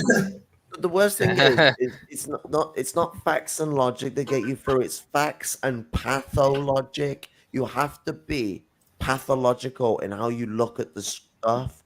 Now, what Caleb is he's unfactual and a pathological liar. Well, to be honest, there's no such thing as something that is technically unfactual. There's just incorrect facts. I mean, people don't really understand what a fact is in a lot of cases, but because fact means factor, it means an effect, but nonetheless, facts only really make sense to us when it's tied to relative truth. So therefore, it's relative truth and pathologic. So therefore, it's just dialectical materialism. So Caleb is operating like it's like Ben Shapiro when he went on that fucking English news show and he debated one of the most conservative English reporters because he was involved in the BBC at one point. It's like, you're a leftist. You leftist white liberal. I was like, I don't think you know who I am, Ben. What's funny, that was the funniest moment I've ever seen. He was clowned for it. What's actually funny, Ben Shapiro fanboys claim that Ben Shapiro won that exchange. Well, yeah, because he left, you see, and when these people leave, they win. But then when Jason leaves this debate, Caleb's like, I won. Well, I don't think Caleb or Jason won this debate, if I'm just being honest with you. The purpose of why Jason went on kind of did, because Jason didn't go on thinking he's going to win a debate. Like, everyone's got the wrong idea with this debate battle thing. No one wins, everyone loses. It's like Alien versus Predator. But, whoever wins, we lose. But Jason's point of going on here was to show Caleb up, not to be able to succeed, because he's not going to get the chance to do that. I pep talk on Jason, not that he's not going to get the chance to do that. That's why I was telling him not really to bother, but he's going to bother. You want to show Caleb for what he really is. You want to make him show his true colors, because you can do that. You've just got to stick to the truth of the matter, the absolute truth to the matter. Because the truth is the strongest enemy against these people. And I'm not about relative truth. I'm not one of them absolutists that you get these first worldist Marxists. Our truth is relative on this world, that we move through time and space. And that relative truth is paramount to our struggle. And it's like the sword of Damocles against these motherfuckers. Well, I'd argue that in this debate, Caleb Maupin came off as very childish and petty.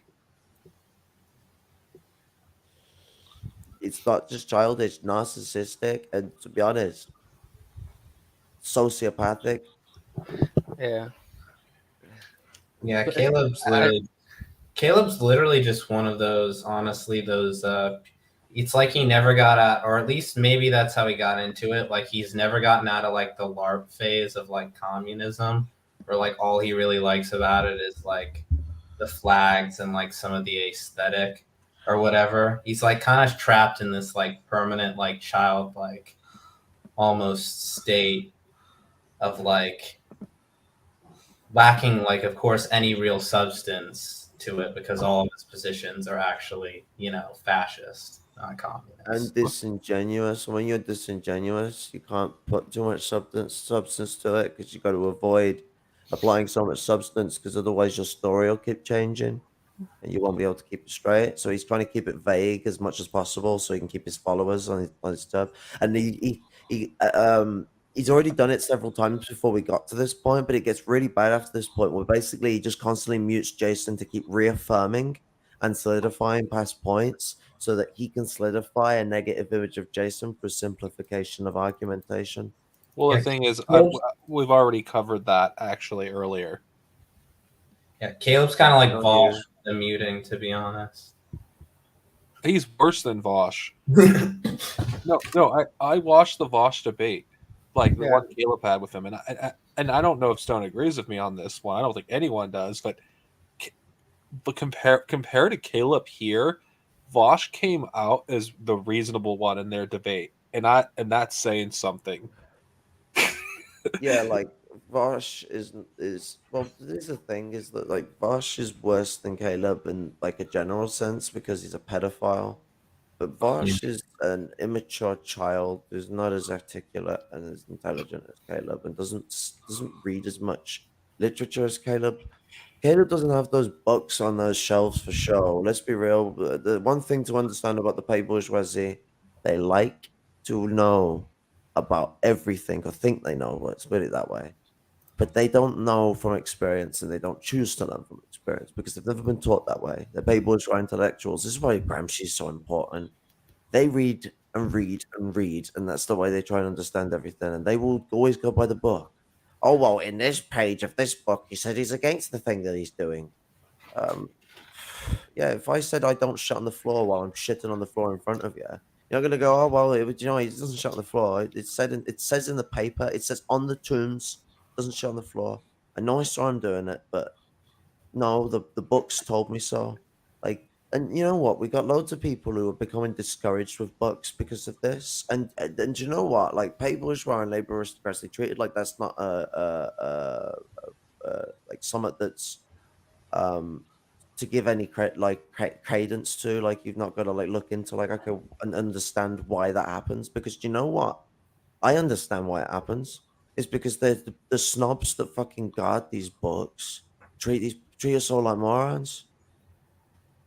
And so no one wants to engage with that. And a lot of people struggle with the way that we have to engage with learning, and there's no practice around that. I mean, like The communists, post worship, they only want to give out books either in physical books or download stuff on phones. What about people who don't have phones and can't read well? Or what is it just fuck them? Does it just go to a library? But, my idea is that you record onto compact cassette, you record books on compact cassette. You get them a cheap player, you give them a player, you give them the compact cassettes with the books or book that you're giving them, and then you tell them that weekly or monthly you'll come back with more and more books to keep giving them. And if they don't want to keep the other one, they get more than welcome to keep them and record over them and use them as they please as they want. Because that's the great thing with cassettes. Because you don't need a computer to do that. You just need a recorder, and you could actually sell them one that could record for cheap still. Because you could get them all off Alibaba as like a business massive bulk conglomeration thing. And then you just keep giving them loads and loads of books, and you make it audio books available to everyone. And you could make that third world because you can post these things. And Yeah. it would really help lumpen proletarians, is what I would say, because a lot of us don't have smartphones down here. Well, that's that's actually something we should be discussing in greater detail at another time. Actually, Yeah, because there's so many nuances. This is why like Stone said, like the petty bourgeoisie, like they want to know everything. They want to be like super intellectual and stuff. They want to try to like talk down to people beneath them and stuff that don't have time to like read all these books and stuff. That's why another reason why I think that Gramsci is so freaking important, especially for people in the first world where they're surrounded by petty bourgeois and petty bourgeois mentality to learn about Gramsci. Because like when Gramsci was like really pushing for the working class, the proletariat and lumpen proletariat to organize their own organic intellectuals, so that they can counter this bullshit. I actually think that's the main reason people wanted to, like back before I had a falling out with these people. I think that's one of the reasons they want to associate with me in the first place, because they saw my book collection and they assumed that I was one of them. I didn't realize I was poor as shit, but I have a lot of books. Yeah. And like for me, I don't have that many physical copies of books. I mean, if I can find something online for free, I'm gonna fucking read it for free. Like, well, I don't really care to like try to show off to like people out in the real world, like, oh, look at what I'm reading, I'm so intellectual. I don't give a shit. I'll read it all in a fucking PDF at home online. I don't give a fuck. Well, the thing is, regarding my collection, I have over 200 Star Wars books, over 300 Star Trek books, like over 100 Marxist books, and over 50 history books. So I have a lot of material. Oh shit. Nice. So like, and to the thing that like with I Caleb struggle trying to with like, reading because of my disabilities. I do, so I have to like go at it in processes and steps. And I wish I was able to do like proper note taking and stuff like that with my reading, but I have to put so much cognitive energy into trying to read that I can't like think about notes. I just have to go at it, and maybe I will talk to myself a bit about it instead to make up for that. Like I'll consolidate thoughts while I'm reading, so I'll get to like a certain point in the book, and then I'll have a ramble about it and try and consolidate what it is I'm getting to, and then push forward because it's a way of mitigating my own problems. But the way I see it, I wish I could do a process where you read and take notes, and you reread and take new notes, and then you try and like consolidate the notes together, and you basically try and like constantly burn what you've understood in the process of going through those books into your mind a bit more, so you can be more critically and analytical of them and look at them from a greater perspective. So it's like a way my disability limits me from doing how I would like to be a Marxist. But like I say, we shouldn't. I shouldn't demoralize myself for it. I should just get used to doing things the ways that help disabled people get into it. And as a disabled person, I care about making sure that other people I know struggle like this get it. And that's why like my idea with the thing comes about. And Gramsci is probably one of the first things to put on a fucking book, because or in an audio book and send about to everyone, because people need to hear the words of Gramsci. They really do. Because you know how much hope it gives. When I'm engaging with lumpen proletarian brothers in the street and I'm speaking to them, and like I tell them about their organic intellectuality and where their experience drives them and how they know shit. You can feel the fucking like pain because of all the struggles they've gone through, the way they've been blasted, the way they're on their ass.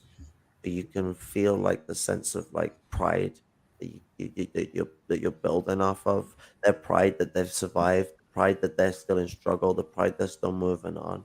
You also know that it does validate them, that they are therefore more experienced in capitalism. They know the system better. They are more intellectual about it. And no one can tell them otherwise, when all the people have told them that they're pointing out so much wrong with the way society is, and they're told that they're just blaming their problems on society. No, they figure out, no, it's actually because the system and its systemic problems that are put down onto the poor are predatorial and dehumanizing and absolutely against the progress of humanity itself. This system is debunked, and it brings warmness to people's heart when they're being engaged with as the organic intellectuals they are, and you command the knowledge to them that their organic intellectuality makes them better as an intellectual than a petty bourgeois intellectual. They are a more true to the principles of intellectuality itself.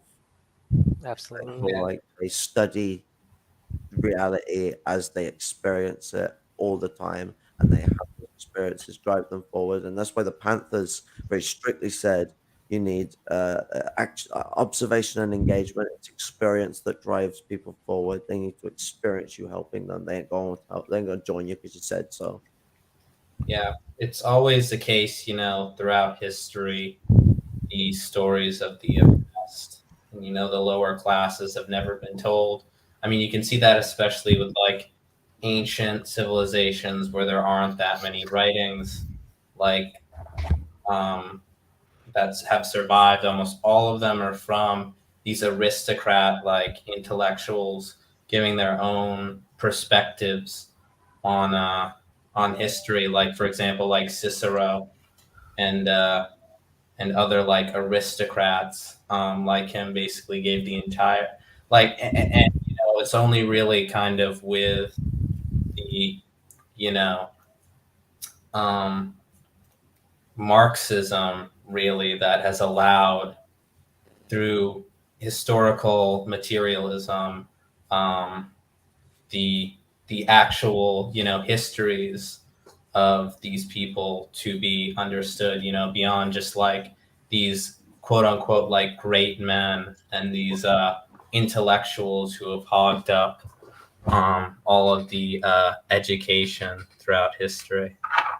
I Well, think mean, is I some think of it the really terms I will say some of this sounds familiar though. So I think it was Plato that said this, but I might be wrong. It was some Greek intellectual, and he basically turned around and was like, uh, "The water wheel will end slavery." That sounds familiar to you. It sounds like the people are like, "Oh yeah, well, mass production will end capitalism." No, it won't. They'll just do Malthusianism. Malthusianism was basically where they come around. It's like if we create a post-scarcity society, we can just cut off the lower class. That was what the Malthusianists were pushing.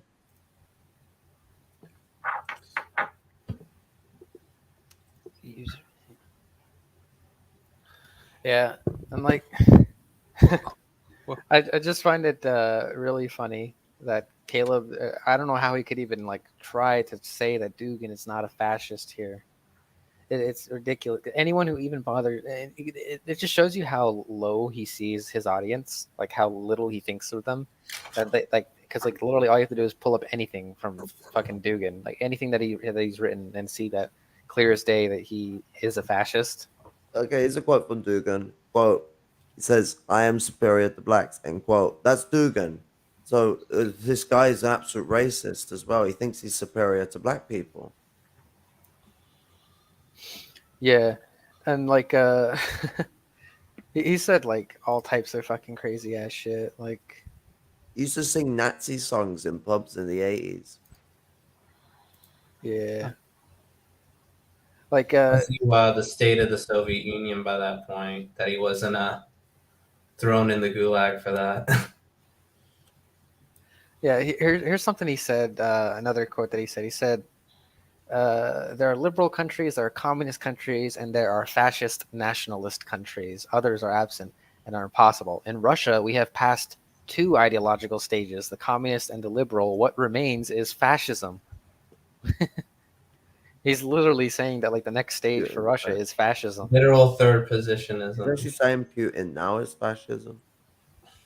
And he like romanticizes the hell out of fascism here too. He says, fascism, this is nationalism, yet not any nationalism, but a revolutionary, rebellious, romantic, idealistic form of nationalism, appealing to a great myth and transcendental idea, trying to put into practice the impossible dream to give birth to a society of the hero and the superhuman, to change and transform the world on the economic level. So literally just Yeah. in like, fascist, like Nietzschean Yeah, and philosophy. it's crazy because the Pat stocks sound very fucking similar to this next part, and it even like it really like speaks to how like fascism even like implements some socialistic like methods and stuff.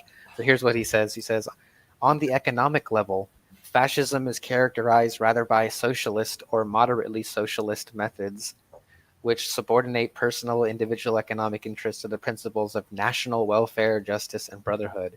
And finally, the fascist view of culture responds to a radical rejection of the humanistic, quote unquote, excessively humane mentality, i.e., of what represents the essence of the quote unquote intelligentsia.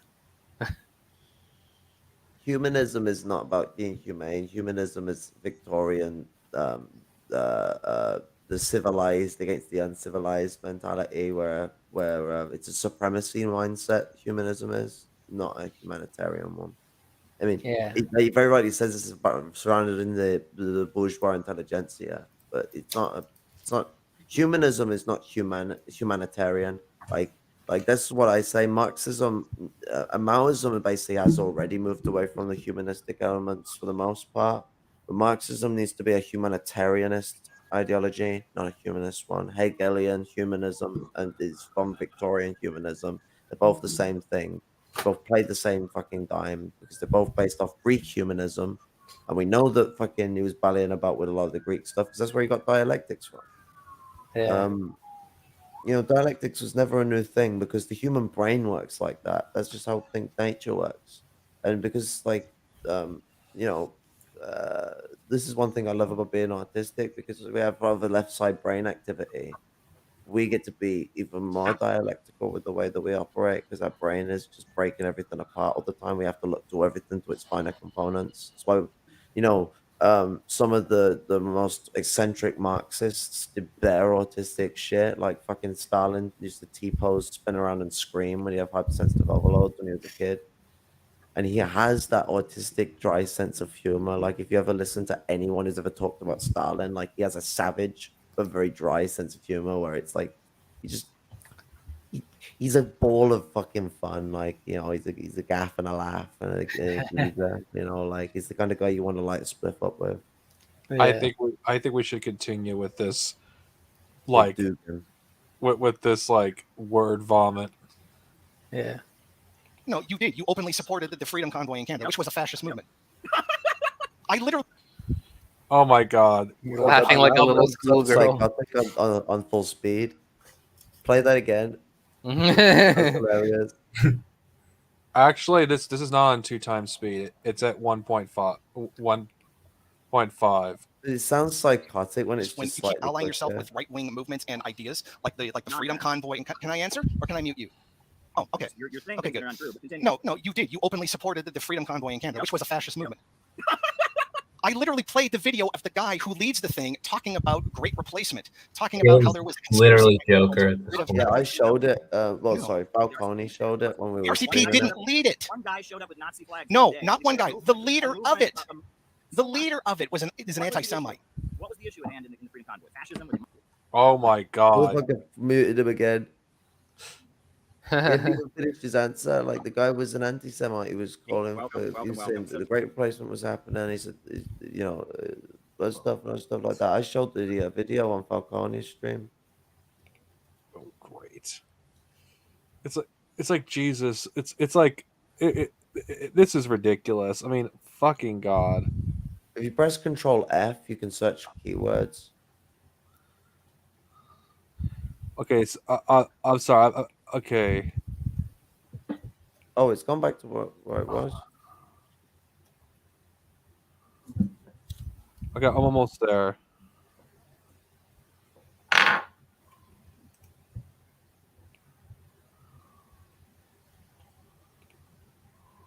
All right. Did your internet blip?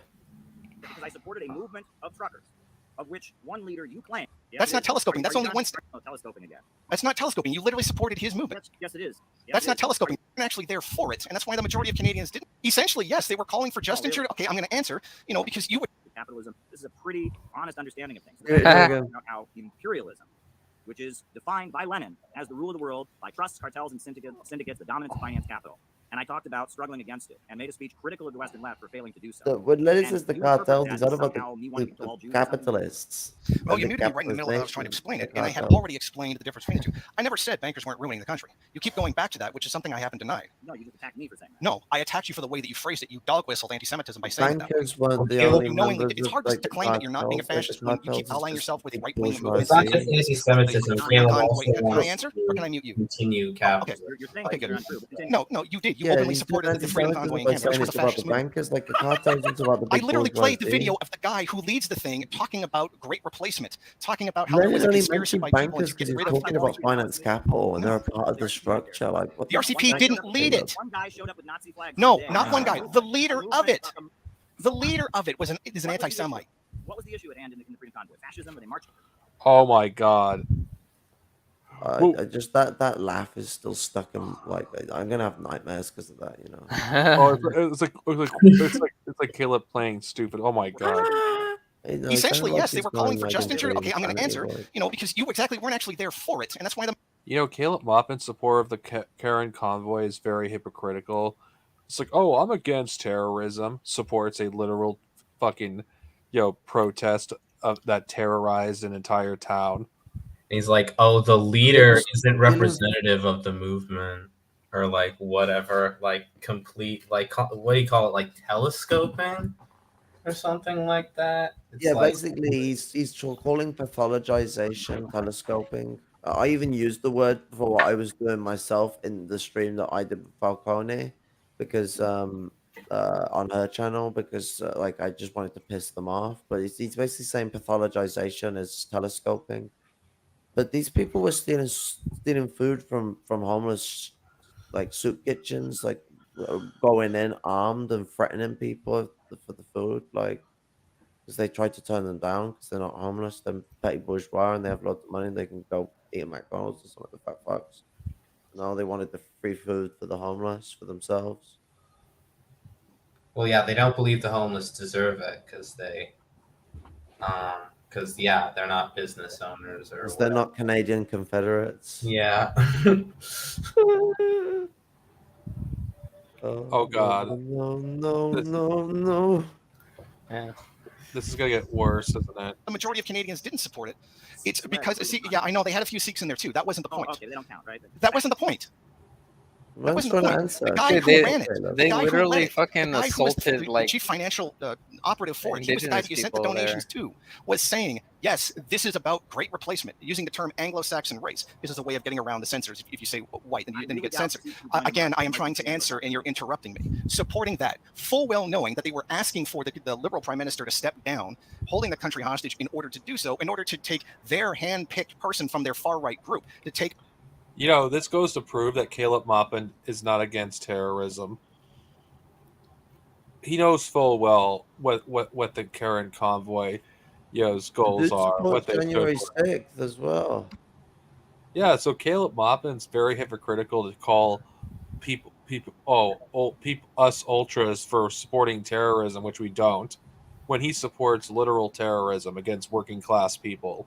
Well, the petty bourgeois love terrorism, That's like their main, because they're not like large enough to be on a class, like act as like a full class or like to do their own rebel. They can only, it's kind of like with like the 420. Narodniks or whatever in like Russia before the Bolsheviks, they just rely on like individual like terrorism and shit like that. And like the stormtroopers, in Nazi Germany, just using terror shock tactics to make themselves and concentrating to make themselves look larger and like more powerful. That's why Caleb, I don't think Caleb's actually been tricked, but that's why like some people could see like the convoy as like a quote unquote like movement of like the masses. No, it's just because like all the petty bourgeois truckers got together in like one area, it makes them look bigger and like more powerful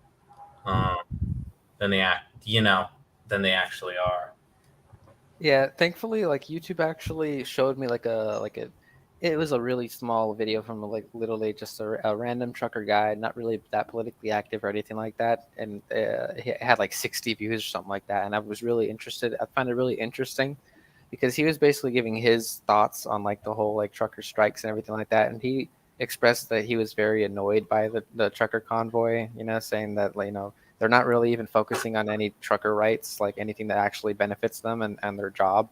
So he just kind of saw them as being like ridiculous. Yeah, and I saw a video of a native trucker saying that the natives ain't dealing with this. The natives did turn up at first, like actual native truck drivers, and then they left pretty soon after. A few days took them to realize that what the fuck, this is some nasty racism going on there, and they both went on.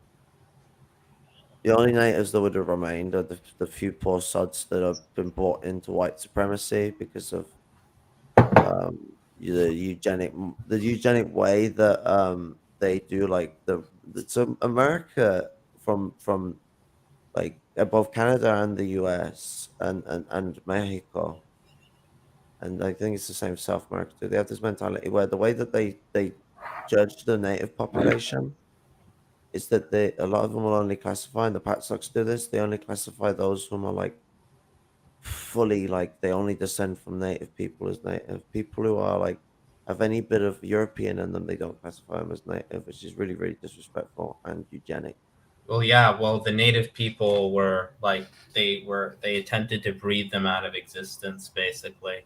It's not their fault that they were basically like, in some cases kidnapped by settlers, basically, or they had like it's not really their fault that they have like any quote unquote like settler genetics like in them. It's a process of the assimilation of colonialism, but Caleb doesn't have a systemic analysis from the education things as well, where they were trying to teach them all how to be white. Yeah, but Caleb doesn't have like a systemic analysis of like anything. So no, he supports the 1862 Homestead Act. I haven't heard him talk on wish that, I but was that's funny. joking. Literal I really wish Laban's I was round. joking. Yeah, that's probably why he likes Lincoln. Actually, that's probably number one on like his list, above, probably way above. Motherfucking Leber's Run Part 2 of America. That is this Manifest Destiny continued. We should progress.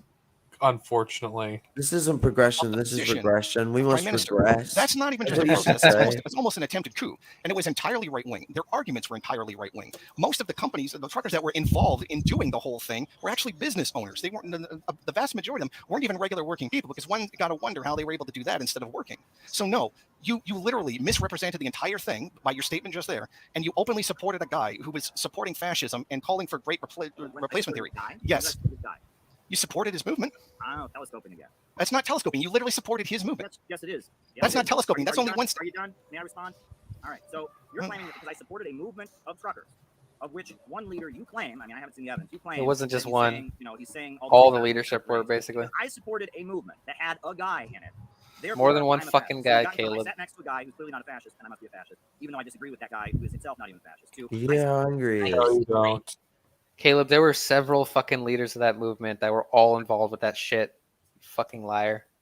Yeah, and like the guy was the fucking leader, not one of the leaders. He was the fucking guy. He was the guy who started it. He's the guy who called for it, and they were all petty bourgeoisie. For somebody trying to create a personality cult, Caleb really underestimates the power of like leaders.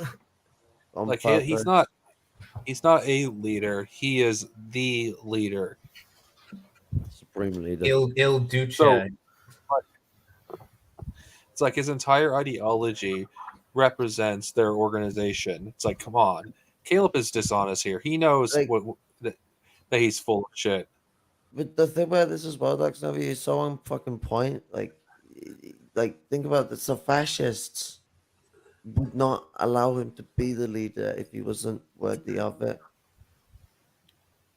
Fascists normally pick quite very intelligent people to be their leaders. Somehow they got behind this guy who's a bit of a moron, and that's a bit concerning. Like, so I mean, well, to be honest, like, do you know what it is? It's because it's the Americanism.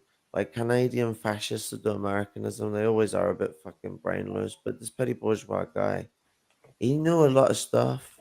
Like he knew a lot of stuff, but he's a moron, and it's like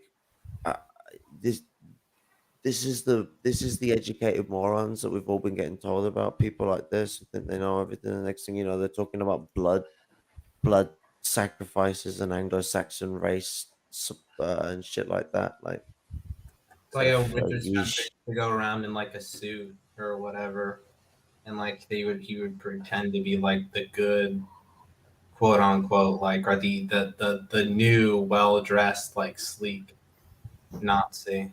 You I know, heard that there's like one obscure part of evolution that's not really taught much, and that's that Homo sapien, as the combined like people that we are around the globe, that we've been for thousands of years, that is actually supposed to be called like Homo sapien because it's like a consolidation of the hominids. So we're double homos. Does a double homo make a hetero? You know, like maths. Oh, also you're all American. Math.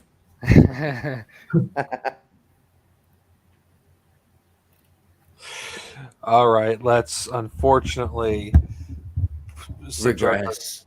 suggest ourselves for more like vomit. Support a movement We're regressing people deep around into vaccines, the mandates, into the and other void. issues. That there was somebody in it that you claim he said something, but people play this game where everything's Claim he there's fucking footage of him fucking doing anti-Semitic dog You whistle. know how like Caleb will get fucking evidence for the other stuff throughout the stream? Why wouldn't he get the evidence for the truckers? You know.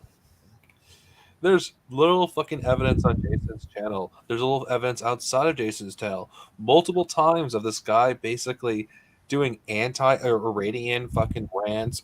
He did fucking anti-Semitic rants. It's like, what the fuck? Caleb is a liar. He knows he's fucking lying. Me and Falcone showed it on our stream where basically like, so I did part 1 on my channel and Falcone did part 2 on her channel. um, of our breakdown. I think 'Cause I forgot to message Falcone to bring her on because she would have been wicked to have had on the stream. if I have to be honest here, on. like it's taking me everything not to yell because it's really late at night, so I'm fucking pissed off. Like just listening to this shit. Like listening to this a second time makes me angrier than listening to it the You know, first like the time. Obama meme with the anger translator. I can be your anger guy because it's 10:19. I can be your anger for you. Caleb is basically probably a pathological liar, to be honest. I mean, it's probably tied in with his like. I mean, he might not even like. He might. It's not that he necessarily doesn't know he's lying, but I think he kind of does what like pathological liars do, where he like kind of inhabits his own world like around him. I think that's why he's like. No, I think that's coming from the image he's built up. I feel like he's built up an image that he's like a naive and new Marxist, and a lot of us got fooled by it when actually he's been a Marxist for decades.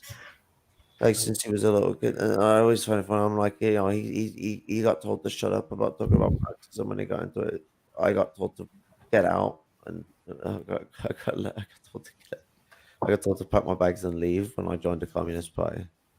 Caleb was just told not to talk about it at the dinner table. Well, let's see what else he's going to come out of his ass. The dog whistle and all that. I really doubt those Sikh truckers there were marching for the Anglo-Saxon race, Jason. And you can disagree with me about trucker. Can I answer? But to claim that I am somehow a fascist because I see a group of people in motion protesting against the state, against Justin Trudeau, and I sympathize with them, even though I'm in another country. That's something. Of course you sympathize with them because you're in the same class position, you fucking piece of shit. Now makes me a fascist. That is completely dishonest. Go ahead. Your review of what I just said completely misrepresented what I said. It's just one guy. No, it's the leader of the entire thing. I mean, He did say those things. The videos of him talking are not only available, they're available on my channel as well. I uploaded them as an example. Probably not. Like, and neither should we or like anybody else, because just like the truckers, it's like a petty bourgeois movement that's like making itself look bigger than it actually is. It was a fascist movement. It also was pushing, and it was also Patrick King. That's his name. Okay, I've never heard of him before. You've never heard of the Bullshit. You've never heard of him, Caleb. You fucking lying piece of shit. Yeah, you fucking. Oh my god. This. Oh, okay. The guy who ran the protest. I saw well, then you clearly don't know what you're talking about. I saw a group of people in motion around this issue of vaccines, and I felt that as a communist, it is our duty when we see people in motion. Have you ever read the Communist Manifesto? Oh, no. Oh my Really? god. Have you read the Communist Manifesto? Oh. Oh my god, that was a manifesto for like the 1800s in the UK, and it was like stuff to do that would have pushed the country on in capitalist development. To push basically, it was accelerationism because they were trying to like press capitalism to do developments that would push capitalism into a period of dialectical acceleration, so that the qualitative change in capitalism might spur revolution. It obviously was not it obviously didn't work because instead it went the other way. And I mean, Engels basically come to that conclusion. I mean, the last publication of it, he said this fucking book's useless. Stop reading it. And he came to the conclusion that the proletariat is being made into a petty aristocracy, essentially, the bourgeoisified proletariat. Yeah, so here's something that I love about another quote that I love from Lenin that a lot of these Patstock revisionist idiots despise, specifically because they want to ally themselves with the petty bourgeoisie, and especially in this case that Caleb and Jason are talking about with the Karen convoy and shit. Is convoy. This is something Jason calls them the Flu Flux Clan. That's awesome. I love it.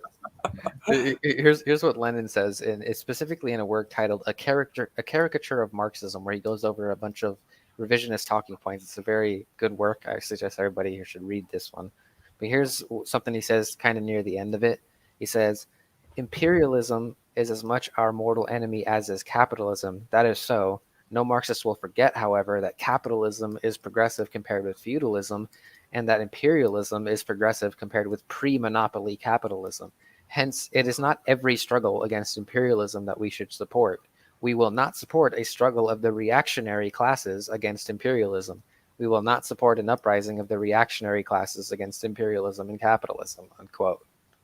Like, so he with And- Caleb trying to defend like the petty bourgeoisie, and trying to like who are literally the leadership Defending a trying to put feudal in. class. Yeah, like, They're feudal. yeah, they literally are. Like, he's literally defending these reactionary classes against imperialism just because they're supposedly against imperialism, but they're not against pre-monopoly capitalism, and like that. Like, they're reactionary classes, Caleb. You can't rally around them. And do you know what? Like, here's what really, really hurts the Bat Sox. Mao's revolution, the most part of the People's Liberation Army's life that it existed was dominated by, and I mean, before China formed as a nation, I mean, it was predominantly filled with lumpen proletariat. Actually, there was times at the start where it was just lumpen proletarians, peasants, and workers that had been thrown about and tossed aside, and the only way any of them could survive, peasant or worker, was to roam about looking for any sense of work, or work for the drug lords and the criminal element that existed within warlord China. But so these lumpen proletarians, they very much quickly got into the solidarity of the struggle, and at the start, when I say that it was all lumpen proletarians at the start, it was actually mostly prostitutes, and what's it, homeless people. Yeah, people that the Pat Sox literally think are like subhuman. So. Oh, you got me there. Wait, because me and Dark Snowy are both lumpen proletariat. If we combine together, does that mean there's only 3 people in it? Apparently. Yeah. we're like fucking a Megazord or something. We combine together and we form this like nasty fucking beast. I'm actually surprised how I wonder how the views are going to look when this is over. I mean, it's been going on for almost 5 hours. This is the longest stream I've done since that stream we did with our Lebanese comrade. Mm-hmm. I commented 420 at the time of 420 in the stream. It's like holy shit! I can't believe I fucking. Anyway, let's just. You invited me. Actually, it was my intention to go for at least 3 hours. By the way, Dark Snowy, I don't know if you noticed, but we've actually technically gone through almost the entire debate at this point. Well, even though we've pretty much we have done well. Like, it's not as bad as like streams I've done before where we've like took like 4 hours to do 5 minutes. Yeah, I think when I joined the stream, Dark Snowy was at like the 1 hour mark, but he had skipped forward. So like we're basically almost to the point where we were before. Well, the thing is, my intention was never going to do the whole debate. I was gonna, but I wasn't gonna steal Stone's thunder. But Jesus, Yeah. No, you're all welcome to steal my thunder. The more the merrier. Like you've got a thunder of your own to plop down onto the plate, and Caleb Maupin obviously has a problem because like he keeps using all his fucking minions to try and jab at you, and fucking they're always watching me. I've been told by people that they watch me and that they like, yeah, that's all of his they 70% of his content nowadays. Just him talking about how, just like about various conspiracies against him. It's Yeah.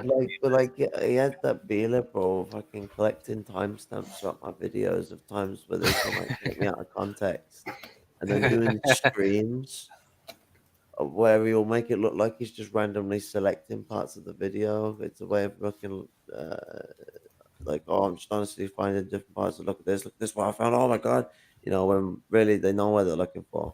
They know how they're going about it. I'm not stupid. What's funny is I enjoy making their job harder because they have to spend like half a day watching this. Oh yeah, well I mean I got streams that like fucking managed to go on for like 6 hours somehow. I swear there's a 10-hour one from when I was like up for like an entire night. I think I even passed out like and woke up and continued. I think one of the first videos I saw from Stoned, like he was like passed out for a while. Wasn't it that Fallout stream, right? I think so. The green fucking back. American girls, my brother. Back again. It's like the Oh, one nice. German word I know other than Scheiße. It's Guten Tag, willkommen auf Wiedersehen, Scheiße. Well, I just find this pathetic that Or Caleb. an Arbeiter. I just find this pathetic that Caleb Maupin would spend. For someone that claims to be busy, he spends a lot of his time talking shit about other people. Like all of his time, basically. Nowadays, like. Yeah, he's not breaking his back doing, meat packing like Jason.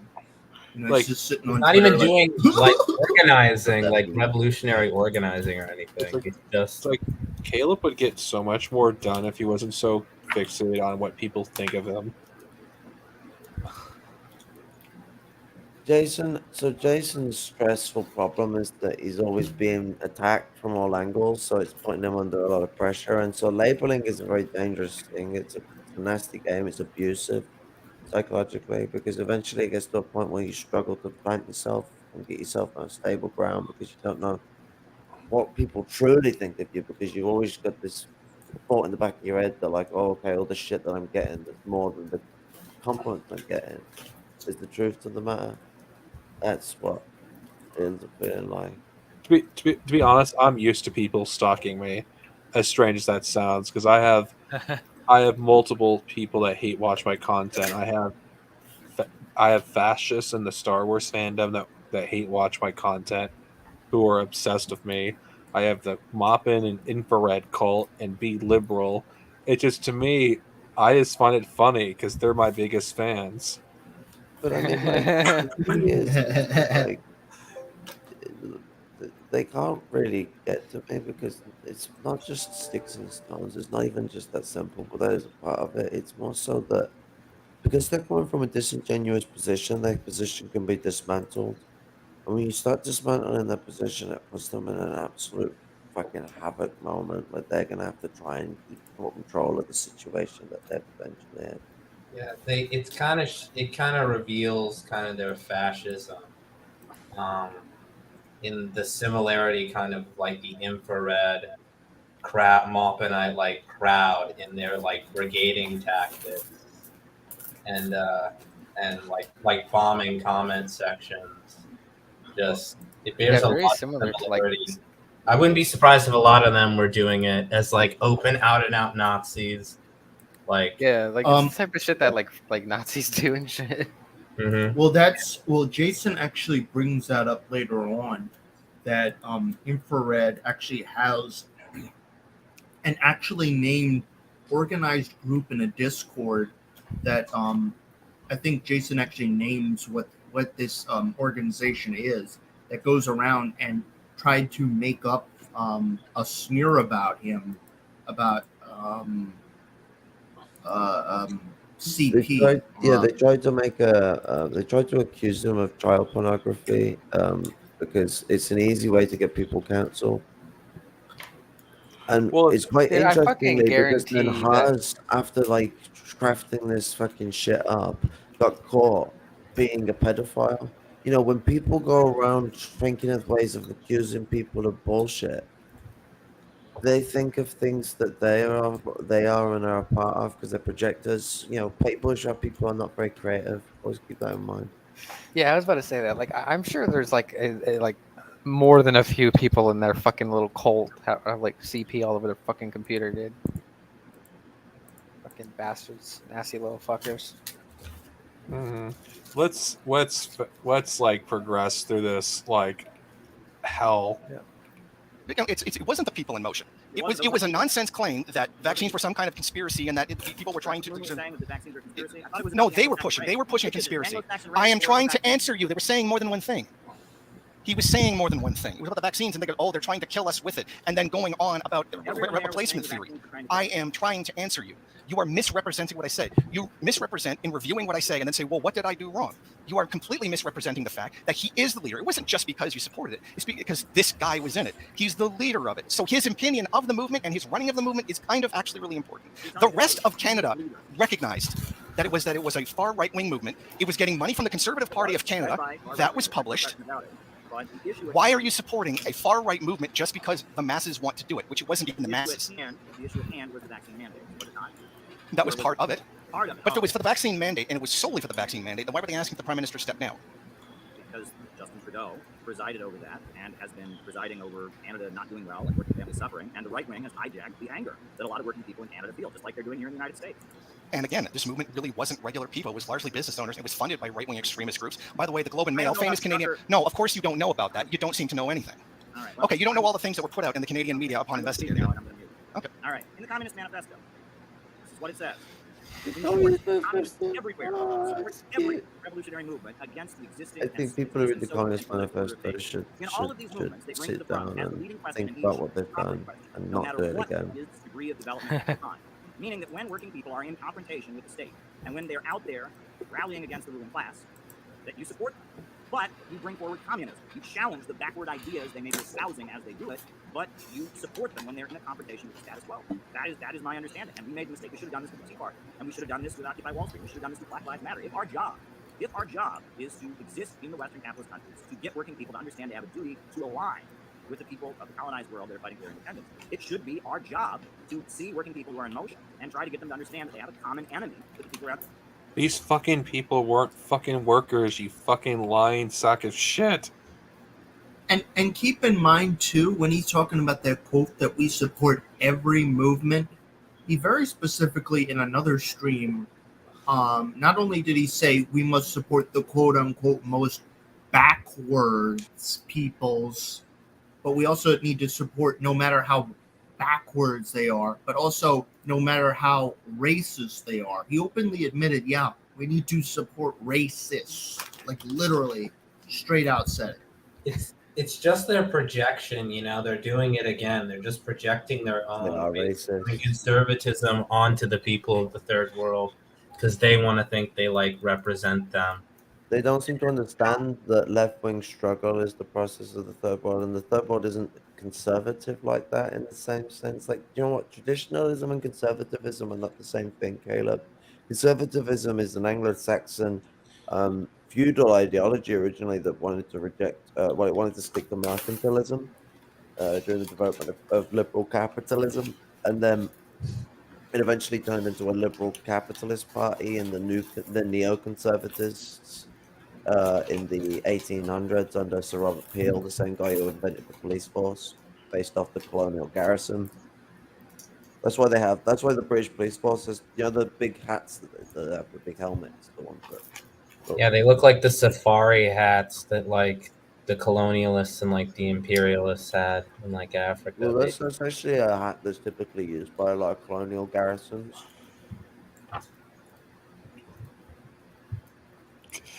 Just black so that they can be more hidden, but they were designed so that they could look tall and always be their silhouette will always be noticeable that it's them. It's all about an intimidating presence. I mean, like the Nazis, what they did with the SS was based off that, but even more extreme.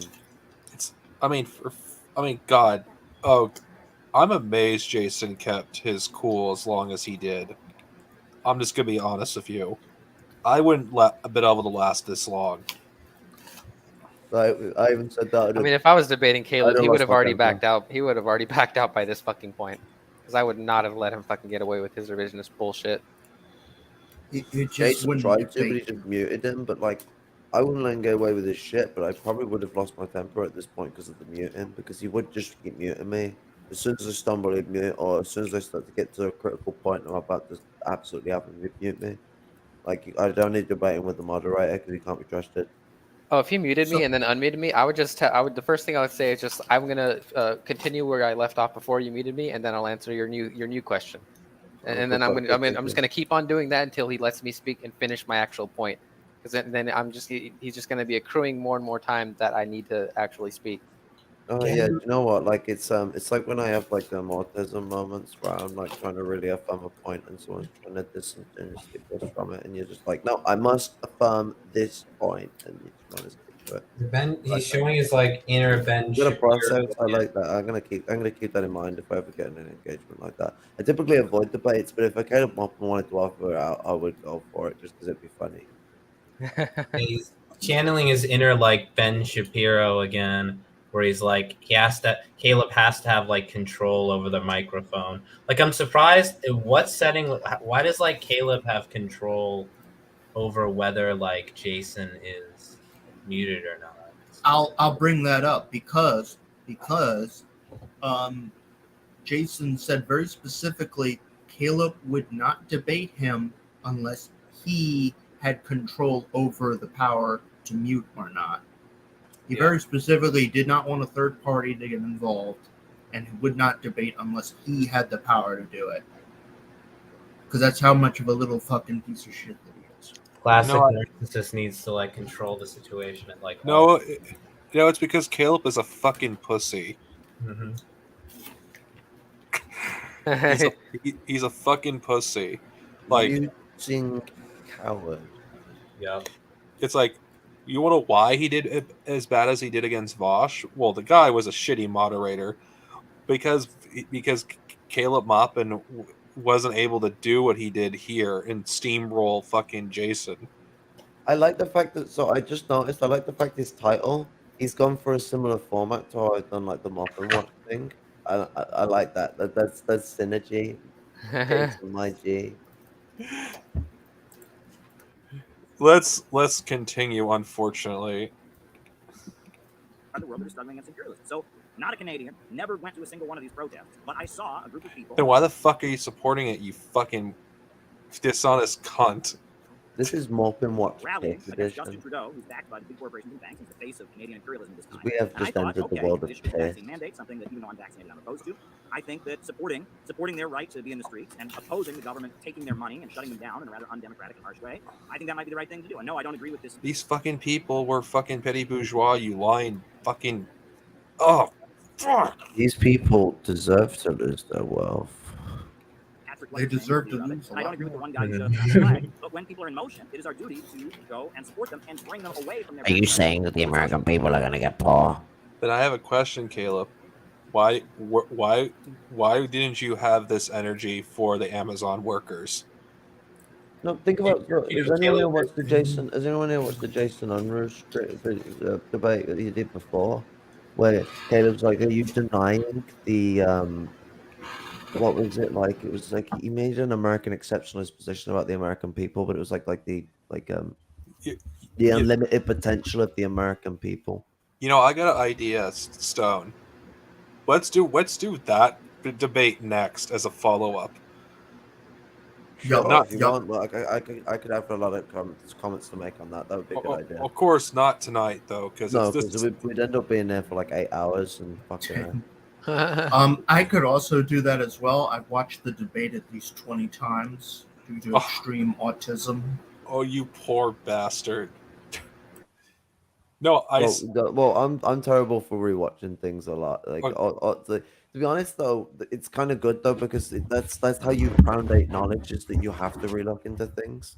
But I do it with things that I enjoy watching as well, like the Grimbeard Deus Ex video and the Warlocracy Deus Ex video. I've watched them so many fucking times that YouTube just always has it in my suggestion bar somewhere.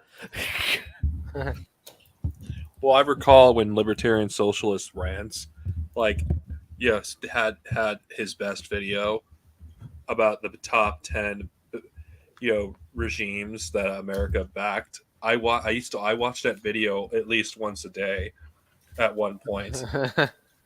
Yeah, that was a pretty good video. I used to religiously watch absolutely everything that Jason released. I'm always a bit busy now to keep up with everything, but I used to religiously just go through it. And when there wasn't anything, which was not very often because normally there was a video every day, I'd just go scanning through the old videos and watching all of them and constantly trying to foundate myself. Like, I I didn't expect myself to end up being an MLM third worldist, but I didn't ever disagree with Jason either, so I just followed what I was being taught. Eventually, I ended up an MLM third worldist, but was it 4 years ago?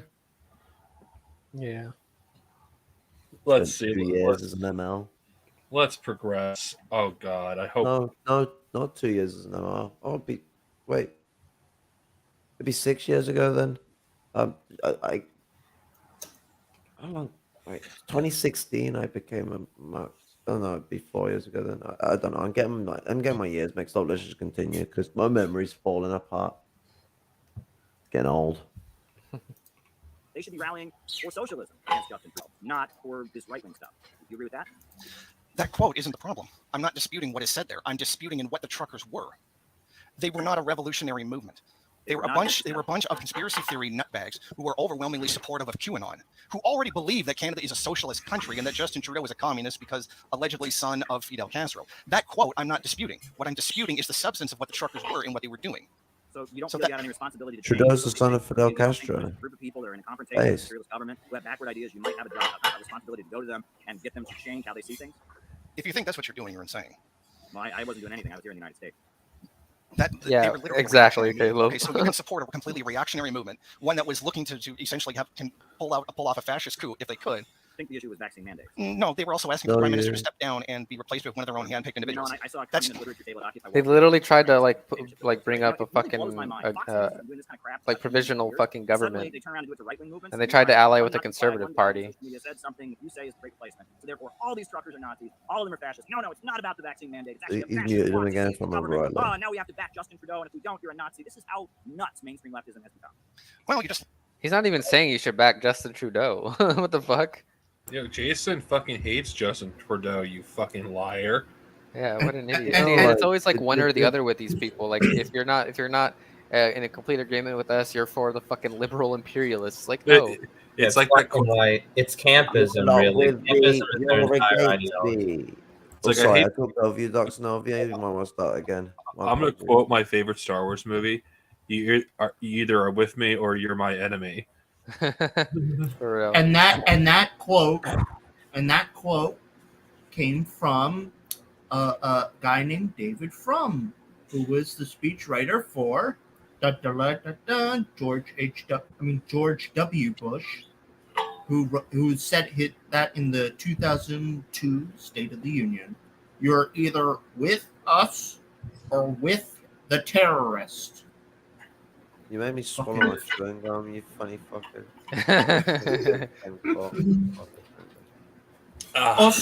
Also, who else thinks that Canada is socialist? Haas. He said himself, we're living under socialism now. Yeah.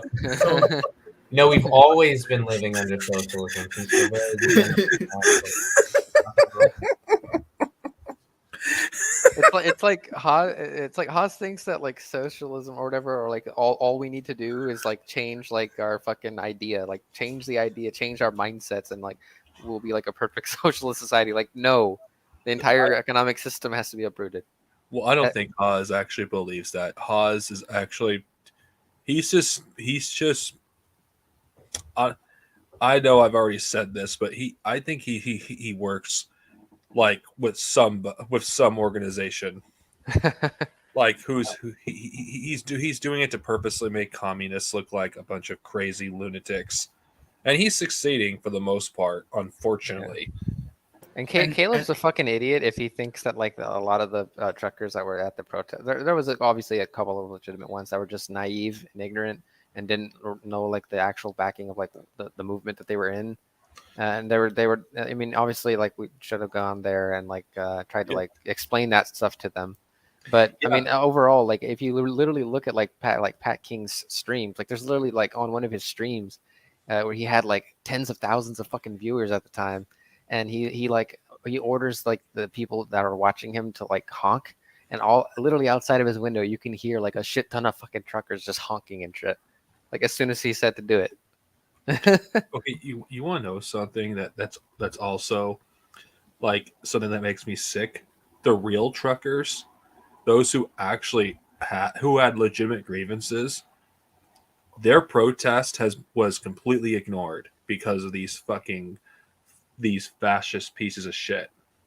But Yeah, in Caleb the west of Canada, there was actually some real truck protests going on, and they were ignored. yeah, it's almost as if these people, the protest was a psyop in order to take away attention from a real, organic, No, working. you know, it's actually taking attention away from the military police of Canada, fucking going and storming on native land and. Okay. I'm just letting you know. Yeah. I don't know much about what goes on in Canada, so No, I'm not accusing you. I'm just saying that. I'm just apologizing for any of my Canadian viewers. I apologize for my ignorance. Yeah. So I think it's really telling and funny too that like a lot of the like almost half the money, like at one point it was most of it, but I think after a little bit of time it started getting less and less. But probably around like 30 to 40% of like the funding for that fucking that petty bourgeois trucker fucking shit in Canada was funded by conservative like millionaires and billionaires in the United States. Yeah. Yeah, they just want to treat Canada like as basically like a puppet state of like the U.S. Basically, they like simp. They want to basically. That's why they're basically just copying whatever movements are going on in like the U.S. Yeah, Basically, they're trying to frame it as like Canadian nationalism or whatever. Even though Canada and the U.S. are basically like part of the same, basically settler colonial project. They just have these arbitrary borders, basically. Yeah, and by the way, like Pat King was definitely not the only fucking like super fucking like anti-Semitic, like just basically a fascist fucking leader that was part of that movement. There was also Tamara Lick or Leach, however the fuck you say her name, who's like a member of the far right Maverick Party, and she's also selling anti-Semitic shit. There was also Chris Sky, who's literally on like there's screenshot evidence of him saying literally like anti-black like racist bullshit. He's anti-Semitic. He's transphobic. He's homophobic. Now you're telescoping. Now, come on, don't be telescoping. Well, those are only like a dozen people, okay? And like all the followers that love him. And look at the way things interconnect together. Come on, man. It's not like we're supposed to be dialectical materialists. And do you know what the thing is? He's doing a vulgar materialist thing. He's like, oh well, you don't know the absolute truth of absolutely everything. It's like, yeah, because absolute truth is a mad concept when you're speaking like that. No, you got to look to the relative truth of struggle. And what's the relative truth of the situation there? These petty bourgeois people are class conscious and are organizing together. The class consciousness of the bourgeoisie is the backbone of neo-feudalism, which is the backbone of fascism. Yeah, like look at like the what the people like on the ground that were even doing though. Like you can tell that they were influenced by this type of reactionary bullshit. Like there was reports of like the trucker strike or people fucking like abusing and harassing fucking Native American basically the natives there. They robbing food from soup kitchens. Yeah, they were robbing soup kitchens for the homeless. They were vandalizing a bunch of fucking people or like properties and shit. I mean, the bourgeois want basically what the old aristocrats had. You know, they just want to be in the same positions. That's what they really always wanted from the. We were kings once. I mean, Richard Spencer's a good example of it, and it's like the petty bourgeoisie. I mean, Nick, are you coming from the perspective I come from the Engels in Socialism, Scientific Utopian, where he basically sort of hits the park with this? Because like that's the best thing that I like to look at is that like he's like they hits it out the park with it, where it's like petty bourgeoisie are always trying to rekindle back with their aristocratic power as the old aristocracy, but they're fucking twisted. And they will turn around and call themselves socialists in the process of doing it, and will twist revolution all the time against us. The petty bourgeois socialism. Yeah, definitely. Well, the thing I find very hypocritical about Caleb Maupin, he will denounce terrorism and ultra leftism and whatever the hell you want to call it, whatever he says from one day to the next. Yeah, he supports a movement that literally terrorized an entire community. Yeah.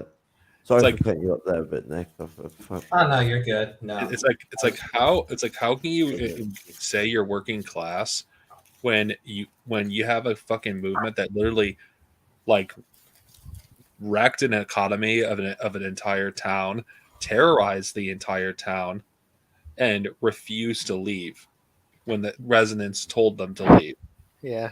The funniest thing was that as that stupid ass protest went on, like, well, when it started, like public support for it was already extremely low, but it only got worse as it went on. And let's be honest, most of the people that supported the protest were right-wing dipshits in America who don't have to personally experience what the fucking protesters have done, and fucking a bunch of fucking aristocrats that have never actually worked a day of their fucking life and never had to fucking experience what it is like to have a real job.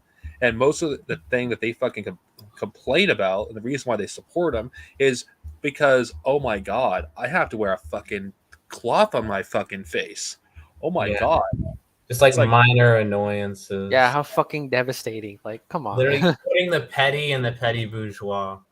Well, think about it as well. The transphobic shit that goes on around with these people, like as well, like they're pushing so much transphobia.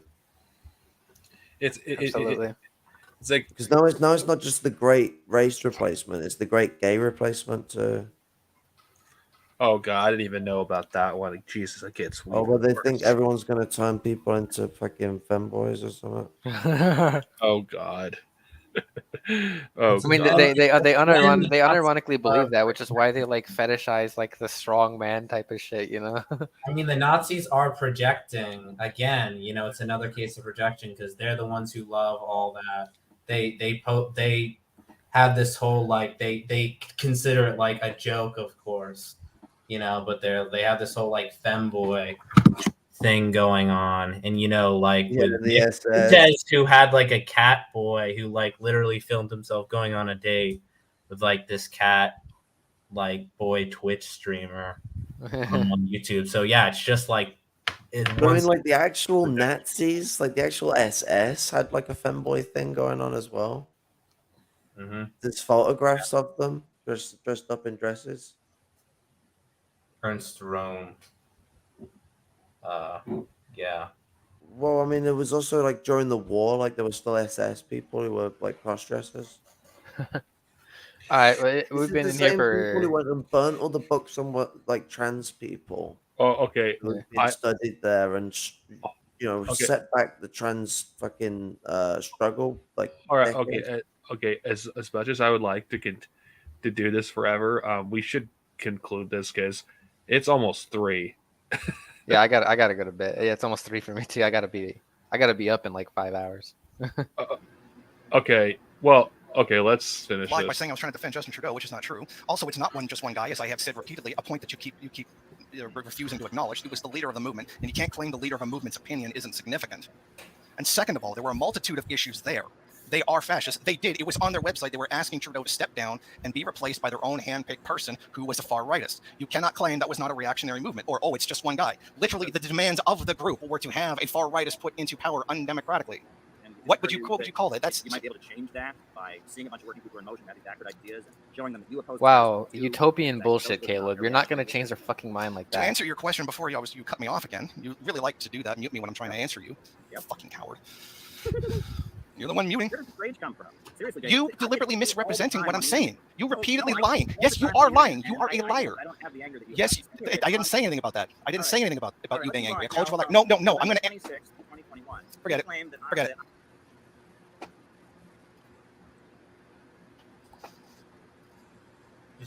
This is where the Wi-Fi goes.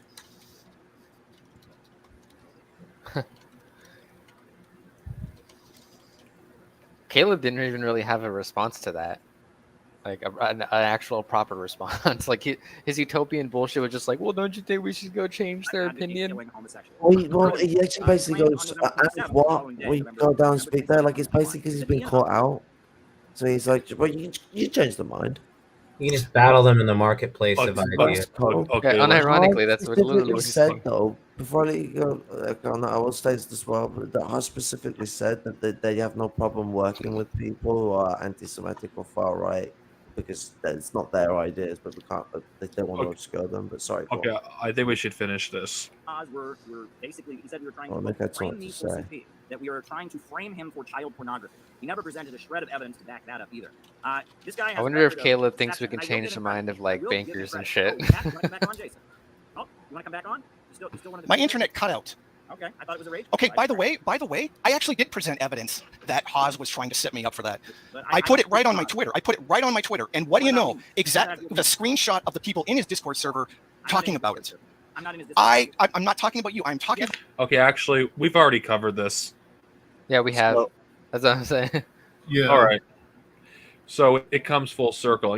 This was kind of unorthodox how I did this because I covered the end, then went to the beginning, then I went to the middle. Okay, can you go to the bit after Jason left? Because I haven't watched all of that. I've only watched like a quarter of it or half of it because Okay. Falcon stopped it halfway through the end of it, and then we ended. Wait, you mean you're talking about after Jason left? When Caleb's lying about Jason after he's left at the end. It just goes further into like the discussion on the Discord. He goes further into like how Caleb and Haas are joined at the hip and conspiring against him. Caleb denies and the Discord stuff. Yeah. Well, it's just we've already No, covered it. I've watched it all the way to the end. Other than when Jason leaves, when he said fucks and sticks his finger up and leaves, I only saw half of Caleb gaslighting the line about Jason after he's gone. I don't know if Jason would actually have that. I didn't see all of that. He doesn't. He doesn't have it. Yeah, you would have to go to Caleb's channel to see that. And if I'd be honest, that's we're getting this is over 5 hours, and I think if you'd like to cover on your stream, Stone, you could. It's just I've already streamed it. I've already done my stream. it's just saying I missed that point because it ended it's the last 5 minutes of the fucking thing. Yeah. Well, I gotta check out here. All right. All right. Peace. Peace out, guys. Well, okay. Since I'm about to end this, so does anyone have any final words that you'd like to say? Good night or morning or whatever. It's midday. Well, that's a little anticlimactic. I guess I'll just say this. Yeah, I spent 5 hours doing this stream, and I'm not ashamed of it. I think 10 minutes. it was a lot. It was time worth spent, and if I have to be honest here, for all my favorite fans out there who do Caleb Maupin's dirty work, you know what? I'm actually sad for you that you've wasted this much time watching this, and you know what? I'm glad you're doing it because you only help me in the algorithm. And for those of you who got something out of it, fine. That's cool too. I would not just take my video for it. I'd watch Stone's and Falcone's videos too because it can get They're both 3 hours long each. Because they do give a different point of view about this. I did not intend for this to be 5 hours. I actually intended it to be 3. But hey, I guess as the old saying goes, time flies when you're having fun. Well, I mean, more content means more deliberation, and there's nothing wrong with going into further detail. But the point is to really understand when you're looking into Caleb, I'm going to presume the T is for Terrence Maupin, just 'cause, he's going to be that type of guy. I'm going to call him Terrence now. So Terrence, Mr.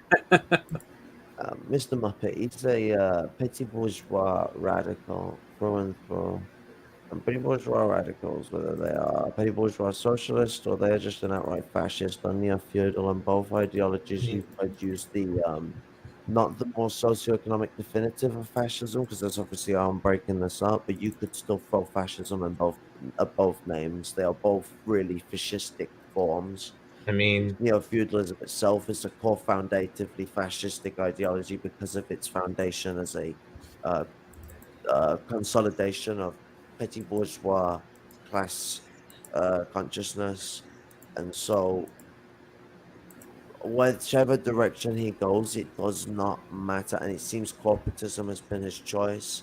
He chooses the China model, which is very much celebrated by the British and Italian fascists. They love China's model. They think it's the perfect model of a country to ever exist. I've actually heard the ex-leader of the BNP say that. Like there is think- two streams I'd like to actually do in the future, at least two debates actually with Caleb. I like to cover on this channel. His one with Culture Thug. Oh, wait, And actually, no, before you go on, so the culture fuck thing, he puts a fascist in quotation marks, and I'm like, he's doing that because he actually wants to like make it seem like he doesn't consider him as a fascist to ease up with his positions because culture fuck likes China. He put Maoist rebel in quotation marks, and just as Jason said, it's because you're doing it to say that he, to imply you don't see him that way. So it's just to put it as a pseudonymical point of view. Even though it's just the title of somewhat relating to his news network, that's the thing of making it commie. But so like then he puts quotations around, so it shows the fascistic nature of how he engaged with culture focus. Sorry, go on. well, there's also his first debate that he had with Jason. I like to cover that too. That's the next one.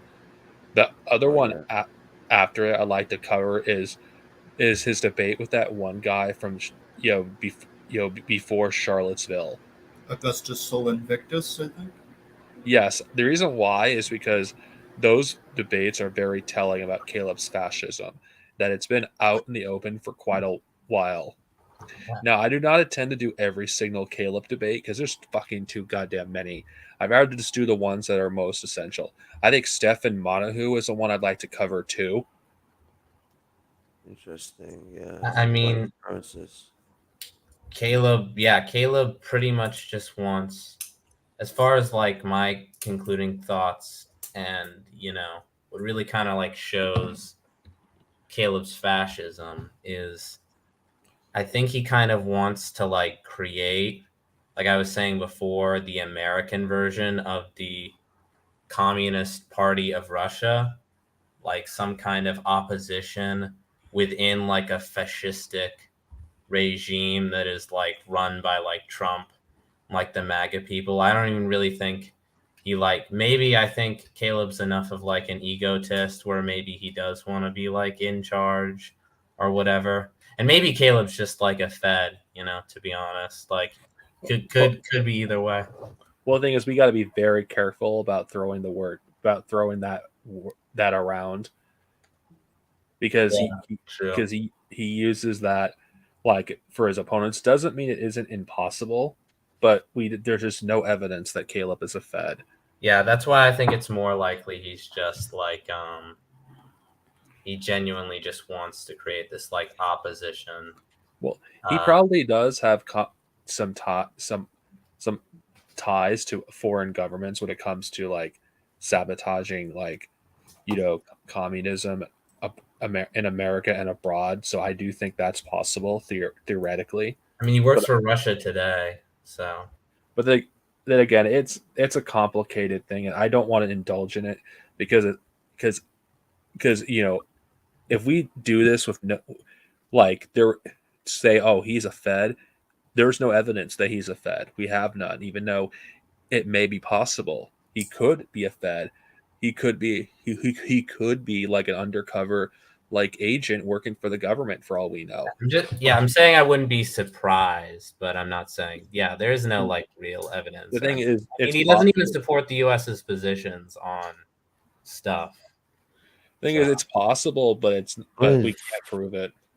At the end of the day, imperialism is a methodology that's utilized to push imperialism from the enemy is like a savior thing that's going to quote unquote push revolution, but then they go on about how much they're going to rebuild America because of it.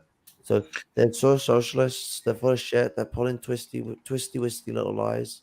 And it's funny that you'll ever quote Eugene Debs because Eugene Debs absolutely despises the kind of people Caleb Maupin is. He went to prison because of the sabotage of people like Caleb Maupin, because the petty bourgeoisie would not protect Eugene Debs. They wouldn't stand with Eugene Debs. They abandoned him. You know, he's one of those few petty bourgeois people who were true to Marxism. And he fucking lost his life because of all the stress that he went through and all the illnesses that he'd been Like in prison. if you look at a picture of Eugene V. Debs before he went to prison and after, the guy looked like he aged like 30 years. Okay, so I can sum up all this short, sweet, and to the point because I'm always good at this. Caleb Maupin is a Nazi, and he's either going to be having a very interesting time either facing a wall, or he's going to have a lot of re-education, and a lot more than even the last, even more than the last emperor of China did. He'll be forced to work at Burger King for the rest of his life. It'll be the permanent Burger King. Oh my god! You just like made me want to do it. You just did it. You had to do it. Borg King. I am the Borgor King. I am Borg King.